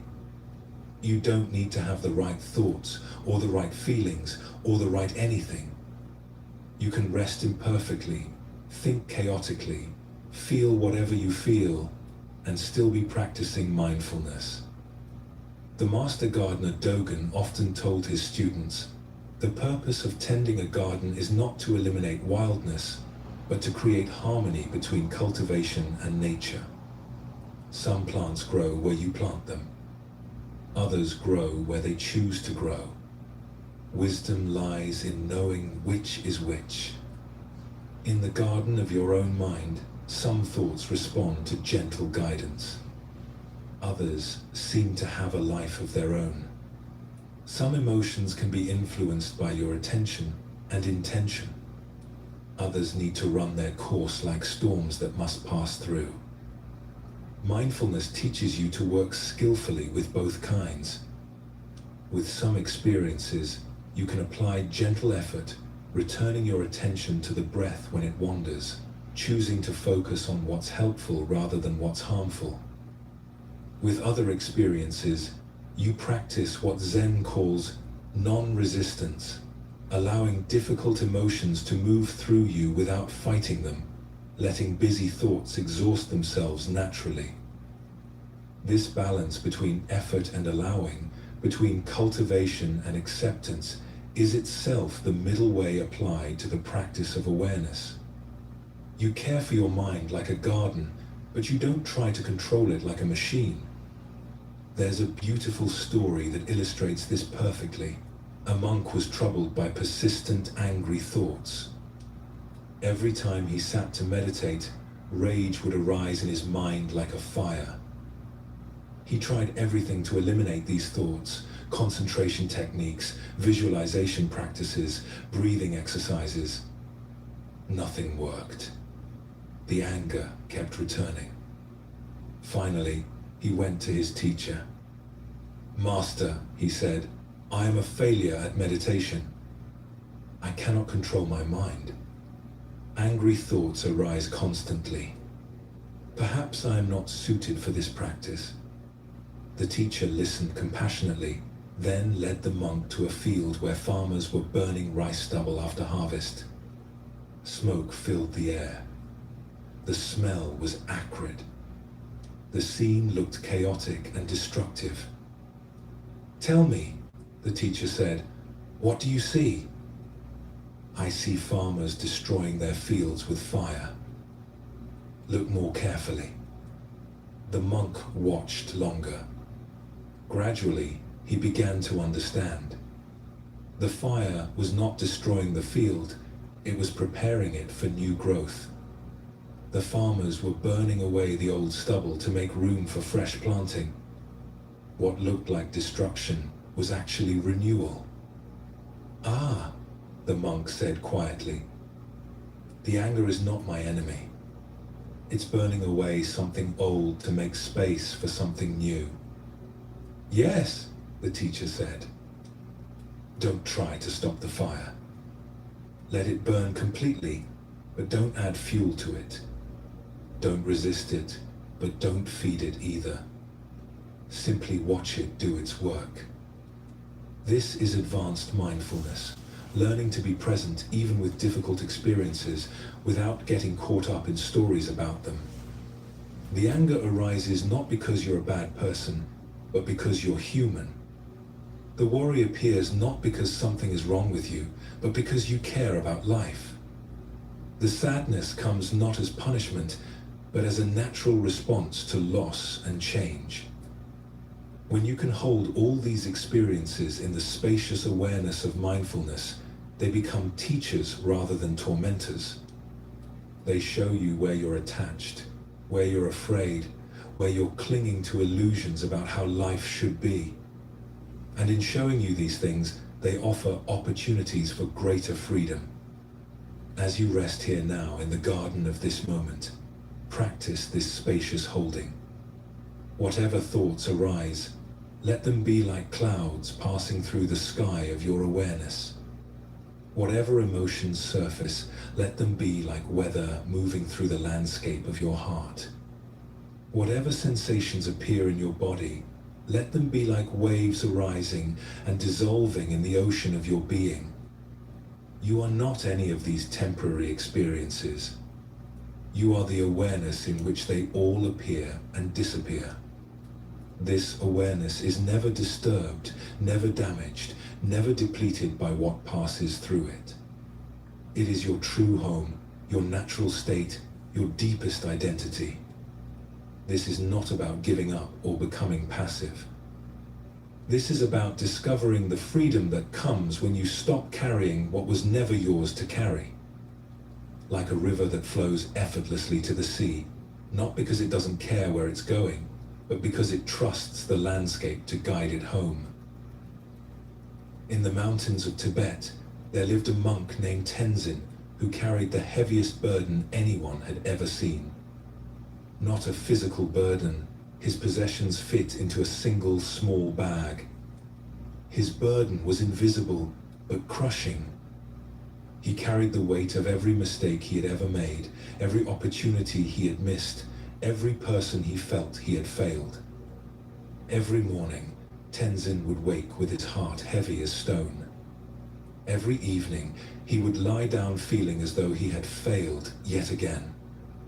He meditated faithfully, studied the teachings diligently, served others generously. But the weight only seemed to grow heavier with each passing year. One day, an old wanderer arrived at the monastery. He was ancient beyond counting, his eyes holding depths that seemed to reflect eternity itself. He carried nothing except a walking stick worn smooth by countless miles. "Master," Tenzin said, bowing deeply, "you have traveled far. You must be exhausted from carrying your belongings such a great distance." The old wanderer looked puzzled. "What belongings?" Tenzin gestured to the man's walking stick. "Your possessions. Your supplies for the journey." The wanderer laughed, a sound like wind chimes in a gentle breeze. "My dear friend, this stick is not a possession. It's a companion. When I need it, it supports me. When I don't need it, I barely notice it's there. It carries no weight because I carry no attachment to it." "But how do you survive with so little? 0, 5, Tenzin asked. "How do you survive with so much?" The wanderer replied, looking directly into Tenzin's eyes. "I can see the mountain you carry on your shoulders. Tell me, what is in your invisible pack?" Feel how this question touches your own heart. What invisible weight have you been carrying? What burdens have you picked up along the way that were never meant to be yours? That evening, the old wanderer sat with Tenzin by the monastery's meditation hall. "Tell me about this weight you carry," he said gently. And so Tenzin began to unpack his invisible burden. The harsh words he had spoken to his sister 20 years ago. The promise he had broken to his teacher. The times he had felt angry during meditation and judged himself as a failure. The fear that he would never be wise enough, kind enough, good enough. With each item he named, the wanderer simply nodded with infinite compassion. He didn't offer advice or judgment or solutions. He simply listened with the presence of someone who had learned to hear without needing to fix. When Tenzin finished, They sat in silence as the stars emerged above them. Finally, the wanderer spoke. "My friend, you have been carrying things that don't belong to you." "What do you mean?" "You are carrying your sister's anger as if it were yours. You are carrying your teacher's disappointment as if it defined you. You are carrying expectations about how awakening should look, as if there were a right way to be human. None of these things are yours to carry." The wanderer picked up a stone from the ground. "If I asked you to carry this stone to the next village, would you do it?" "Of course, if you needed me to." "And what if I asked you to carry it for the rest of your life?" Tenzin frowned. "That would be a very heavy burden." "Yes." "Now, what if I told you that the stone was never yours to carry, that I had been mistaken when I asked you to pick it up?" "What would you?" "I would put it down immediately." "Exactly. So, why do you continue to carry stones that no one ever asked you to pick up?" This is the beginning of true letting go, recognizing that most of what we carry is not actually ours. We pick up guilt that belongs to others. We carry responsibility for outcomes we cannot control. We hold on to pain long after the original wound has healed, like continuing to treat a cut that is no longer there. As you rest here now, practice this recognition. What would it feel like to set down the burden of needing to be perfect? What would it feel like to release the weight of past mistakes? What would it feel like to stop carrying tomorrow's worries today? The wanderer continued his teaching through the night. "There is a difference," he said, "between caring and carrying. You can care deeply about your sister's happiness without carrying responsibility for her anger. You can honor your teacher's guidance without carrying the weight of his expectations. You can work toward awakening without carrying the burden of spiritual achievement." "How do I learn this difference?" Tenzin asked. "By practicing what I call the art of open hands. Watch." The wanderer held out his hands, palms open to the sky. Open hands can give and receive freely. They can hold what needs to be held and release what needs to be released. But closed fists. He clenched his hands into fists. Closed fists can neither give nor receive. They hold on to everything, even things that cause pain. Feel your own hands as you rest. Notice whether they are clenched or relaxed. Let them soften completely, palms open, fingers naturally curved. This physical letting go can teach your heart how to release what it's been grasping. The whole universe operates with open hands, the wanderer said. The sun gives its light freely without demanding payment. The earth receives rain without grasping. Trees release their leaves in autumn without grief. Even your breath knows this wisdom, holding each inhalation just long enough before releasing it completely. There was once a tea master who had collected the most exquisite tea bowls in all of Japan. Each one was a masterpiece, valued not just for its beauty, but for its history. He kept them in a special room, locked away where they could never be damaged or stolen. One day, a student visited and asked to see the famous collection.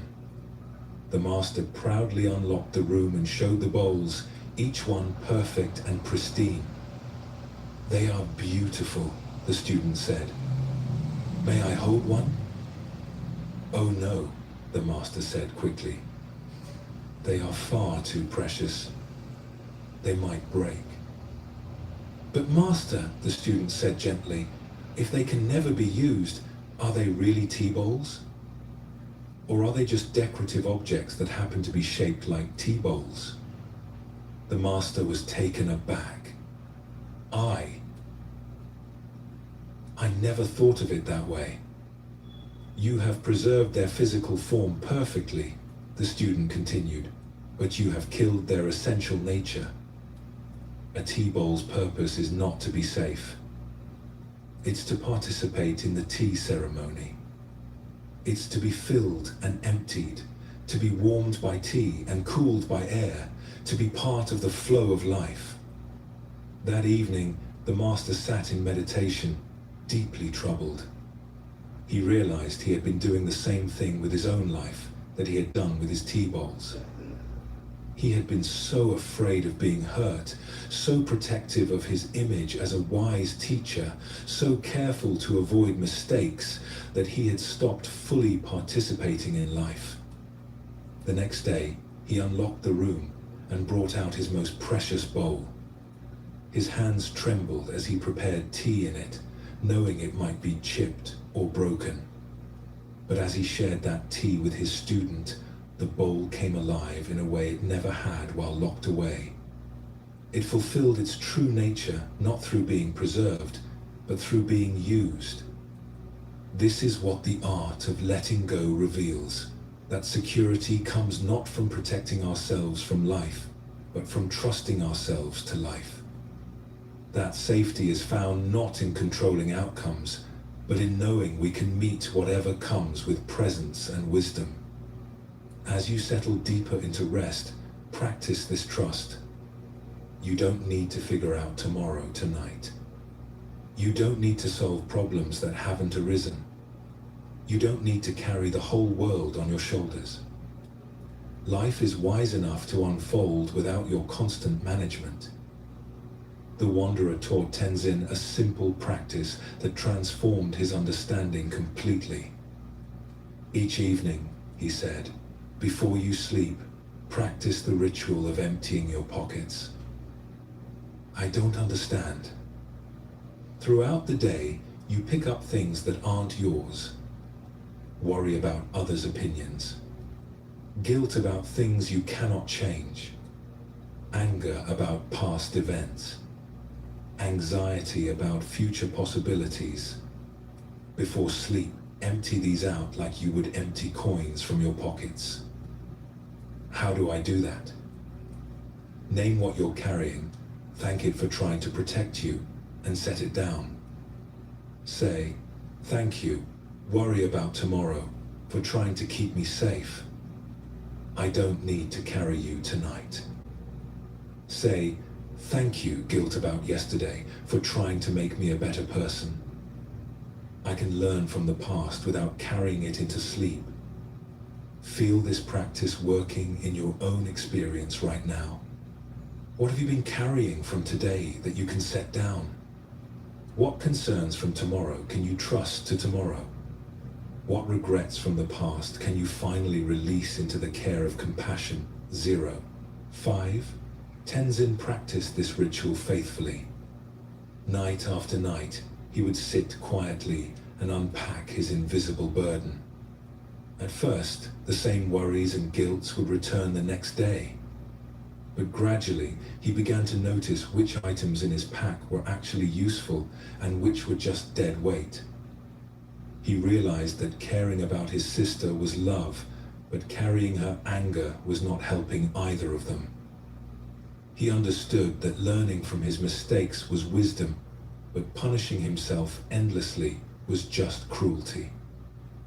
He saw that working toward awakening was beautiful, but demanding it on his timeline was just another form of attachment. Master, he said to the wanderer one evening, I'm beginning to understand. Letting go is not about stopping caring. It's about caring without clinging. Yes, the wanderer smiled. It's about loving with open hands instead of closed fists.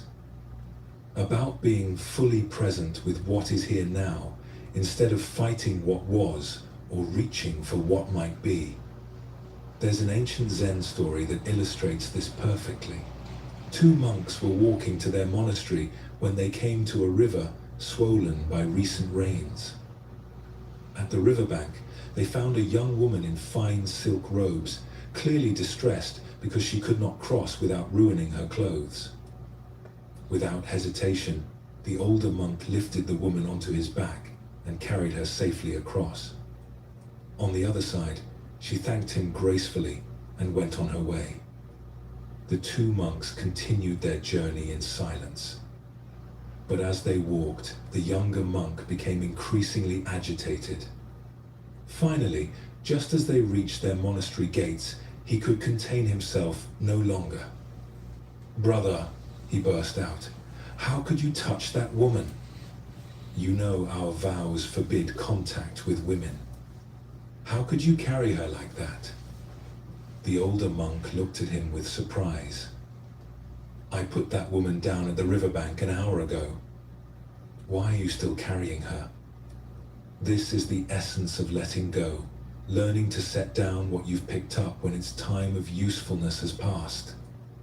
The older monk's action was skillful compassion in the moment. He helped someone in need, then released the experience completely. The younger monk turned a moment of service into a burden of judgment that he carried long after the action was complete. Feel how this applies to your own experience. How many things are you still carrying that you set down long ago? How many conversations are you still having in your mind with people who aren't present? How many problems are you still solving that were resolved hours or days or years ago? The art of letting go is also the art of timing. Like a farmer who knows when to plant and when to harvest, we can learn when to hold on and when to let go. Some things need to be carried for a while, like love for family, like commitment to growth, like responsibility for our actions. Other things are meant to be temporary, like emotions, like circumstances, like thoughts. Wisdom lies in knowing the difference. The wanderer shared one final teaching with Tenzin before departing. "The greatest freedom," he said, "comes from realizing that you are not your experiences. You are the awareness in which experiences arise and pass away. Experiences come and go like visitors in your home. Some are welcome, some are not. But you are not the visitors. You are the spacious house that can welcome all visitors without being changed by any of them." "Even difficult visitors?" Tenzin asked. "Even difficult visitors. Pain comes to teach you about healing. Fear comes to show you where you need courage. Anger comes to reveal what you truly value. Sadness comes to deepen your capacity for joy. When you stop fighting these visitors and start learning from them, they don't need to stay so long. This understanding transforms everything about how we relate to difficult experiences. Instead of seeing challenging emotions as enemies to defeat, we can see them as messengers carrying important information. Instead of trying to avoid all pain, we can learn to move through it with grace. Instead of demanding that life be comfortable, we can find peace even in discomfort. As you rest here now, practice being the spacious awareness rather than the temporary experiences moving through it. You are not your worries. You are the peace that notices worrying. You are not your tiredness.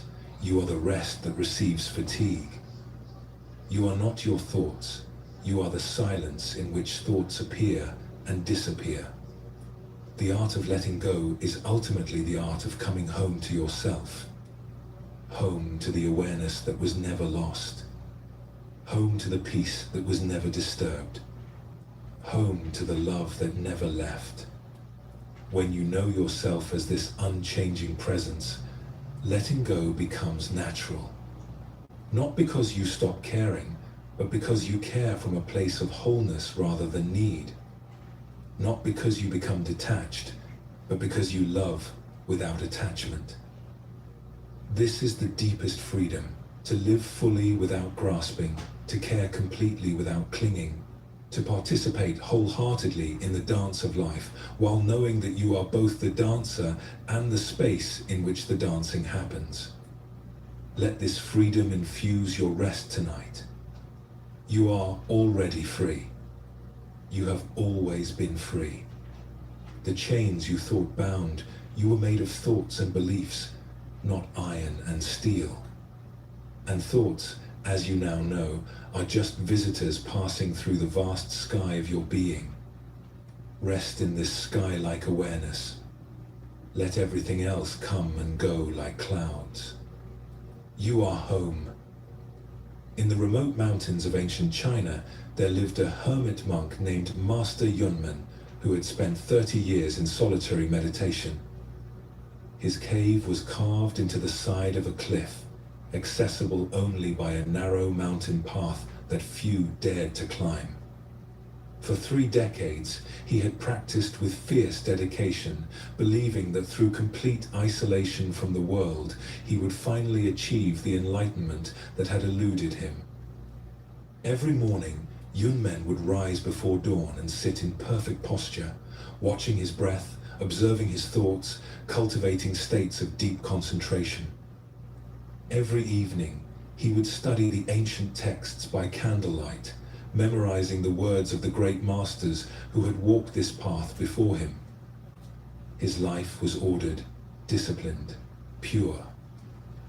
Yet despite all his years of practice, despite his mastery of meditation techniques and his vast knowledge of Buddhist philosophy, something essential remained missing. He felt like a man dying of thirst who had spent decades studying the chemical composition of water but had never taken a drink. One winter morning, as snow fell softly outside his cave, Yunmen heard something that stopped his meditation completely. It was the sound of crying, human crying, distant but unmistakable. For a moment, he considered ignoring it. He had renounced the world of human suffering precisely to avoid such distractions from his spiritual practice. But something in the quality of the crying touched a place in his heart that 30 years of meditation had not hardened. He rose from his cushion, wrapped his thin robe around his shoulders, and ventured out into the snow. Following the sound down the treacherous mountain path, he discovered a young woman sitting beside a partially frozen stream. She was poorly dressed for the mountain cold, her thin clothes soaked through from the snow. Beside her lay an elderly man, clearly her father, unconscious and barely breathing. "Please," she said when she saw Yunmen approaching, "my father collapsed on the path. We were trying to reach the village below before the storm, but we became lost. I don't know what to do." Yunmen looked at the scene before him. His first thought was of his meditation schedule, his carefully maintained routine of spiritual practice. His second thought was of the Buddhist precepts about non-attachment, about not becoming entangled in worldly concerns. But then he looked into the young woman's eyes, and something happened that 3 decades of isolated practice had not prepared him for. The boundary between his suffering and her suffering simply dissolved. The pain in her heart was not separate from the awareness observing it. The fear for her father's life was not happening to someone else. It was arising in the same consciousness that had been sitting on his meditation cushion moments before. Without another thought, Yunmen lifted the old man onto his back and began the difficult journey down the mountain. The woman walked beside him, and though neither spoke, there was a quality of presence between them that felt more sacred than any meditation he had ever experienced. They reached the village as the storm intensified. Yunmen helped get the old man to a warm shelter and medical care. The daughter wept with gratitude, trying to thank him, but Yunmen found he had no sense of having done anything special. It had felt as natural as breathing, as automatic as the heart beating in his chest. As he climbed back up the mountain to his cave, something had fundamentally shifted in his understanding. For 30 years, He had been practicing to transcend suffering, to rise above the messiness of human existence, to achieve a state of consciousness untouched by the pain of the world. But in that moment of responding to another's need, he had discovered something far more profound than transcendence. He had discovered that there was no other to transcend from. The suffering he had been trying to escape was not separate from the awareness trying to escape it. The enlightenment he had been seeking was not somewhere else. It was the very consciousness that was capable of responding to suffering with love.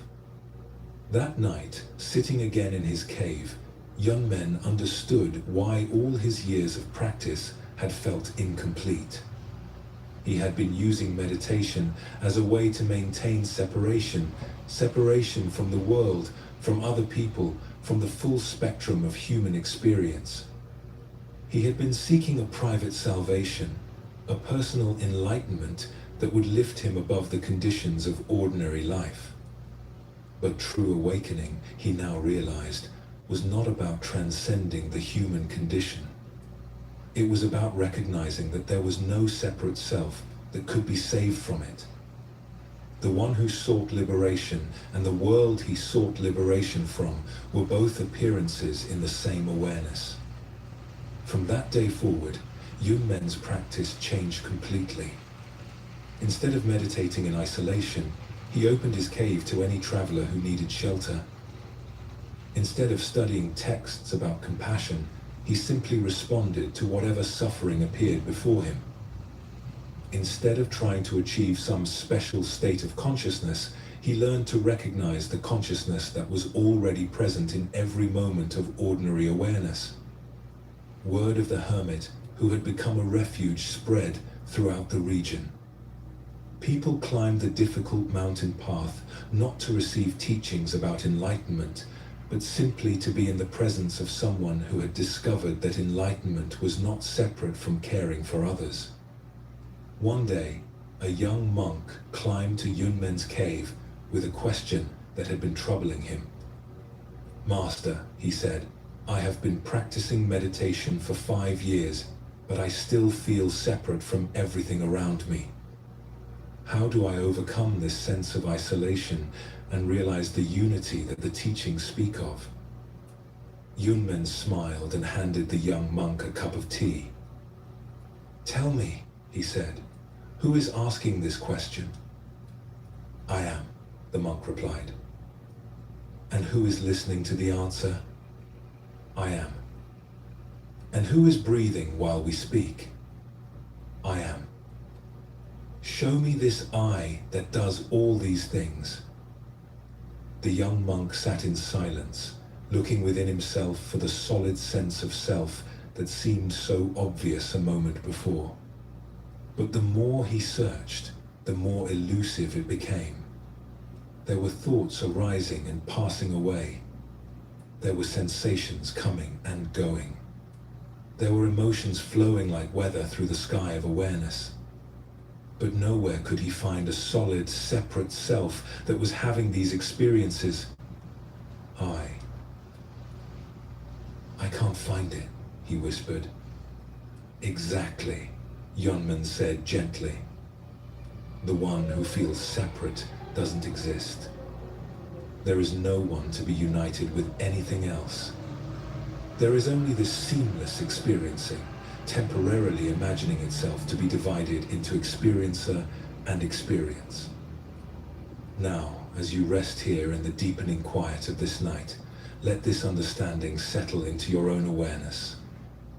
The sense that you are separate from life, that you are a conscious being observing a world outside yourself, is the most persistent and convincing illusion of human experience. It's also the source of all seeking, all suffering, all the desperate attempts to find meaning and purpose and happiness. But what if this separation never actually existed? What if the boundaries between inner and outer, self and world, are like lines drawn on water, apparently real, but actually nowhere to be found? This is perhaps the most radical insight about life's true purpose. We spend our lives trying to connect with something we were never actually separate from. We seek unity with existence while mistaking ourselves for something outside of existence. We chase experiences of oneness while never recognizing that experience itself is already one seamless happening. The suffering that drives all our seeking comes from this fundamental misunderstanding about what we are. We take ourselves to be isolated fragments of consciousness, separate from the world we perceive. From this imagined position of separation, life becomes a problem to be solved, a gap to be bridged, a loneliness to be healed. But consciousness is not something you have, it's something you are. And this consciousness is not personal or private. It's the same awareness that has been looking out through every pair of eyes, thinking every thought, feeling every emotion that has ever arisen in the history of life on this planet. The wave is not separate from the ocean. The cloud is not separate from the sky. The thought is not separate from the mind. And you, this sense of being a conscious presence experiencing life, are not separate from life itself. This recognition doesn't require special practices or altered states of consciousness. It's available right now in the simple awareness that is reading these words. The consciousness that notices thoughts is not a thought. The awareness that observes emotions is not an emotion. The presence that witnesses experiences is not limited by any particular experience. When Yunmen found himself naturally responding to the young woman's distress, he wasn't performing some spiritual feat. He was simply acting from the recognition that her suffering and his consciousness were not two separate things. The compassion that arose was not his compassion directed towards someone else. It was life caring for itself through the temporary focal point of his human form. This is why the great Zen masters often pointed to ordinary activities as the highest spiritual expression. Washing dishes, feeding the hungry, comforting the grieving, these are not distractions from enlightenment. They are enlightenment expressing itself naturally when the illusion of separation dissolves. The real purpose of life is not to escape the human condition, but to recognize that there is no separate self that could escape from anything. It's not to achieve some special state of consciousness, but to acknowledge the consciousness that is already aware of all states. It's not to transcend the world, but to discover that transcendence and immanence are the same recognition seen from different angles. Feel this recognition touching your own experience now. You are not a separate being having experiences. You are experience itself, temporarily organized into the pattern we call a human life. The awareness reading these words is not contained within the boundaries of your body. It's the very space in which the sense of having a body appears. This understanding brings profound relief. The burden of being a separate self, responsible for finding meaning and purpose and happiness in an indifferent universe, simply drops away. What remains is not emptiness but fullness, the recognition that you are the fullness itself, appearing as this particular perspective on existence. The seeking ends not because you find what you were looking for, but because you recognize that the seeker and the sought were never two. The spiritual journey continues not as a quest for something missing, but as the natural expression of wholeness celebrating its own infinite creativity. Rest in this wholeness now. Let the illusion of separation dissolve like mist in the morning sun. You are not alone in the universe. You are the universe, temporarily experiencing itself through the beautiful specificity of this human form. This is the deepest purpose of life, not to become something you're not, but to recognize what you've always been. Not to unite with existence, but to stop imagining you were ever apart from it. Not to find your way home, but to realize you never left. Your body has found its perfect stillness now, like a lake at dawn before the first breeze stirs its surface. Each breath carries you deeper into the peace that has no opposite, the rest that needs no sleep to complete it. As we continue exploring life's deepest purpose, we discover how understanding our true nature naturally blossoms into compassion, not as something we practice, but as something we simply are. In the bustling city of Edo, during Japan's golden age, there lived a rice merchant named Taro, who was known throughout the district for his fairness and generosity. His shop was small and modest, squeezed between larger, more prosperous businesses, yet people traveled from distant neighborhoods to buy from him. What made Taro different was not the quality of his rice, though it was excellent, or his prices, though they were fair. What drew people to his shop was something harder to name, a quality of presence that made everyone who entered feel somehow lighter, more at peace with themselves. Taro had not always been this way. In his younger years, he had been ambitious and calculating, determined to build the largest rice business in Edo. He worked from before sunrise until long after sunset, constantly scheming new ways to expand his profits and outmaneuver his competitors. He measured his worth by the weight of coins in his strongbox and the envy in his rivals' eyes. The change began on a particularly difficult winter when rice became scarce throughout the region. While other merchants raised their prices dramatically, hoarding their supplies to maximize profit, Taro found himself faced with a decision that would alter the course of his life. An old woman came to his shop one gray morning, her grandson clutching her thin hand. The boy could not have been more than 7 years old, his cheeks hollow from hunger, his eyes holding the peculiar brightness that comes from eating too little for too long. "Please, sir," the woman said, bowing deeply, "I have only enough coins for half a measure of rice. I know it is not enough, but my grandson has not eaten properly in 3 days. Is there any kindness you might show us?" Taro looked at the meager coins in her weathered palm, then at the child's face. For a moment, he hesitated. His business mind calculated the loss, the precedent this might set, the impact on his carefully planned profits. But then something else stirred in his chest, something he had not felt in years of focused ambition. Without speaking, he filled not one but 3 measures of rice, wrapped them carefully, and placed them in the woman's basket. When she tried to protest, tried to explain again that she had insufficient money, Taro simply shook his head. "The rice knows no difference between full payment and empty pockets," he said quietly. "It only knows how to nourish."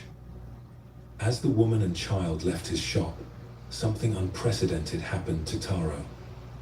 Instead of feeling the sting of lost profit, instead of regretting his impulsive generosity, he felt a warmth in his chest that seemed to expand with each breath.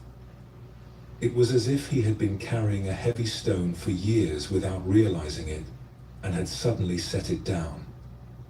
That night, Taro sat in his shop after closing, trying to understand what had changed. He had given away rice worth nearly a day's profit, yet he felt richer than he had in months. He had acted against his careful business calculations, yet he felt more successful than any profitable transaction had ever made him feel. Over the following weeks, similar situations arose. A sick mother needing rice for her children, an elderly man whose pension had run short, a young couple struggling to feed their newborn. Each time, Taro found himself responding not from calculation, but from something deeper, a recognition that their hunger was somehow not separate from his own capacity to help. Word spread through the neighborhood about the rice merchant who never turned away the truly needy. Some of his competitors mocked him as foolish, predicting that such soft-heartedness would lead to bankruptcy. Other merchants watched carefully, expecting his business to fail, planning to divide his customers among themselves. Instead, something miraculous happened. As Taro's reputation for kindness grew, so did his business. People who could afford full price began choosing his shop not just for the rice, but for the atmosphere of genuine care that pervaded the small space. Customers lingered to chat with him about their lives, their worries, their small joys. His shop became not just a place of commerce, but a gathering place for the community. More importantly, Taro himself was transforming. The driven, anxious merchant who had measured success only in monetary terms began to discover a different kind of wealth. Each act of generosity seemed to expand his capacity for more generosity. Each moment of caring for others revealed new depths of caring within himself. One evening, as he was preparing to close his shop, Taro was visited by a traveling monk who had heard stories of the kind rice merchant. The monk was old and walked with a stick, his robe simple and well-mended. "I have heard," the monk said, "that you give rice to those who cannot pay. People say you are either very holy or very foolish. Which is it?" Taro considered this question seriously. "I don't know about holy or foolish," he replied. "I only know that when I see hunger, something in me responds naturally, like water flowing downhill. I don't think about whether to be generous. The generosity just happens." "And why do you think that is?" Taro was quiet for a long moment, looking at the neat rows of rice sacks in his shop. "At first, I thought I was helping other people. But now I think maybe there are no other people. When I see that hungry child, it's like seeing my own hunger reflected in a mirror. When I feed him, it's like feeding myself." The monk smiled, his eyes twinkling with recognition. "You have discovered something that many spiritual seekers spend lifetimes trying to understand." "What is that?" "That compassion is not something you do, it's something you are. When the illusion of separation dissolves, caring for others is as natural as your right hand caring for your left hand." The monk stayed that night in the small room above Taro's shop. As they shared a simple meal of rice and vegetables, he told Taro about the nature of true compassion. "Most people," the monk explained, "think compassion means feeling sorry for others and trying to help them from a position of strength or superiority. But real compassion is not based on difference. It's based on recognition. When you truly see that there is no fundamental separation between yourself and others, helping becomes as automatic as breathing." "But how did this understanding come to me?" Taro asked. "I never studied spiritual teachings or practiced meditation. The heart has its own way of awakening," the monk replied. "Sometimes it happens through years of disciplined practice. Sometimes it happens through a single moment of genuine caring. Your business became your monastery. Each hungry person who entered your shop was your teacher. Each act of generosity was your meditation." That night, Taro understood that his life had found its true purpose not through the pursuit of wealth or status, but through the simple recognition that all beings shared the same fundamental nature. His rice shop was not just a business, it was an expression of this recognition made manifest in daily life. Years passed. Taro's reputation for kindness spread throughout Edo and beyond. Other merchants began to emulate his approach, discovering that business built on genuine care was both more profitable and more fulfilling than business built on competition and greed. When Taro finally grew old and passed his business to his son, his last words were not about profit margins or business strategy. Instead, he said simply, "Remember that every person who enters this shop is yourself in a different form. Feed them as you would feed yourself. Care for them as you would care for yourself." This is not charity, this is recognition. Now, as you rest here in the gathering stillness of night, let this story touch something deep within your own heart. Taro's transformation reveals a profound truth about life's real purpose. We often think of compassion as something we should cultivate, a virtue we should develop, a practice we should engage in. But true compassion is not an action we perform, it's a recognition we embody. When we understand that there is no fundamental separation between ourselves and others, caring becomes as natural as the heart beating in our chest. We don't have to force ourselves to be kind any more than we have to force ourselves to feel pain when our own finger is cut. This is why the great spiritual traditions speak of compassion not as a moral imperative, but as a natural consequence of wisdom. When you truly see what you are, not a separate self struggling to survive in an indifferent world, but consciousness itself expressing as this particular human form, then caring for others is simply consciousness caring for itself.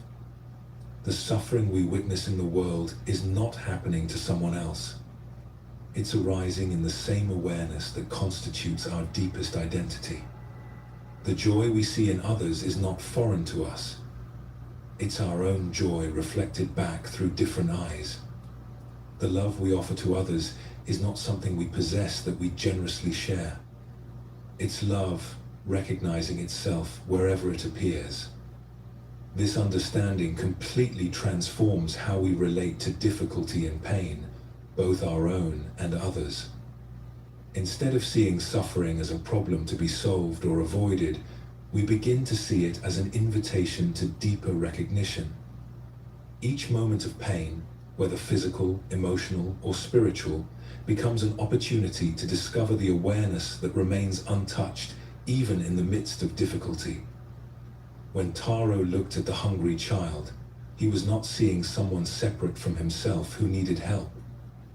He was seeing his own nature reflected in a form that temporarily needed nourishment.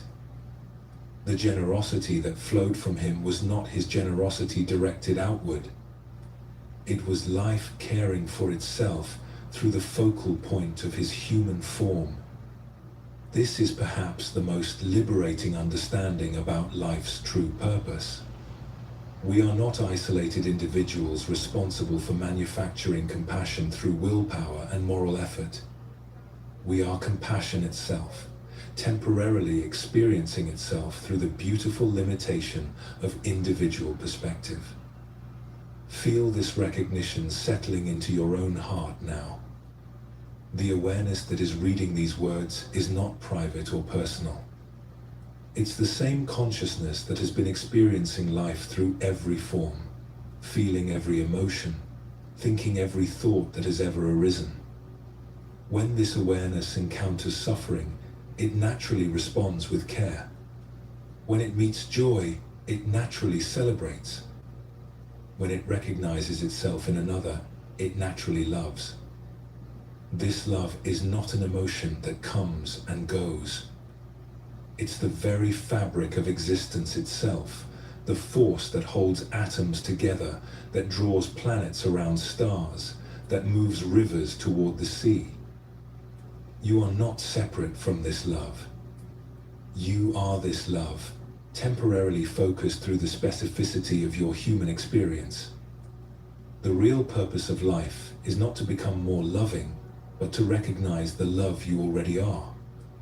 Not to develop compassion, but to stop obscuring the compassion that is your fundamental nature.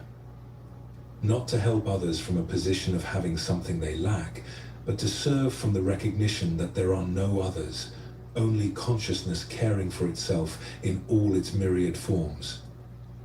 As sleep begins to embrace you now, let this love pervade every cell of your being.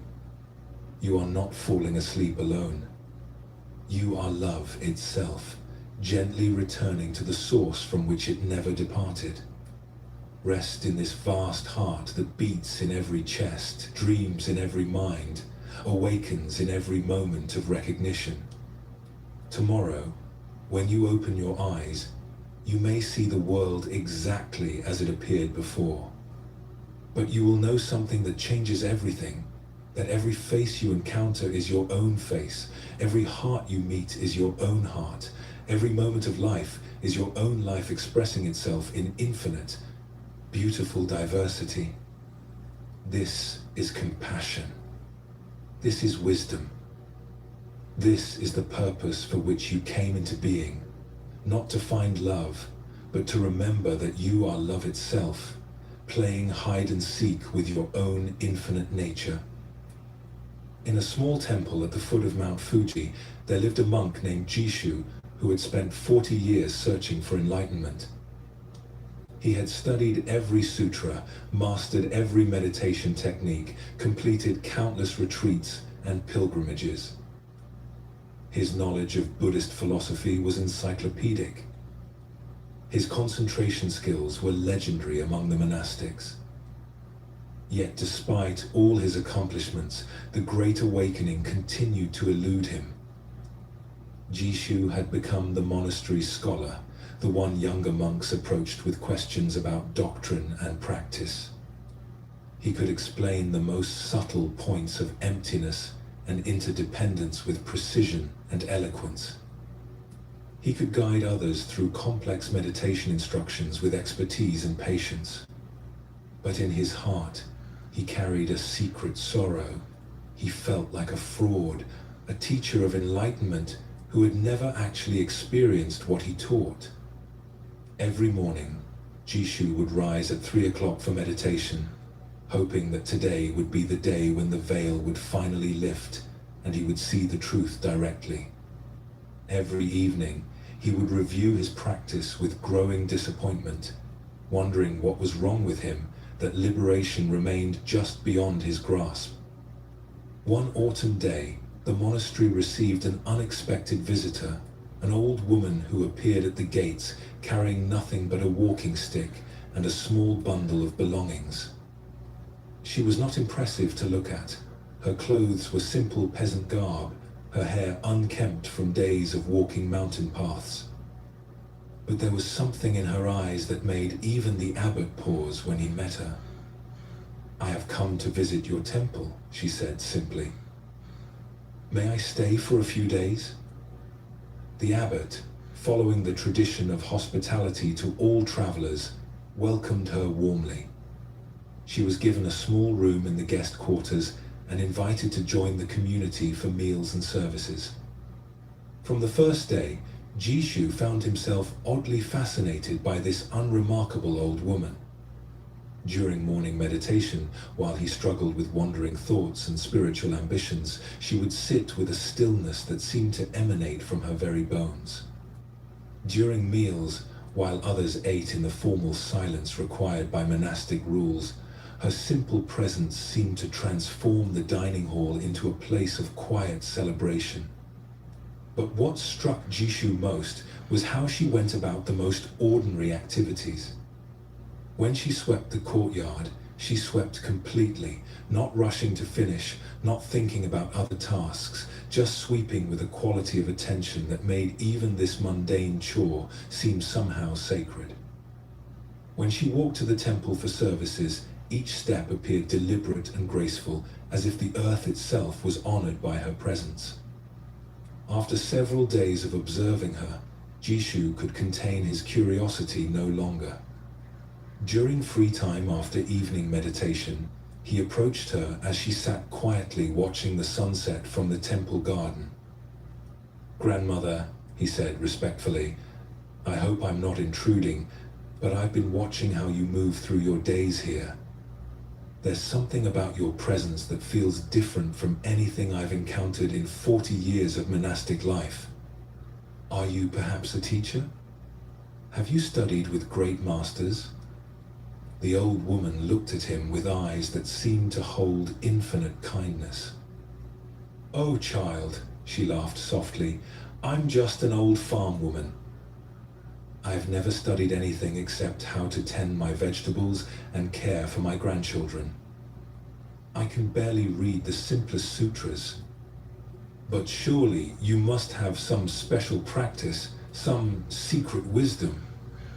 The way you sit, the way you walk, the way you simply exist. It's like watching enlightenment in action.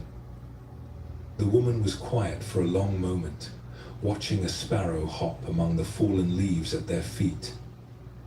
Tell me, learned monk, what do you think enlightenment looks like? Jishu felt a familiar excitement at being asked to demonstrate his knowledge. Enlightenment is the direct realization of emptiness, the dissolution of subject-object duality, the recognition of Buddha, nature, the cessation of suffering through the elimination of ignorance and craving. The woman said gently, those are very big words for something so simple. Simple? When I watch that little sparrow, she said, pointing to the bird still searching for seeds among the leaves, do you think it's enlightened? Jishu considered this carefully. Well, in the ultimate sense, all beings possess Buddha, nature, but the sparrow lacks the self-awareness to recognize its own true nature. The woman interrupted softly. But does the sparrow suffer from the belief that it's not enlightened? Does it struggle to achieve some special state of consciousness? Does it worry that it's not spiritual enough? Well, no. Then perhaps the sparrow is already living what you're searching for. That night, Jishu lay awake thinking about the old woman's words. Could it be possible that he had been making enlightenment more complicated than it needed to be? Could all his studying and striving actually be taking him further from what he sought? The next morning during meditation, instead of applying his usual techniques and monitoring his progress towards some imagined goal, Jishu simply sat. He didn't try to achieve anything or become anyone special. He just allowed himself to be present with whatever was already here, the sensation of breathing, the feeling of sitting, the sounds of the temple waking up around him. For the first time in years, his meditation felt natural rather than effortful. There was nothing to attain because sitting itself was already complete. There was no one to become because the awareness sitting was already whole. After meditation, Jishu found the old woman sweeping the same courtyard where he had spoken with her the night before. This time, instead of watching her as if she possessed some secret he needed to learn, he simply picked up another broom and began sweeping alongside her. They worked together in comfortable silence. There was no sense of a student learning from a teacher, no feeling of seeking something from someone else. There was just two people sweeping, two expressions of the same awareness, temporarily focused through different forms, but participating in the same simple activity. As they finished their work, the woman paused and looked at Jishu with a smile that seemed to contain the warmth of 1,000 suns. There, she said quietly. Now you're enlightened. Jishu looked around, expecting to feel different, to see some dramatic change in his perception of reality. But everything looked exactly the same as it had moments before. The temple was the same temple. The morning light was the same light, 0, 5. He was the same monk with the same face and the same thoughts. But nothing has changed, he said with confusion. Exactly, the woman replied. True enlightenment is not about becoming someone different. It's about recognizing what you've always been. You haven't achieved anything special. You've just stopped believing that you needed to. She gathered her simple belongings and prepared to continue her journey down the mountain. Before leaving, she turned to Jishu one last time. The Buddha you've been seeking is the one who was looking for the Buddha. The enlightenment you've been chasing is the awareness that was doing the chasing. The peace you've been practicing for is the consciousness that was aware of practicing. You've always been what you were searching for. You just forgot to notice. After she left, Jishu continued his monastic duties exactly as before. He still rose early for meditation, still studied the sutras, still guided younger monks in their practice. But everything had changed, because nothing needed to change. Meditation became not a technique for achieving enlightenment, but simply sitting completely. Study became not a pursuit of special knowledge, but appreciation for wisdom that was already present. Teaching became not the transmission of something he possessed, but the recognition of what was already alive in every student. Years later, when other monks asked Jishu about his transformation, about the moment when he finally achieved the enlightenment he had sought for so long, he would smile and say, "There was no moment of achievement because there was nothing to achieve. There was only the moment when I stopped believing I was unenlightened." Now, as you rest here in the deep stillness of night, let this story touch the very core of your understanding. For 40 years, Jishu sought something extraordinary, something that would lift him above ordinary human consciousness into a realm of special spiritual attainment. What he discovered was that the extraordinary had been hiding in the ordinary all along. This is perhaps the most profound teaching about life's real purpose. We spend so much energy seeking peak experiences, altered states, mystical realizations, moments of transcendence that will finally prove to us that we are spiritual beings worthy of peace and happiness.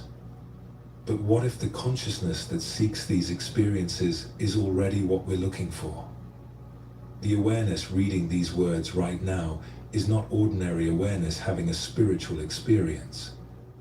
It's the same consciousness that sages throughout history have pointed to as our deepest nature. It's not personal or limited or in need of improvement. It's the very space in which all experience arises and passes away. You are not a human being who occasionally touches enlightenment during special moments of meditation or insight. You are enlightenment itself, temporarily experiencing the adventure of being human. You are not consciousness trapped in a body, trying to escape into spiritual freedom. You are consciousness playing at limitation, exploring what it's like to imagine boundaries where none actually exist. This understanding completely transforms what we think the spiritual path is about. Instead of seeking to become someone else or achieve some special state, we can simply relax into what we already are. Instead of trying to transcend the human experience, we can appreciate it as a magnificent expression of our true nature. Feel this recognition settling into your awareness now. You don't need to wait for some future moment of awakening. You don't need to accumulate more spiritual experiences or insights or practices. The awakening you seek is the very capacity to seek it. The enlightenment you're looking for is the awareness that knows you're looking.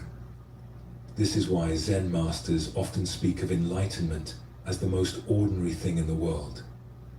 It's not a special achievement reserved for advanced practitioners. It's the natural state that appears when we stop trying to be somewhere else or someone else. It's what remains when all seeking ceases, not because we found what we were looking for, but because we've recognized that the one who was looking was what we were looking for. The old woman sweeping the courtyard was not more enlightened than Jishu the scholar. She had simply never believed she was unenlightened. She lived from the recognition that this moment, exactly as it is, lacks nothing. This breath, this heartbeat, this simple awareness of being alive, this is the Buddha nature that all the scriptures point toward. You don't need to understand this intellectually. Understanding is just another experience arising in awareness. You don't need to feel peaceful or blissful or spiritually elevated. Feelings are just weather passing through the sky of consciousness.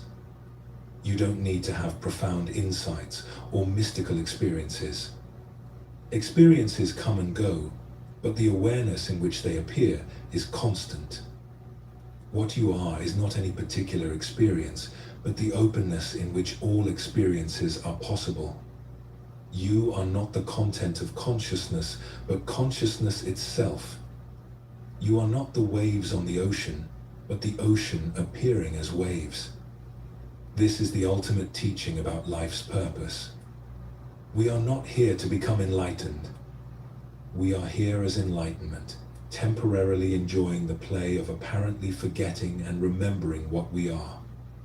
We are not here to find meaning, but to be meaning, expressing the infinite creativity of existence through the beautiful particularity of individual lives.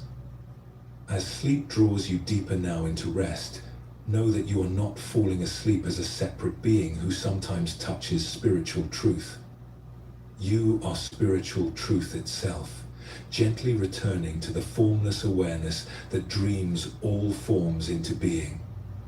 Your individual life is not a problem to be solved, but a love song that existence is singing to itself. Rest completely in this knowing. There is nowhere else to go because you are already where you belong. There is nothing else to achieve because you are already the achievement.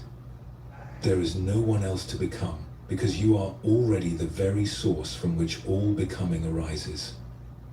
The search is over not because you found what you were looking for, but because you realized you were never lost. You are home. You have always been home. And this recognition is the deepest purpose any life can fulfill. The real purpose of life is not a destination to reach, but a recognition to awaken to. You are not a traveler journeying toward enlightenment. You are enlightenment itself, temporarily experiencing the adventure of being human. In a small fishing village by the sea, there lived an old fisherman named Akira who had spent his entire life on the water. Every dawn, he would take his simple boat beyond the harbor into the vast blue expanse. Every sunset, he would return with his catch, his heart full of gratitude for another day spent in communion with the sea. But Akira was different from the other fishermen in one remarkable way. While they spoke of the sea as something separate from themselves, something to conquer or negotiate with or be lucky enough to navigate safely, Akira spoke of the sea as if he and it were old friends who had never been apart. "How do you always know where the fish will be?" the younger fisherman would ask him. Akira would smile and gesture toward the horizon. "The sea shows me where they are." "But how does the sea speak to you?" "The same way it speaks to you. Through the wind on your face, the pull of the current on your boat, the color of the water in the morning light. The sea is always speaking. Most people are just too busy talking to themselves to listen. Feel how this wisdom applies to your own life as you rest here. Life is always offering its guidance, always showing you the way forward. But so often we're too caught up in our own mental chatter, our plans and worries and judgments, to hear what existence is actually saying. One day, a spiritual teacher from the monastery in the mountains came to visit the fishing village. He had heard stories of the fishermen who who seemed to have found some secret wisdom through his simple life on the water. "I have come to learn from you," the teacher said to Akira. "The monks in our monastery study sacred texts and practice meditation for hours each day, yet many still seem restless and seeking. But you, a simple fisherman, appear to have found what they search for. What is your secret?" Akira laughed, a sound like waves on pebbles. "There is no secret. I just go fishing. But surely there is some special practice, some technique you use?" "Yes," Akira said, preparing his nets for the next day's journey. "I practice being where I am, doing what I'm doing when I'm doing it. When I'm mending nets, I mend nets completely. When I'm watching the horizon, I watch the horizon completely. When I'm listening to the sea, I listen completely. That's all? That's everything. This is the profound simplicity that Zen masters have pointed to for centuries. The spiritual path is not about adding complicated practices or esoteric knowledge to your life. It's about bringing complete presence to whatever you're already doing. Washing dishes becomes meditation when you wash dishes completely. Walking becomes prayer when you walk with full attention. Even resting becomes enlightenment when you rest completely. The teacher spent 3 days with Akira, going out on the fishing boat each morning. At first, he found the experience frustrating. He kept waiting for the deep teachings to begin, for the profound wisdom to be revealed. Instead, there was just the simple rhythm of daily work, casting nets, reading weather, feeling the movement of the boat on the water. But on the 3rd morning, something shifted. As the teacher sat in the bow watching the sunrise paint the sky in shades of gold and pink, listening to the gentle sound of water against the hull, feeling the salt breeze on his face, he suddenly understood what Akira had been teaching all along. This moment was perfect exactly as it was.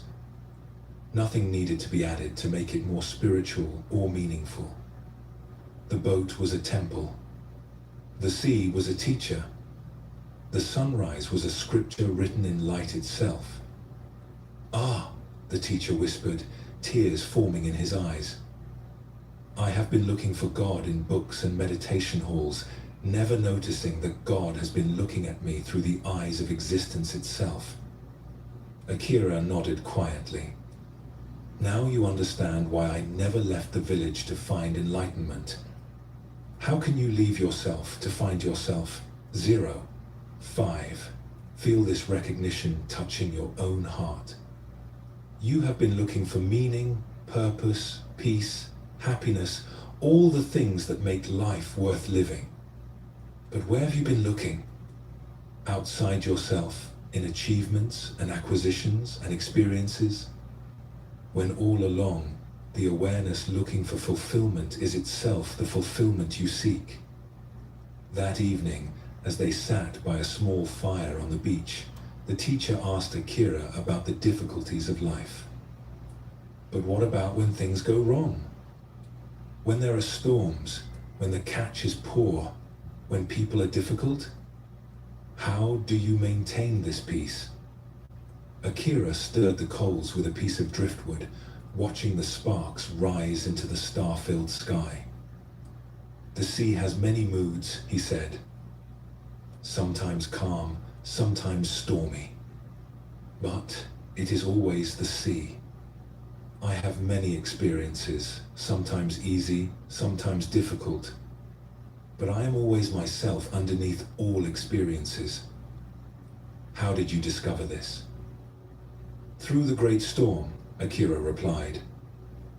And he told the teacher about the night, 20 years earlier, when his boat had been caught far from shore in a typhoon that came up suddenly from the south. For hours, he had fought the mountainous waves, trying to keep his small vessel afloat. His strength was failing. His fear was overwhelming. It seemed certain he would not survive. In that moment of ultimate helplessness, something unexpected happened. He stopped fighting the storm and simply surrendered to whatever would come. And in that surrender, he discovered something that changed his life forever. I realized, Akira said, that I had been trying to survive as a separate self in an hostile universe. But when I let go of that struggle, I discovered I was not separate from the storm, or the sea, or the night. I was part of it all. The storm was not attacking me. It was expressing itself through the whole ocean, of which I was a temporary wave.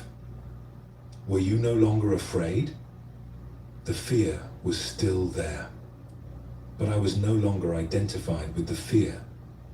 It was just weather passing through awareness, like the storm was weather passing through the sky. I survived that night not because I conquered the storm, but because I stopped seeing myself as separate from the forces that shape all life.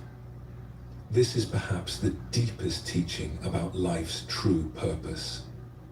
We spend so much energy trying to protect a self that is actually just a temporary pattern, like a wave protecting itself from the ocean. But when we recognize that we are not the wave, we are the ocean expressing itself as a wave, everything changes. You are not a separate being struggling to survive in an indifferent universe. You are the universe expressing itself as a unique, temporary, beautiful pattern of consciousness. Your individual life is not a problem to be solved, but a song to be sung, a dance to be danced, a story to be lived fully and then released.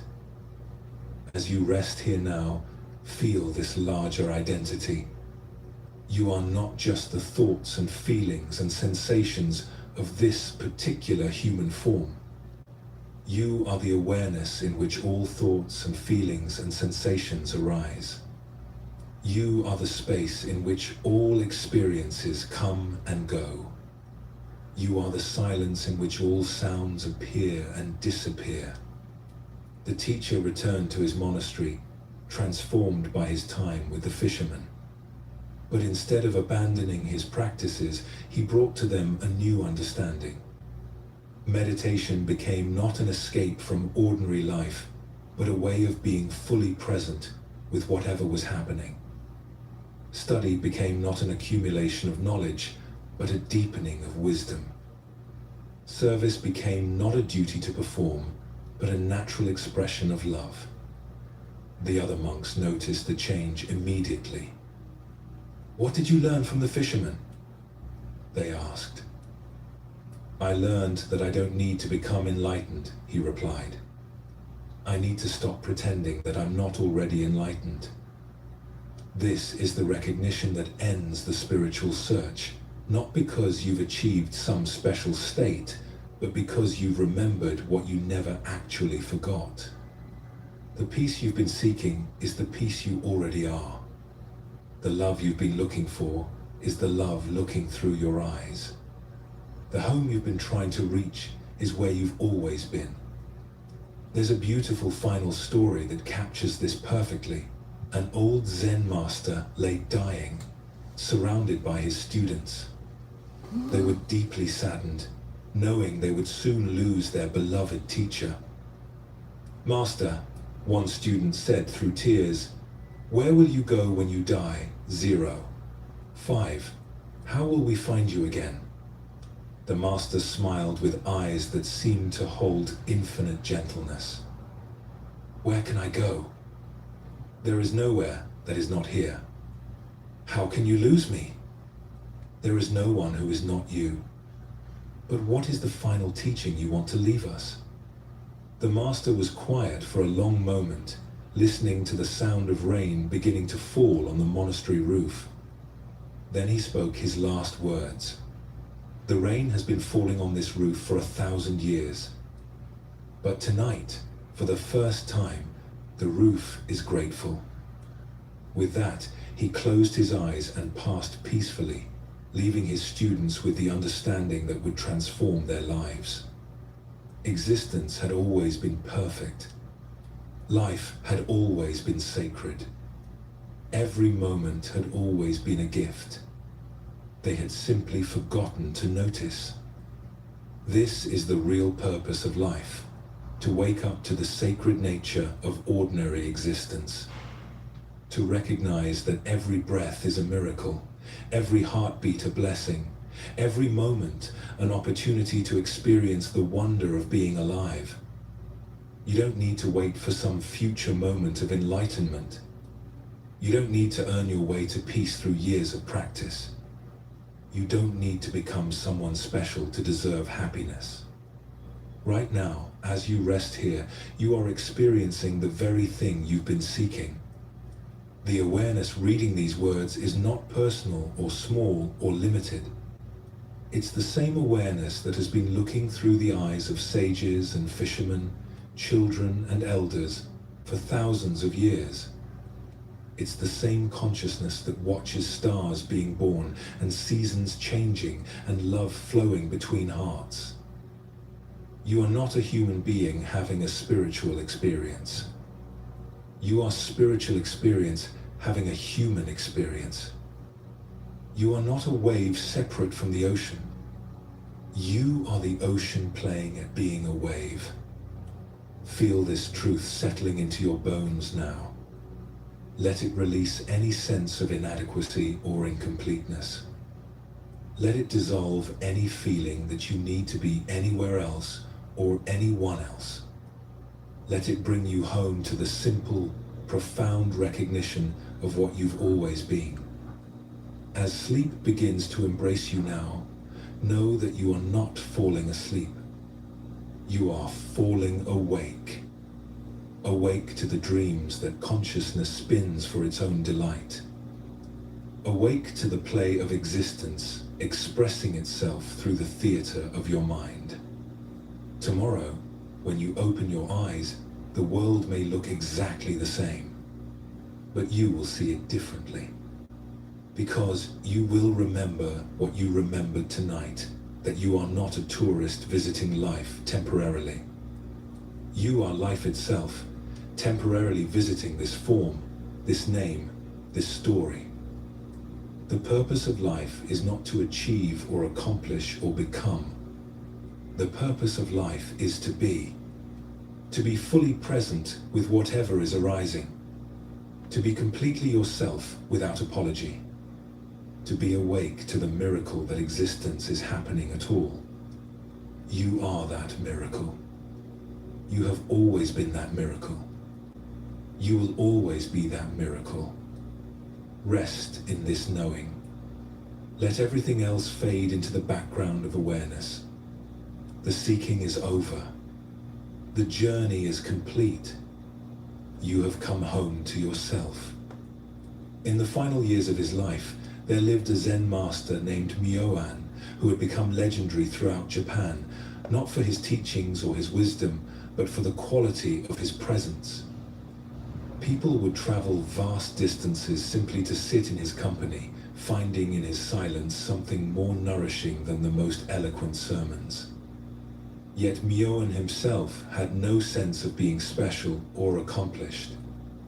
To him, each day was simply another opportunity to rest in the vast simplicity of being alive. Myoan had not always been this way. In his youth, he had been a passionate seeker, hungry for enlightenment, driven by an almost desperate need to understand the meaning of existence. He had studied with master after master, practiced technique after technique, searched through countless texts for the key that would unlock the mystery of awakening. For 20 years, he had pursued realization with the intensity of a man whose life depended on finding it. He meditated until his legs went numb, fasted until his body trembled with weakness, traveled to remote monasteries in search of teachers who might possess the final piece of the puzzle that would complete his understanding. But as the years passed, a strange weariness began to settle in his bones. Not the weariness of physical exhaustion, though his body had been pushed to its limits many times. This was a different kind of tiredness, a soul-deep fatigue with the very effort of seeking, a growing suspicion that all his striving might be taking him further from what he sought rather than closer to it. On his 50th birthday, sitting alone in a small hermitage he had built in the mountains, Myoan finally admitted to himself what he had been avoiding for years. Despite all his practice, all his study, all his sincere effort, he felt no closer to enlightenment than he had on the day he first began seeking. If anything, the more he learned about what awakening was supposed to look like, the more elusive it seemed to become. That night, sitting before his altar with its simple Buddha statue and offering of wildflowers, Myoan made a decision that would change everything. He would stop. Stop seeking, stop practicing, stop trying to become anything other than what he already was. If enlightenment existed, if peace was possible, if there was any truth to the promises of the ancient teachings, then surely it would have to be available without all this struggle and effort. "I give up," he said aloud to the empty hermitage. If this is not enough, he gestured to his simple room, his ordinary human existence, the sound of wind in the trees outside. If this moment, exactly as it is not already perfect, then I don't know what perfection could possibly mean. As soon as he spoke these words, something extraordinary happened. Nothing changed, and everything changed. The room was still the same small space, with rough wooden walls and a single oil lamp. The Buddha statue still sat in the same position, wearing the same serene expression. The sound of night insects continued their ancient chorus outside his window. But Myoan's relationship to all of it shifted completely. The seeking that had driven him for 2 decades simply stopped. Not because he had found what he was looking for, but because he finally understood that the one who was looking and what he was looking for had never been separate. The exhaustion he had been carrying fell away like a heavy cloak he had forgotten he was wearing. In its place was a lightness he had never experienced before, not the giddy lightness of achievement, but the profound ease of no longer needing to be anywhere else or anyone else. He laughed then, softly at first, then with growing appreciation for the cosmic joke he had been living. For 20 years, he had been like a person frantically searching for his glasses while they sat on top of his head. He had been seeking the awareness that was doing the seeking, trying to find the consciousness that was conducting the search. That night, Myoan slept more deeply than he had in decades. Not the heavy sleep of exhaustion, but the natural rest of someone who no longer needed to carry the burden of becoming. When he woke the next morning, the world looked exactly the same as it always had. But he was no longer looking at it as a seeker trying to extract something from experience. He was simply experiencing, simply being present with whatever arose. Word spread slowly through the spiritual communities of Japan that the great seeker Myoan had finally found what he was looking for. Students began arriving at his hermitage, expecting to learn the advanced techniques or receive the profound teachings that had led to his breakthrough. Instead, they found an old man who seemed to do nothing special at all. He would wake naturally with the sunrise, tend his small garden, prepare simple meals, sit quietly by his window watching the seasons change. When visitors arrived, he would welcome them warmly, offer them tea, and listen to their questions with complete attention. But his answers were often disappointingly simple. When asked about the nature of enlightenment, he might point to a flower growing outside his window and say, "This morning it was a bud. This afternoon it's blooming. Tomorrow it will begin to fade." Where is the enlightenment in this process? When students pressed him for meditation instructions or spiritual practices, he would smile and ask, Are you breathing right now? Are you aware that you're breathing? Then you're already doing the most advanced practice there is. Some visitors left frustrated, convinced that Myoan was either a fraud or had lost his mind. Others sensed something profound in his ordinariness, but couldn't quite grasp what it was. But a few, those who were ready to hear what he was really saying, began to understand that his teaching was not in his words, but in his being. One young monk, after spending a week at the hermitage, finally asked the question that many had wondered about, but few had dared to voice. Master Myoan, forgive me for asking, but are you enlightened? Have you achieved the awakening that all the scriptures promise? Myoan was quiet for a long time, watching clouds drift across the afternoon sky. When he finally spoke, his voice carried the gentle authority of someone who had traveled to the end of seeking and discovered what was there. Who would be enlightened? He asked softly. And who would know whether they were or not? I sought enlightenment for 20 years and never found it. Now I've stopped seeking, and it's everywhere I look. Not because something changed, but because I stopped believing that anything needed to change. But surely there was a moment of realization, a breakthrough, an experience of awakening. The breakthrough was realizing there was nothing to break through. The awakening was seeing that I had never been asleep. The experience was recognizing that the one having experiences is not limited by any particular experience. That evening, as the last student departed and Myoan prepared for sleep, he sat for a moment in the doorway of his hermitage, looking up at the star-filled sky. The same sky he had gazed at countless times during his years of seeking, when it had seemed like a distant mystery pointing to transcendence beyond this world. Now it simply appeared as it was, vast, beautiful, present, lacking nothing. Just like the awareness that perceived it. Just like the moment in which the perceiving happened. Just like everything that had ever existed or ever would exist. He rose slowly, his old bones creaking with the movement, and prepared for bed. Tomorrow would bring another day of simple being, another opportunity to rest in the recognition that had ended his seeking. There would be visitors to welcome, tea to prepare, flowers to tend, moments to experience fully without needing them to be anything other than what they were. As sleep began to embrace him, Myoan's last thought before dreams took him was not a thought at all, but a wordless appreciation for the perfection of imperfection, the completeness of incompleteness, the profound ordinariness of the sacred that had been hiding in plain sight all along.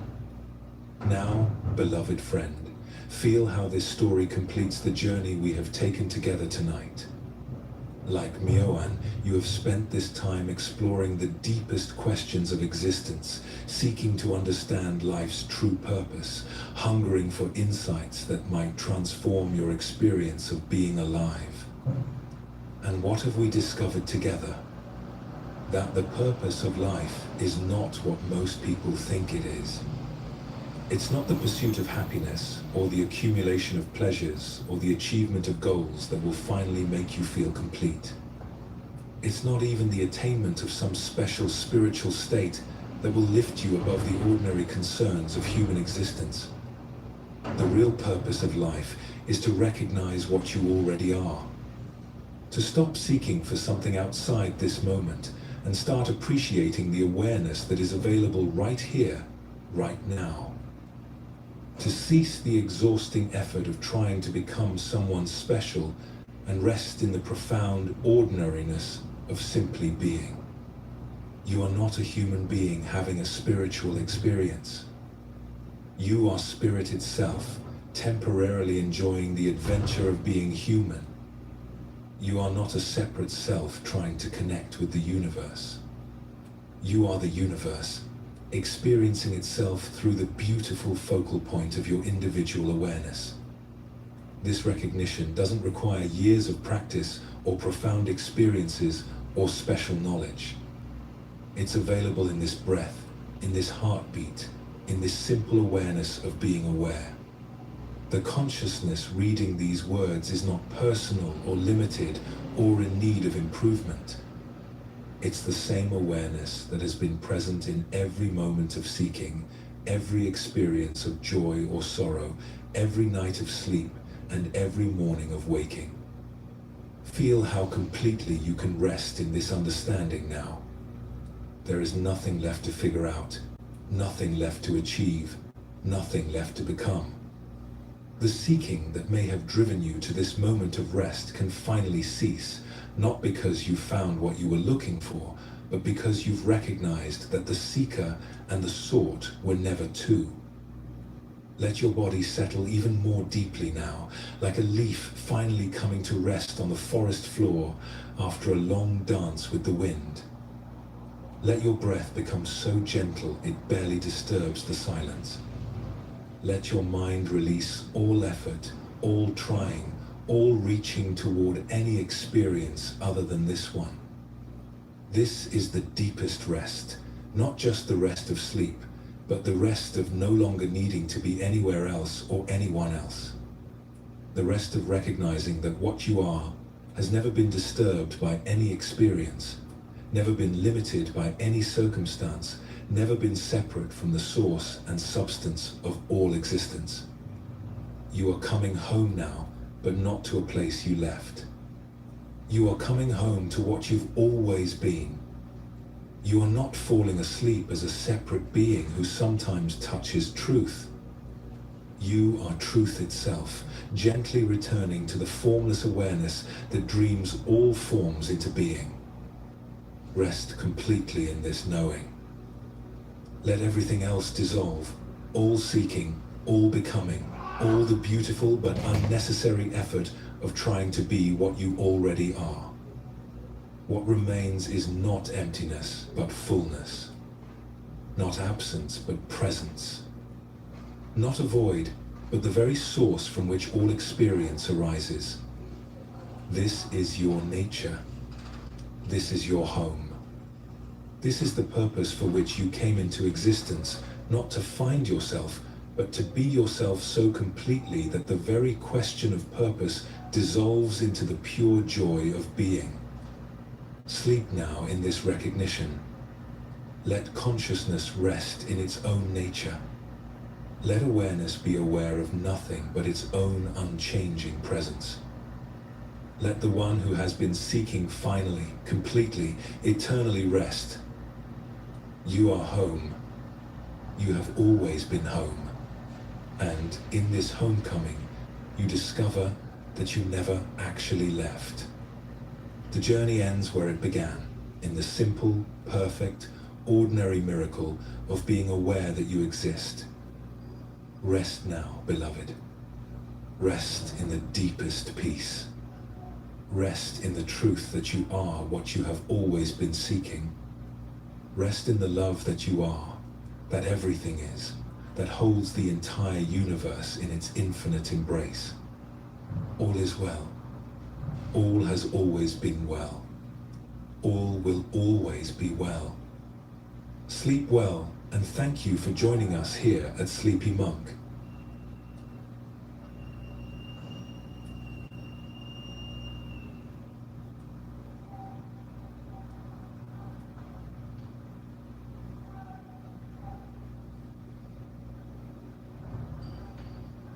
You are about to receive Buddhist teachings that will quiet your mind and carry you into deep sleep. Not eventually, tonight. The Buddha taught that a mind trained in loving kindness sleeps in comfort, wakes in comfort, and dreams no evil dreams. That teaching is over 2,500 years old. It still works. He also identified, with precise clinical clarity, the 5 mental states that prevent deep sleep and gave a specific antidote for each one. He described the exact quality of awareness that dissolves restlessness without effort. He taught monks who could not sleep in frightening forests how to turn toward what scared them until the fear simply stopped. These teachings were chanted at bedsides for healing for over 2,000 years across Southeast Asia, Tibet, China, and Japan.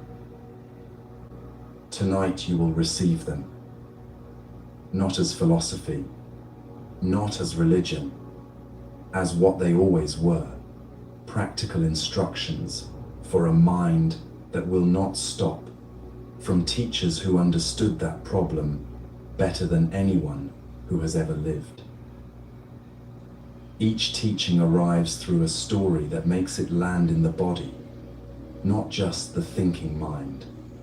A mountain in a storm, a monk alone in a dark forest, a woman who spent her whole life sitting directly above an inexhaustible treasure. Every image is authentic. Every teaching is real. Get comfortable now and lie down if you can.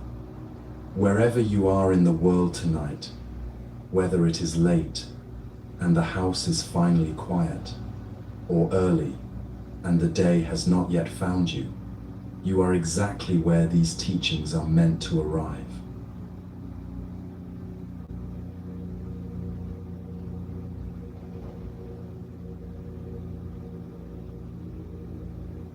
The lightning comes first, then the sound, a crack so deep it seems to split the valley in two. Rain hits the stone path outside the monastery window like 10,000 small fists, and the wind has been howling for 2 full days without pause. Trees on the lower slopes bend until their crowns brush the ground. Branches crack and fall. The small wooden structures on the hillside shudder against the full weight of the sky. Everything that can move is moving. Everything that can be unsettled is being unsettled. And the mountain does not move. It does not brace itself. It does not lean into the storm or away from it. Lightning strikes its face, not once but again and again, and the rock absorbs each blow without flinching. Water streams down its sides in fast white rivers that appear out of nowhere and vanish by morning. The wind throws everything it has against those ancient walls of stone, and the mountain simply receives it all and remains exactly what it was before the first cloud gathered. There is a pair of eyes watching this from a rain-streaked window. A young monk. He traveled for many days to reach this monastery in the northern mountains, through difficult terrain and uncertain weather, because he had heard about the teacher who lived here. People said this teacher was untouched by difficulty. That criticism did not move him. That praise did not inflate him. That even physical pain seemed to pass through him without leaving the residue it leaves in most people. The young monk wanted to know how. He had tried many things. Nothing had worked. When he arrived and bowed before the teacher and asked to be shown the path to inner peace, he expected detailed instruction. Instead, the teacher pointed through the window at the mountain across the valley and said, "Watch it during the next storm. Do not meditate. Do not practice any technique. Just watch." The storm arrived the next morning, and the monk took his place at the window. He had come because he was exhausted by his own reactivity. A sharp word from another monk could ruin his concentration for an entire day. Unexpected noise pulled him immediately out of whatever stillness he had managed to build. He felt most of the time like a leaf caught in moving air, carried wherever the next disturbance decided, with no say in the matter. He wanted stability. He wanted to become the kind of person that things moved around rather than through. The mountain was showing him something he could not quite name, because the mountain was not stable in the way he had imagined stability. He had assumed stability meant being closed off, building walls thick enough that nothing could penetrate. But the mountain had no walls. It was completely open to the storm. The rain fell on it without obstruction. The lightning found it without resistance. The wind moved across its entire face without anything blocking the contact. And still, none of it changed the mountain.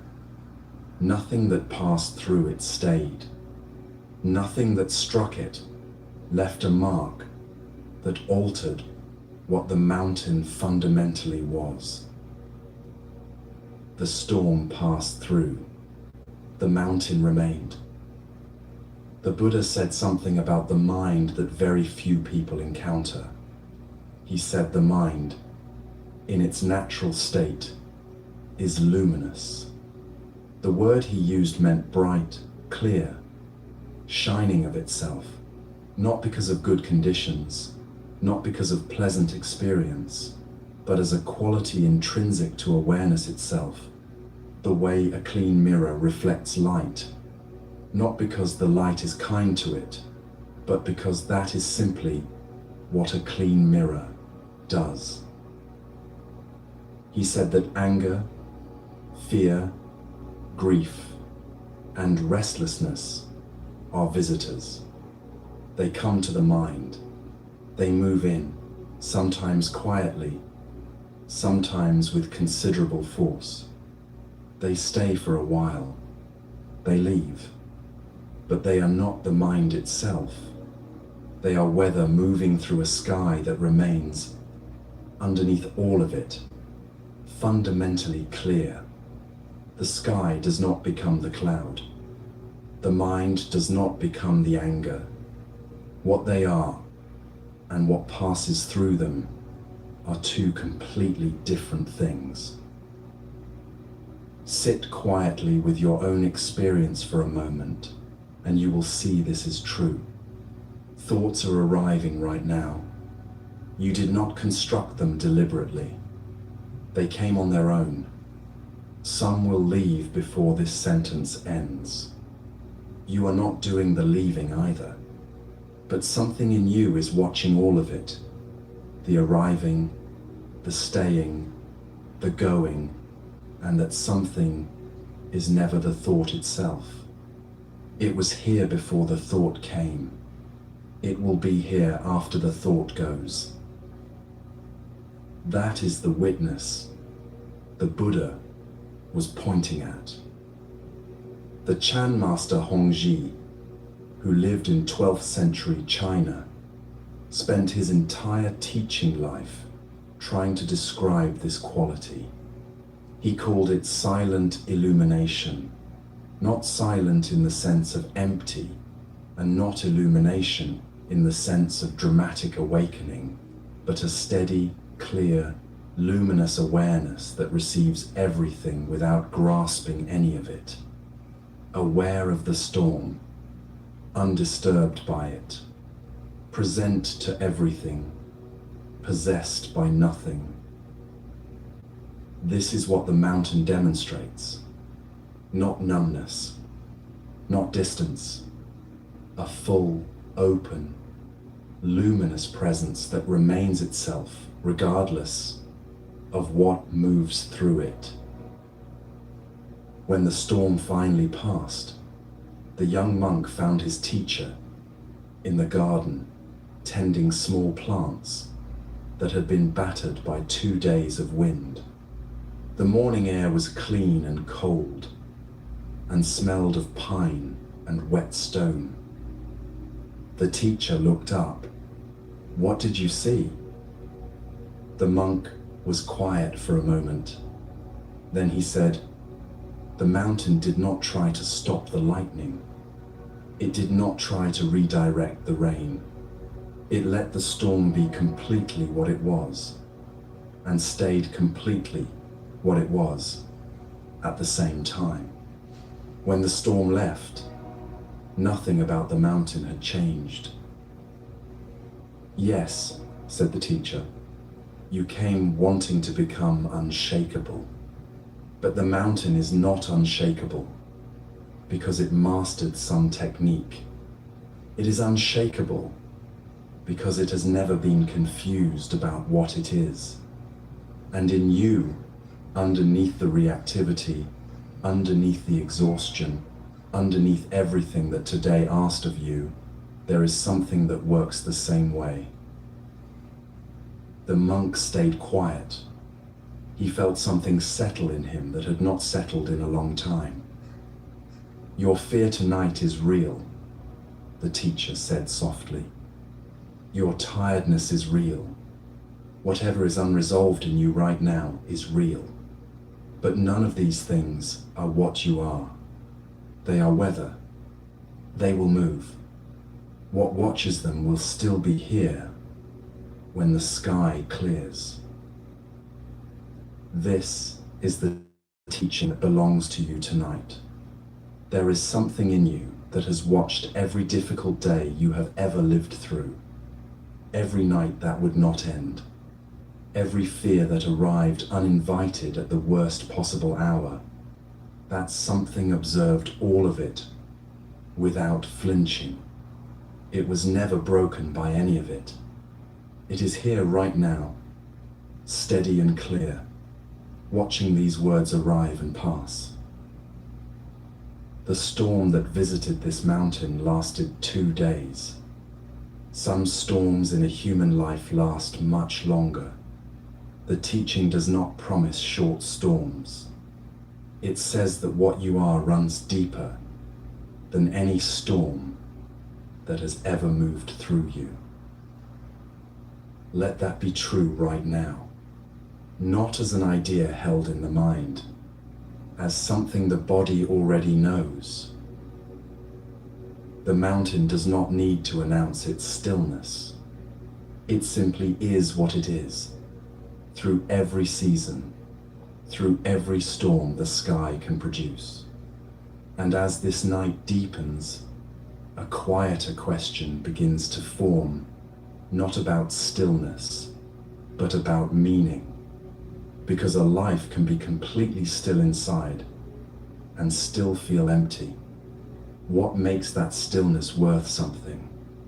What fills it with a sense that the day mattered, that the whole life has a direction worth following? The answer to that question has burned in a small lamp for 40 years, tended by one man who understood why it must never go out.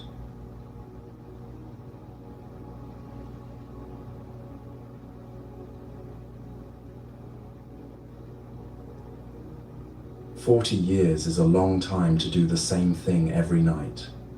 40 years of winter storms and summer heat, of illness and health, of every kind of exhaustion a human body can produce. 40 years without a single exception.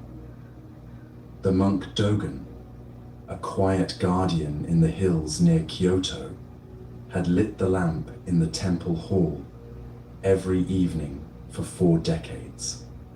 He did not talk about this. He did not count the nights.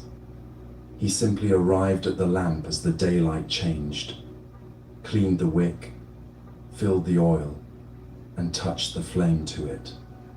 And the light rose, as it always did, steady and warm, visible from the valley road far below. A merchant named Tishi arrived at the temple one spring afternoon, dusty from the road and curious about the man people in the valley spoke of with a particular kind of quiet reverence. Tishi was successful by every measure the world uses. He traded in silk and tea between the major cities, and he had built his business through sharp attention and relentless work. He was also, though he would not have used this word for it, empty, not unhappy exactly, just persistently aware that something was missing and unable to identify what it was. After a simple evening meal in the temple's small dining room, the two men sat together on a wooden veranda, watching darkness settle across the valley. Lights appeared below, one by one, then dozens, then hundreds, as families in the villages lit their evening fires and oil lamps. The valley filled slowly with small points of warmth against the dark. Tishi watched Dogen rise and light the temple lamp with the same unhurried care he had given it every night for 40 years. The flame caught and held, and its light spread across the veranda and out into the garden. "I want to ask you something," Tishi said. "You are clearly intelligent. You could have built a different kind of life. Why this? Why 40 years of the same lamp, the same path, the same small temple?" Dogen was quiet for a while, not because he did not have an answer, because the answer was something he had lived rather than thought, and putting it into words required care. "I do not experience this as a small life," he said, finally. "I experience it as the only life I have found where I go to sleep, knowing what the day was for." Tishi looked at the lamp, then at the lights in the valley below. "When I light this lamp," Dogen continued, "I am not doing it for myself. I am doing it for whoever is on that road tonight and needs to know there is a place up here, a merchant coming home late, a traveler who has lost her way, a farmer walking back from the fields in the dark. I will never meet most of them. I do not need to. The lamp reaches them whether I know their names or not." The merchant sat with this. In his own life, everything he had built was for himself, for his security, his reputation, his future. There was nothing wrong with any of that, but it meant the success of each day was measured entirely by what he had accumulated. And accumulation, he was beginning to understand, had a ceiling. You could only hold so much before the holding itself became a kind of weight. He had worked hard his entire adult life and had everything to show for it and nothing to come home to that felt like enough. The Buddha sent his first disciples out with a teaching that has not changed in 2,500 years. He said, "Go for the benefit of the many, for the happiness of the many, out of compassion for the world," not as an instruction in self-sacrifice, as a precise observation about where genuine peace is actually located. A mind turned entirely inward, measuring every day by personal gain and personal loss, lives in constant calculation. A mind that has found something to serve beyond itself has a resting place that calculation cannot reach. This is not idealism.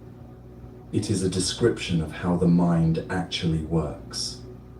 When the purpose of your day is bigger than the day itself, the small irritations that would otherwise consume your thoughts lose their power. The unkind word from a colleague becomes less significant. the plan that failed becomes less catastrophic. Not because these things do not matter, but because they are held inside something larger that does not depend on any single day going well. Dogen slept well. This was not incidental. It was the direct result of knowing, each night, that the lamp was lit and the purpose of the day was complete.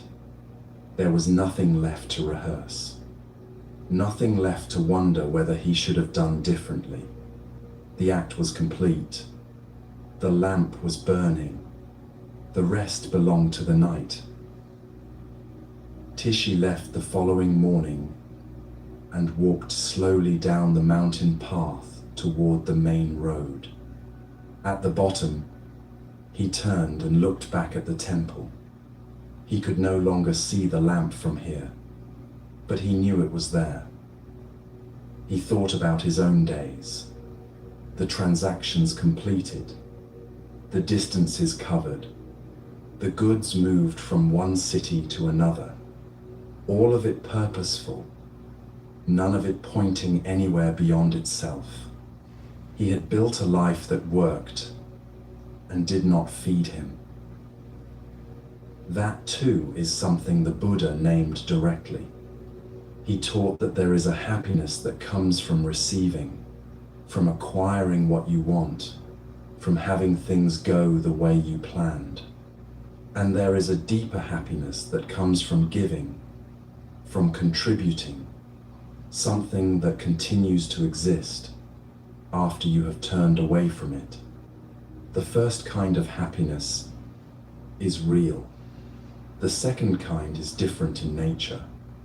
It does not depend on outcomes. It does not reverse when circumstances change. It rests on the act itself, which is already complete and cannot be undone. The act of giving without needing return is the only transaction the mind does not revisit at the end of the day. Consider what the day just past asked of you. Consider what you gave to it, not what you achieved, but what you offered. A moment of patience, an act of care that no one noticed, a word that helped and was not acknowledged, a decision to respond gently when you did not feel gentle. These things are not lost. They are the lamp already lit, already burning, already reaching someone on a road you will never walk. The lamp burns for whoever needs it, and Dogen never chooses his travelers. He simply keeps the light going. But what happens when someone arrives not needing light, but carrying anger, standing directly in front of you, insisting you take something you never agreed to hold? There is a teaching for exactly that moment, and it begins in a crowded marketplace, with a monk who understood something about ownership that most people spend their whole lives missing.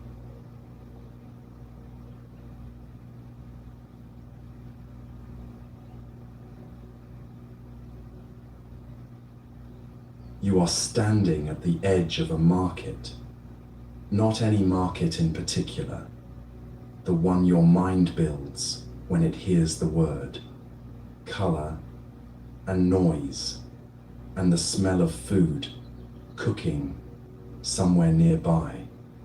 People moving in every direction with the particular urgency of people who have somewhere to be. Vendors calling out, prices being argued over, the full press of human commerce moving around you like water around a stone. Into this scene walks a monk in a simple brown robe. You notice him because he is moving differently from everyone else. Not slowly exactly, deliberately. Each step placed with the quiet attention of someone who is completely present to where he is. He is here to buy rice and vegetables for his monastery, and he approaches each stall with the same unhurried care, picking up an item, feeling its weight, examining it closely before deciding.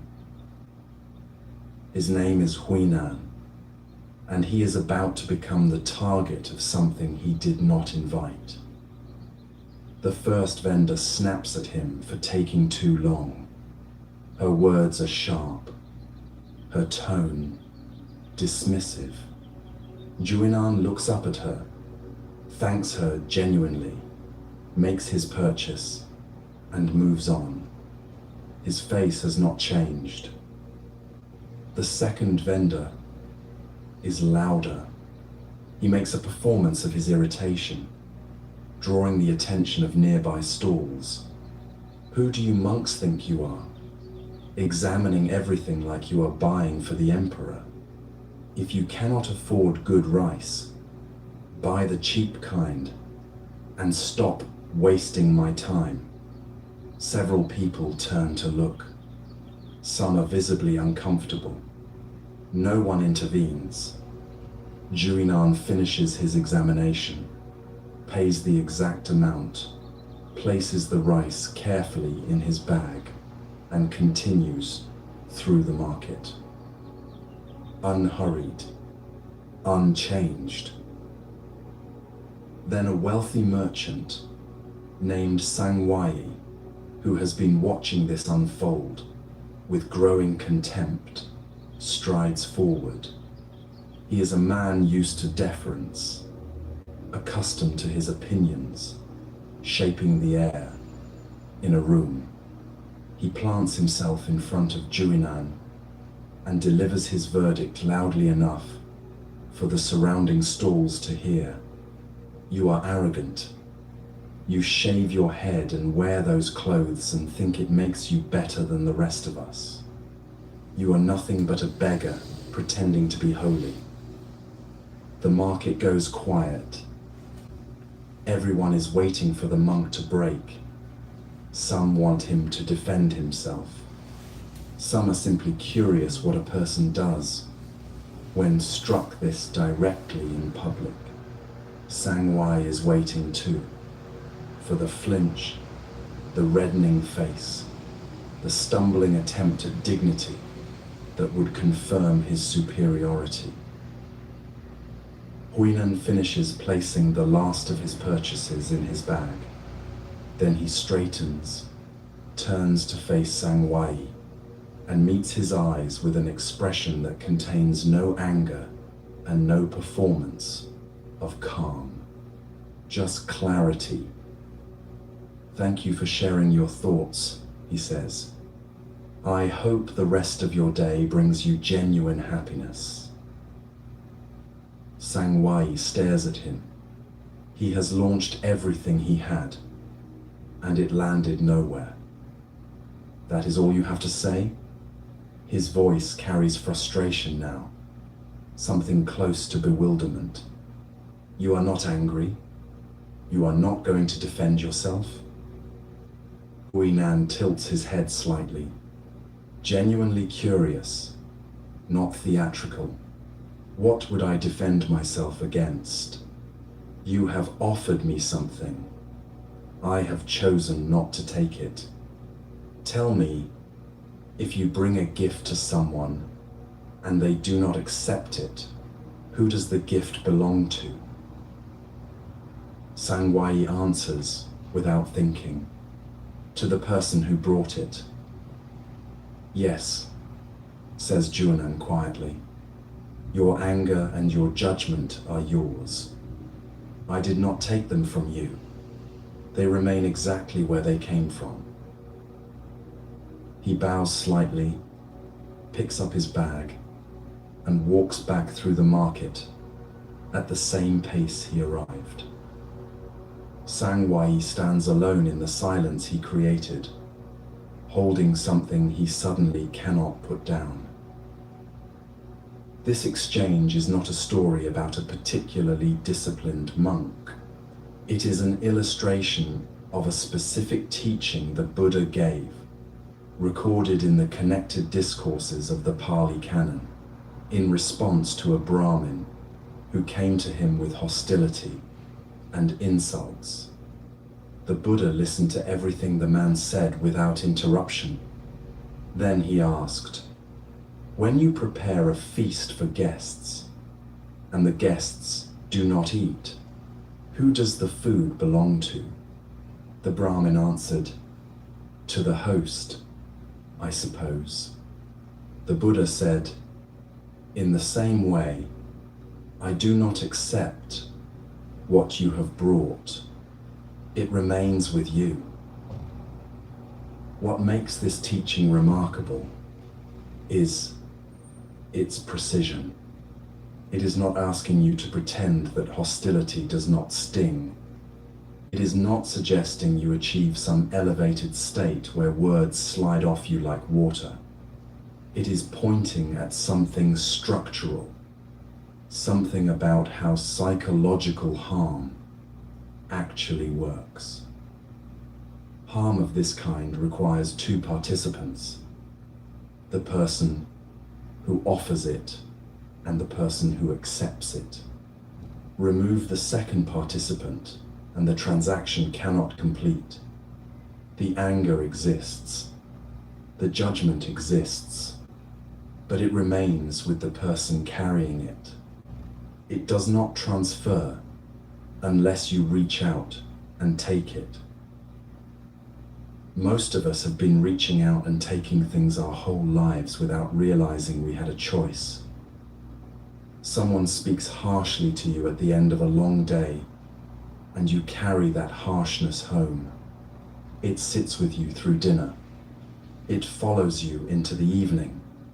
You replay the moment in bed, adjusting it, responding differently in your mind, feeling the sting of it again with each pass. By midnight, you have carried it for 8 hours. The person who offered it has almost certainly forgotten it. This is precisely what the Buddha identified as the fourth of the 5 mental states that most reliably prevent sleep. Not the original upset. That is understandable and human. The restlessness that follows from continuing to hold it long after the moment has ended. The mind that cannot settle because it is still replaying something that is already over. Still trying to resolve in thought what cannot be resolved in thought.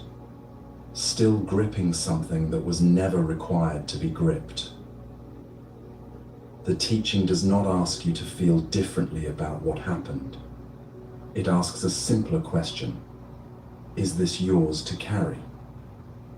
If someone handed you a coat that did not belong to you and walked away, you would not take it home.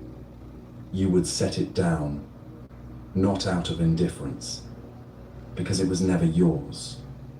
The anger someone directed at you today, the judgment delivered with confidence by someone who does not know your life, these were offered in your direction, but they were never actually about you.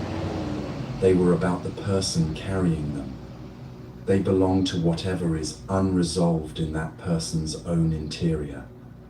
You were simply the nearest available surface.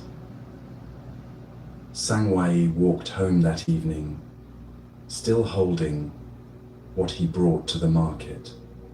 Juinan walked home, carrying only rice and vegetables. Tonight, before sleep comes, it is worth asking what you are still carrying from the day. Not to analyze it or argue with it, just to notice whether it was ever actually yours. Whether you picked it up because it required holding, or simply because it was handed to you and you did not think to set it down. You can set it down now, not by resolving it, by recognizing it was never yours to resolve. Juinan walked out of that market, carrying only what he arrived with. But there is a harder situation than the anger of a stranger.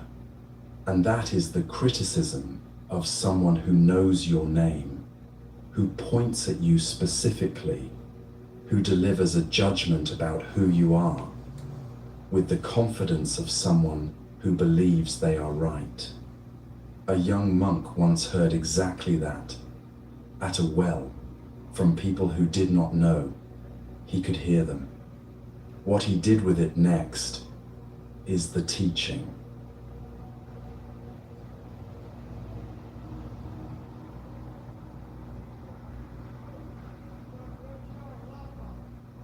He is lazy, sleeps past the other monks, I hear. Young people today, no real dedication, no context yet, no location, no names, no surrounding detail, just these words floating in cool mountain air, near a stone well, spoken by two women, washing vegetables for their families.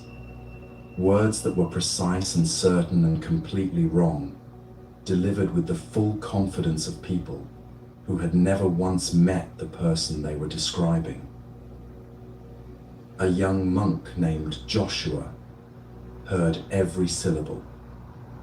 He was walking his morning rounds through the village, carrying a wooden bowl for the monastery's daily alms collection, when their voices reached him across the quiet street.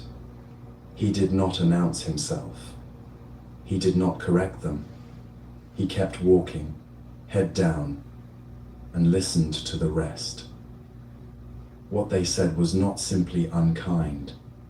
It was a fully constructed portrait of a person who did not exist. The lazy monk who had joined the monastery to avoid real work. The young man without true spiritual commitment. The pretender in robes.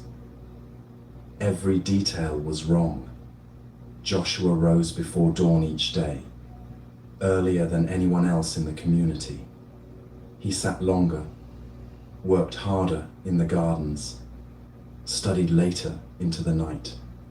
He had given up a comfortable life with his family to pursue this path with complete sincerity. Not one word of what those women said had any contact with reality. And yet by the time he completed his rounds and returned to the monastery, he was ruined for the morning. Not by what they said, by what he did with it afterward. Because Joshua did something that most people do so automatically, they do not notice it happening. He picked up their arrows and turned them on himself.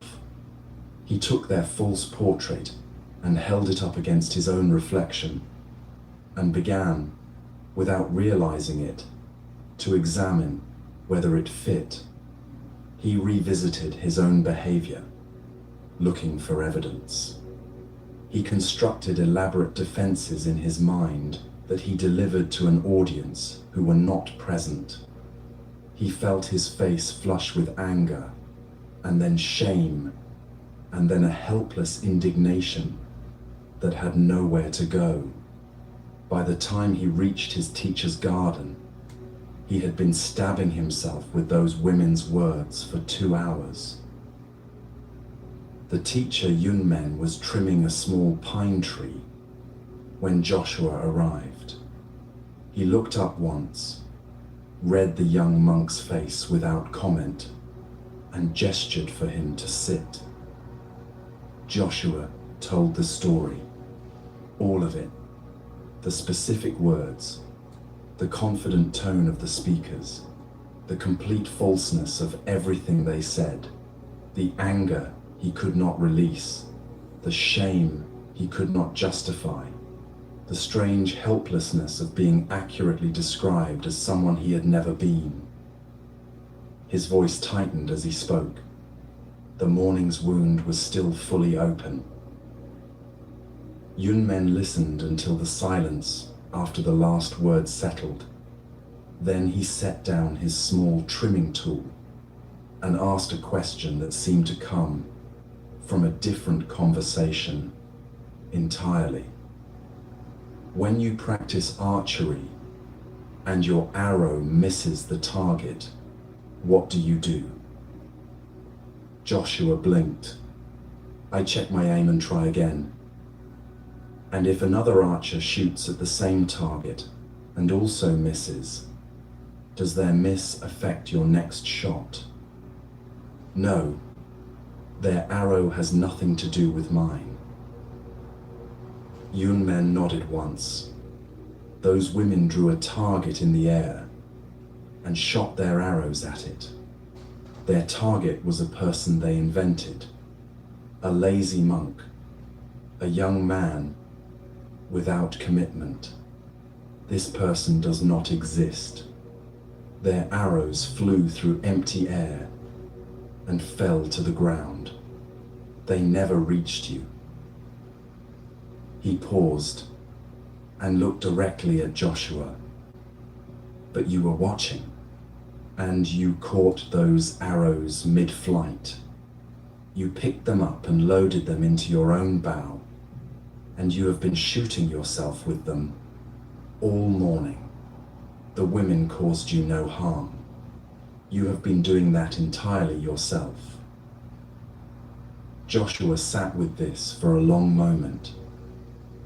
Something in his chest that had been clenched began, very slowly, to release its grip. The Buddha taught this directly in a discourse that has remained in the Pali Canon unchanged for 25 centuries. He described two arrows. The first arrives from outside, an unpleasant experience, a painful sensation, a harsh word from someone in a market or beside a well. This arrow lands. It hurts. This is not optional. The first arrow is simply part of being a person moving through a world that contains other people with their own unresolved interior storms. The second arrow is different. The second arrow is what an untrained mind fires at itself in response to the first. The hours of replaying the conversation, the internal argument with someone who is not present, the search through your own history for evidence that perhaps they were right, the shame that follows the anger, the exhaustion that follows the shame. The first arrow caused pain. The second arrow causes suffering. And the second arrow is always, in every case, self-inflicted. This is not a teaching about emotional suppression. The Buddha was precise about this. He did not say the first arrow does not hurt. He said a trained mind feels the first arrow and does not add the second. The pain is acknowledged. The experience is real. And then the mind does not compound it, does not build a structure of suffering on top of a moment that has already passed. Most of the weight people carry into their nights is not the first arrow. The first arrow lands, and its moment is over quickly. What fills the hours between dinner and sleep, what turns in the mind while the body is trying to rest, is almost entirely second arrows. Constructed suffering, suffering happening right now, in this present moment, about something that ended hours or days or years ago. Here is what is worth sitting with tonight. Not what happened today that hurt you, but how many times you have reshot that arrow at yourself since the moment it first arrived. You do not have to answer this by resolving anything. You do not have to arrive at forgiveness or understanding or any particular feeling. The teaching simply asks you to notice the distinction. The first arrow was real and it landed. Everything since then has been you, picking it up, loading it, and firing it again. One arrow is enough. You do not have to carry the second one into sleep. Yun Men returned to his small pine tree after Joshua left. He trimmed one more branch and then stood quietly, looking at what remained. A tree shaped not by force, but by the steady, patient removal of what did not belong. Which is exactly what the next teaching is about. Not the dramatic wounds from other people's arrows, but the quieter ones, the ones that arrive so small and so slowly that most people do not notice them taking root until they have already grown into something that fills the whole garden.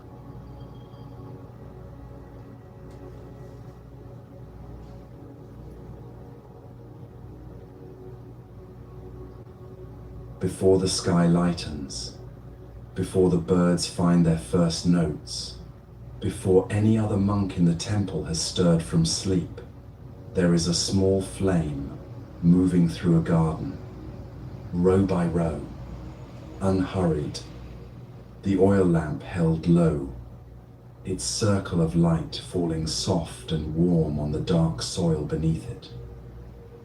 Only after watching this flame for some time do you notice the hands holding it, then the robe, then the man, Brother Huiming, who has tended this garden for 20 years and walks it every single morning in the last darkness before dawn, looking at the ground with the focused attention of someone reading something important. This is not ordinary gardening. He is not pulling weeds. He is looking for what is about to become a weed, the tiny green thread barely visible in the lamplight, the almost invisible shoot that arrived yesterday on the wind and has been in the soil for perhaps 18 hours. At this stage, it can be removed with a single touch. A light scrape of a pointed stick, and it is gone without trace, without disturbing anything growing around it. Tomorrow, it would require more effort. In a week, it would be a problem. In a month, it would have threaded its roots through the roots of everything nearby, and removing it would mean damaging what you were trying to protect. This is why Huiming walks the rows before dawn. Not because the garden is in crisis, because he has learned that the difference between a manageable garden and an overwhelming one is measured in hours, not seasons. A young monk named Faxian had been assigned to help with the garden work. He arrived from the city, curious and willing, but without any experience of growing things, and he watched Huiming's pre-dawn routine with polite bewilderment. After several mornings of this, he finally asked the question that had been sitting with him. Why walk the rows every single day? Would it not be more efficient to do a thorough weeding once each week and be finished with it? Huiming crouched beside a row of young lettuce and gestured for Faxian to look closely at the soil between the plants. Faxian leaned in and saw nothing, just dark earth.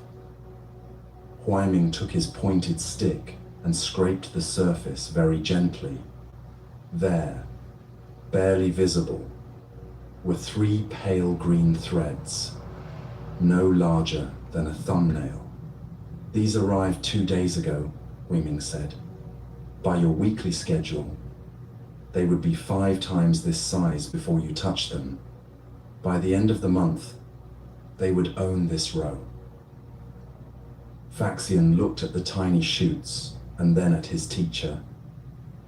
The mind, said Huiming, replacing the stick in his robe pocket, works exactly like this garden.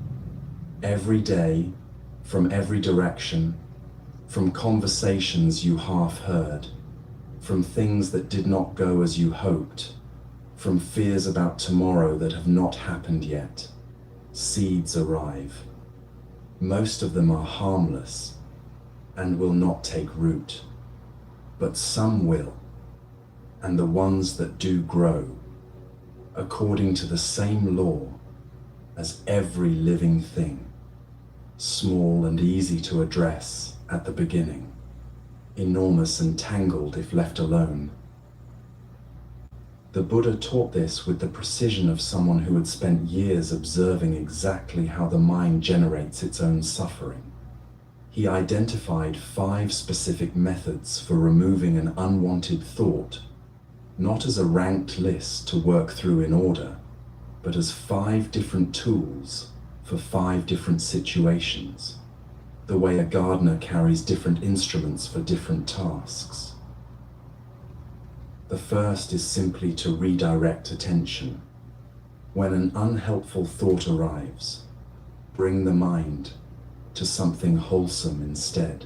The breath, a quality of genuine care, the simple fact of being alive in this moment. This works when the thought is new and has not yet gathered momentum. Huaiming does this every morning when he moves from one garden row to the next, leaving behind what he has already checked and giving his full attention to what is in front of him now. The second is to examine the thought's consequences clearly.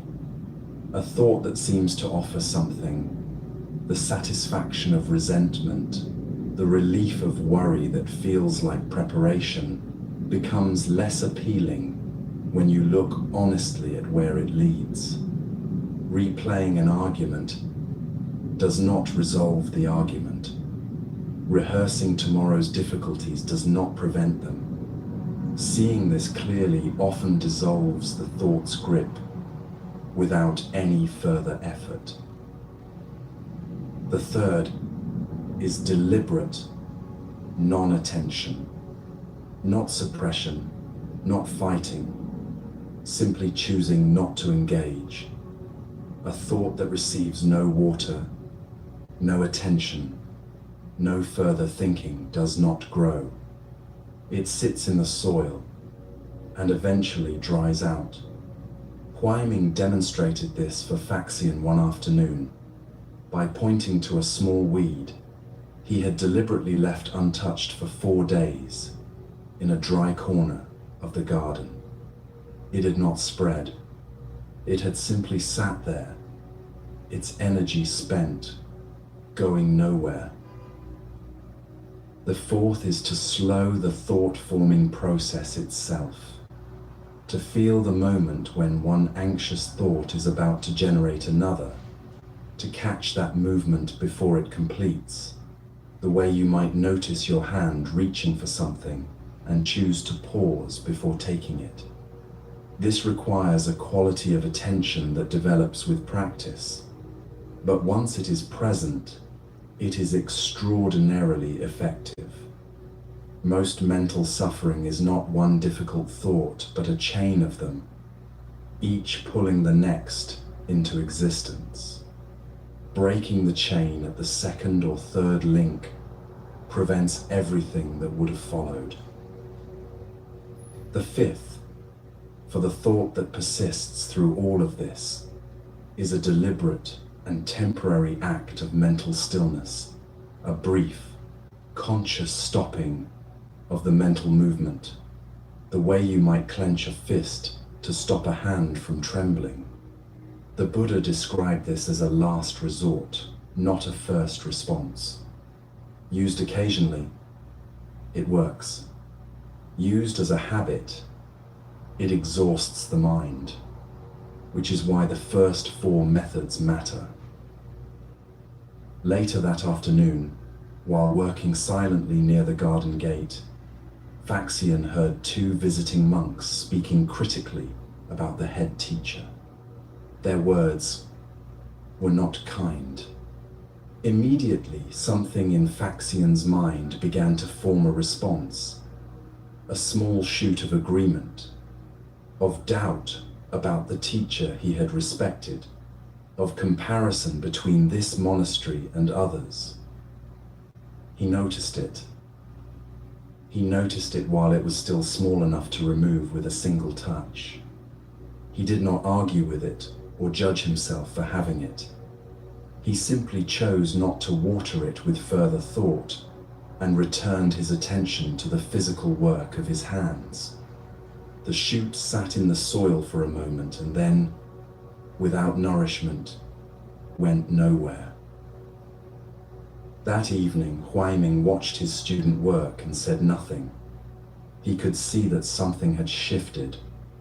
A person who has learned to catch a thought while it is small carries themselves differently, less burdened, more present, as though the weight of every unconsidered thing they used to carry has been quietly set down. For over 2,000 years in Theravada communities across Southeast Asia, practitioners have gathered before sleep to recite protective chants specifically designed to do for the community what Huaiming did alone each morning, to clear the mental ground before rest, to prevent the seeds of disturbance from taking hold in the night. The form is different. The understanding is identical. What you allow to settle in the mind before sleep is what the mind will grow while you are not watching. Tonight, whatever arrived uninvited in the last 24 hours, the stray criticism, the worry about something unresolved, the small doubt that attached itself to an ordinary moment, can be seen for what it is. A seed, still small, still easy. You do not have to uproot it with force. You simply do not have to water it tonight. Huaiming walks his rows to find what is growing before it takes hold.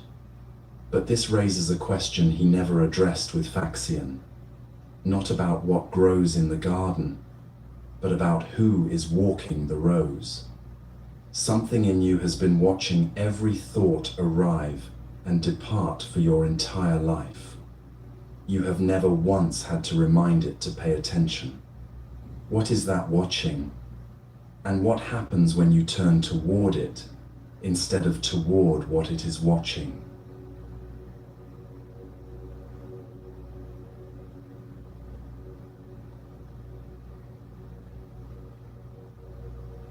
What do you see when you look up at that sky? The question arrives before anything else. Before a location, before a face, before any sense of who is asking or why.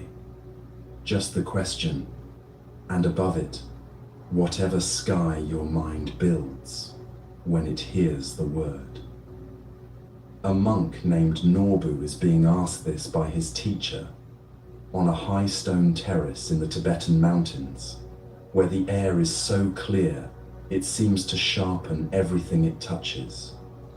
Norbu looks up. The sky is deep blue, the particular blue that exists only at altitude, and across it move large white clouds, slowly, without hurry, indifferent to any direction. I see clouds, Norbu says, many clouds against a blue sky. His teacher, an old man named Tenzin, whose white beard moves in the mountain wind, nods once. And the clouds that were here yesterday, at this same hour, are any of them still there? No, they have all moved on. Yes, each one forms, drifts across, and dissolves back into open space. None of them stay. He pauses. Now tell me about the sky itself. Does the sky change? Norbu looks again, this time past the clouds, to the vast blue expanse that holds them. The sky stays the same, always present, always open.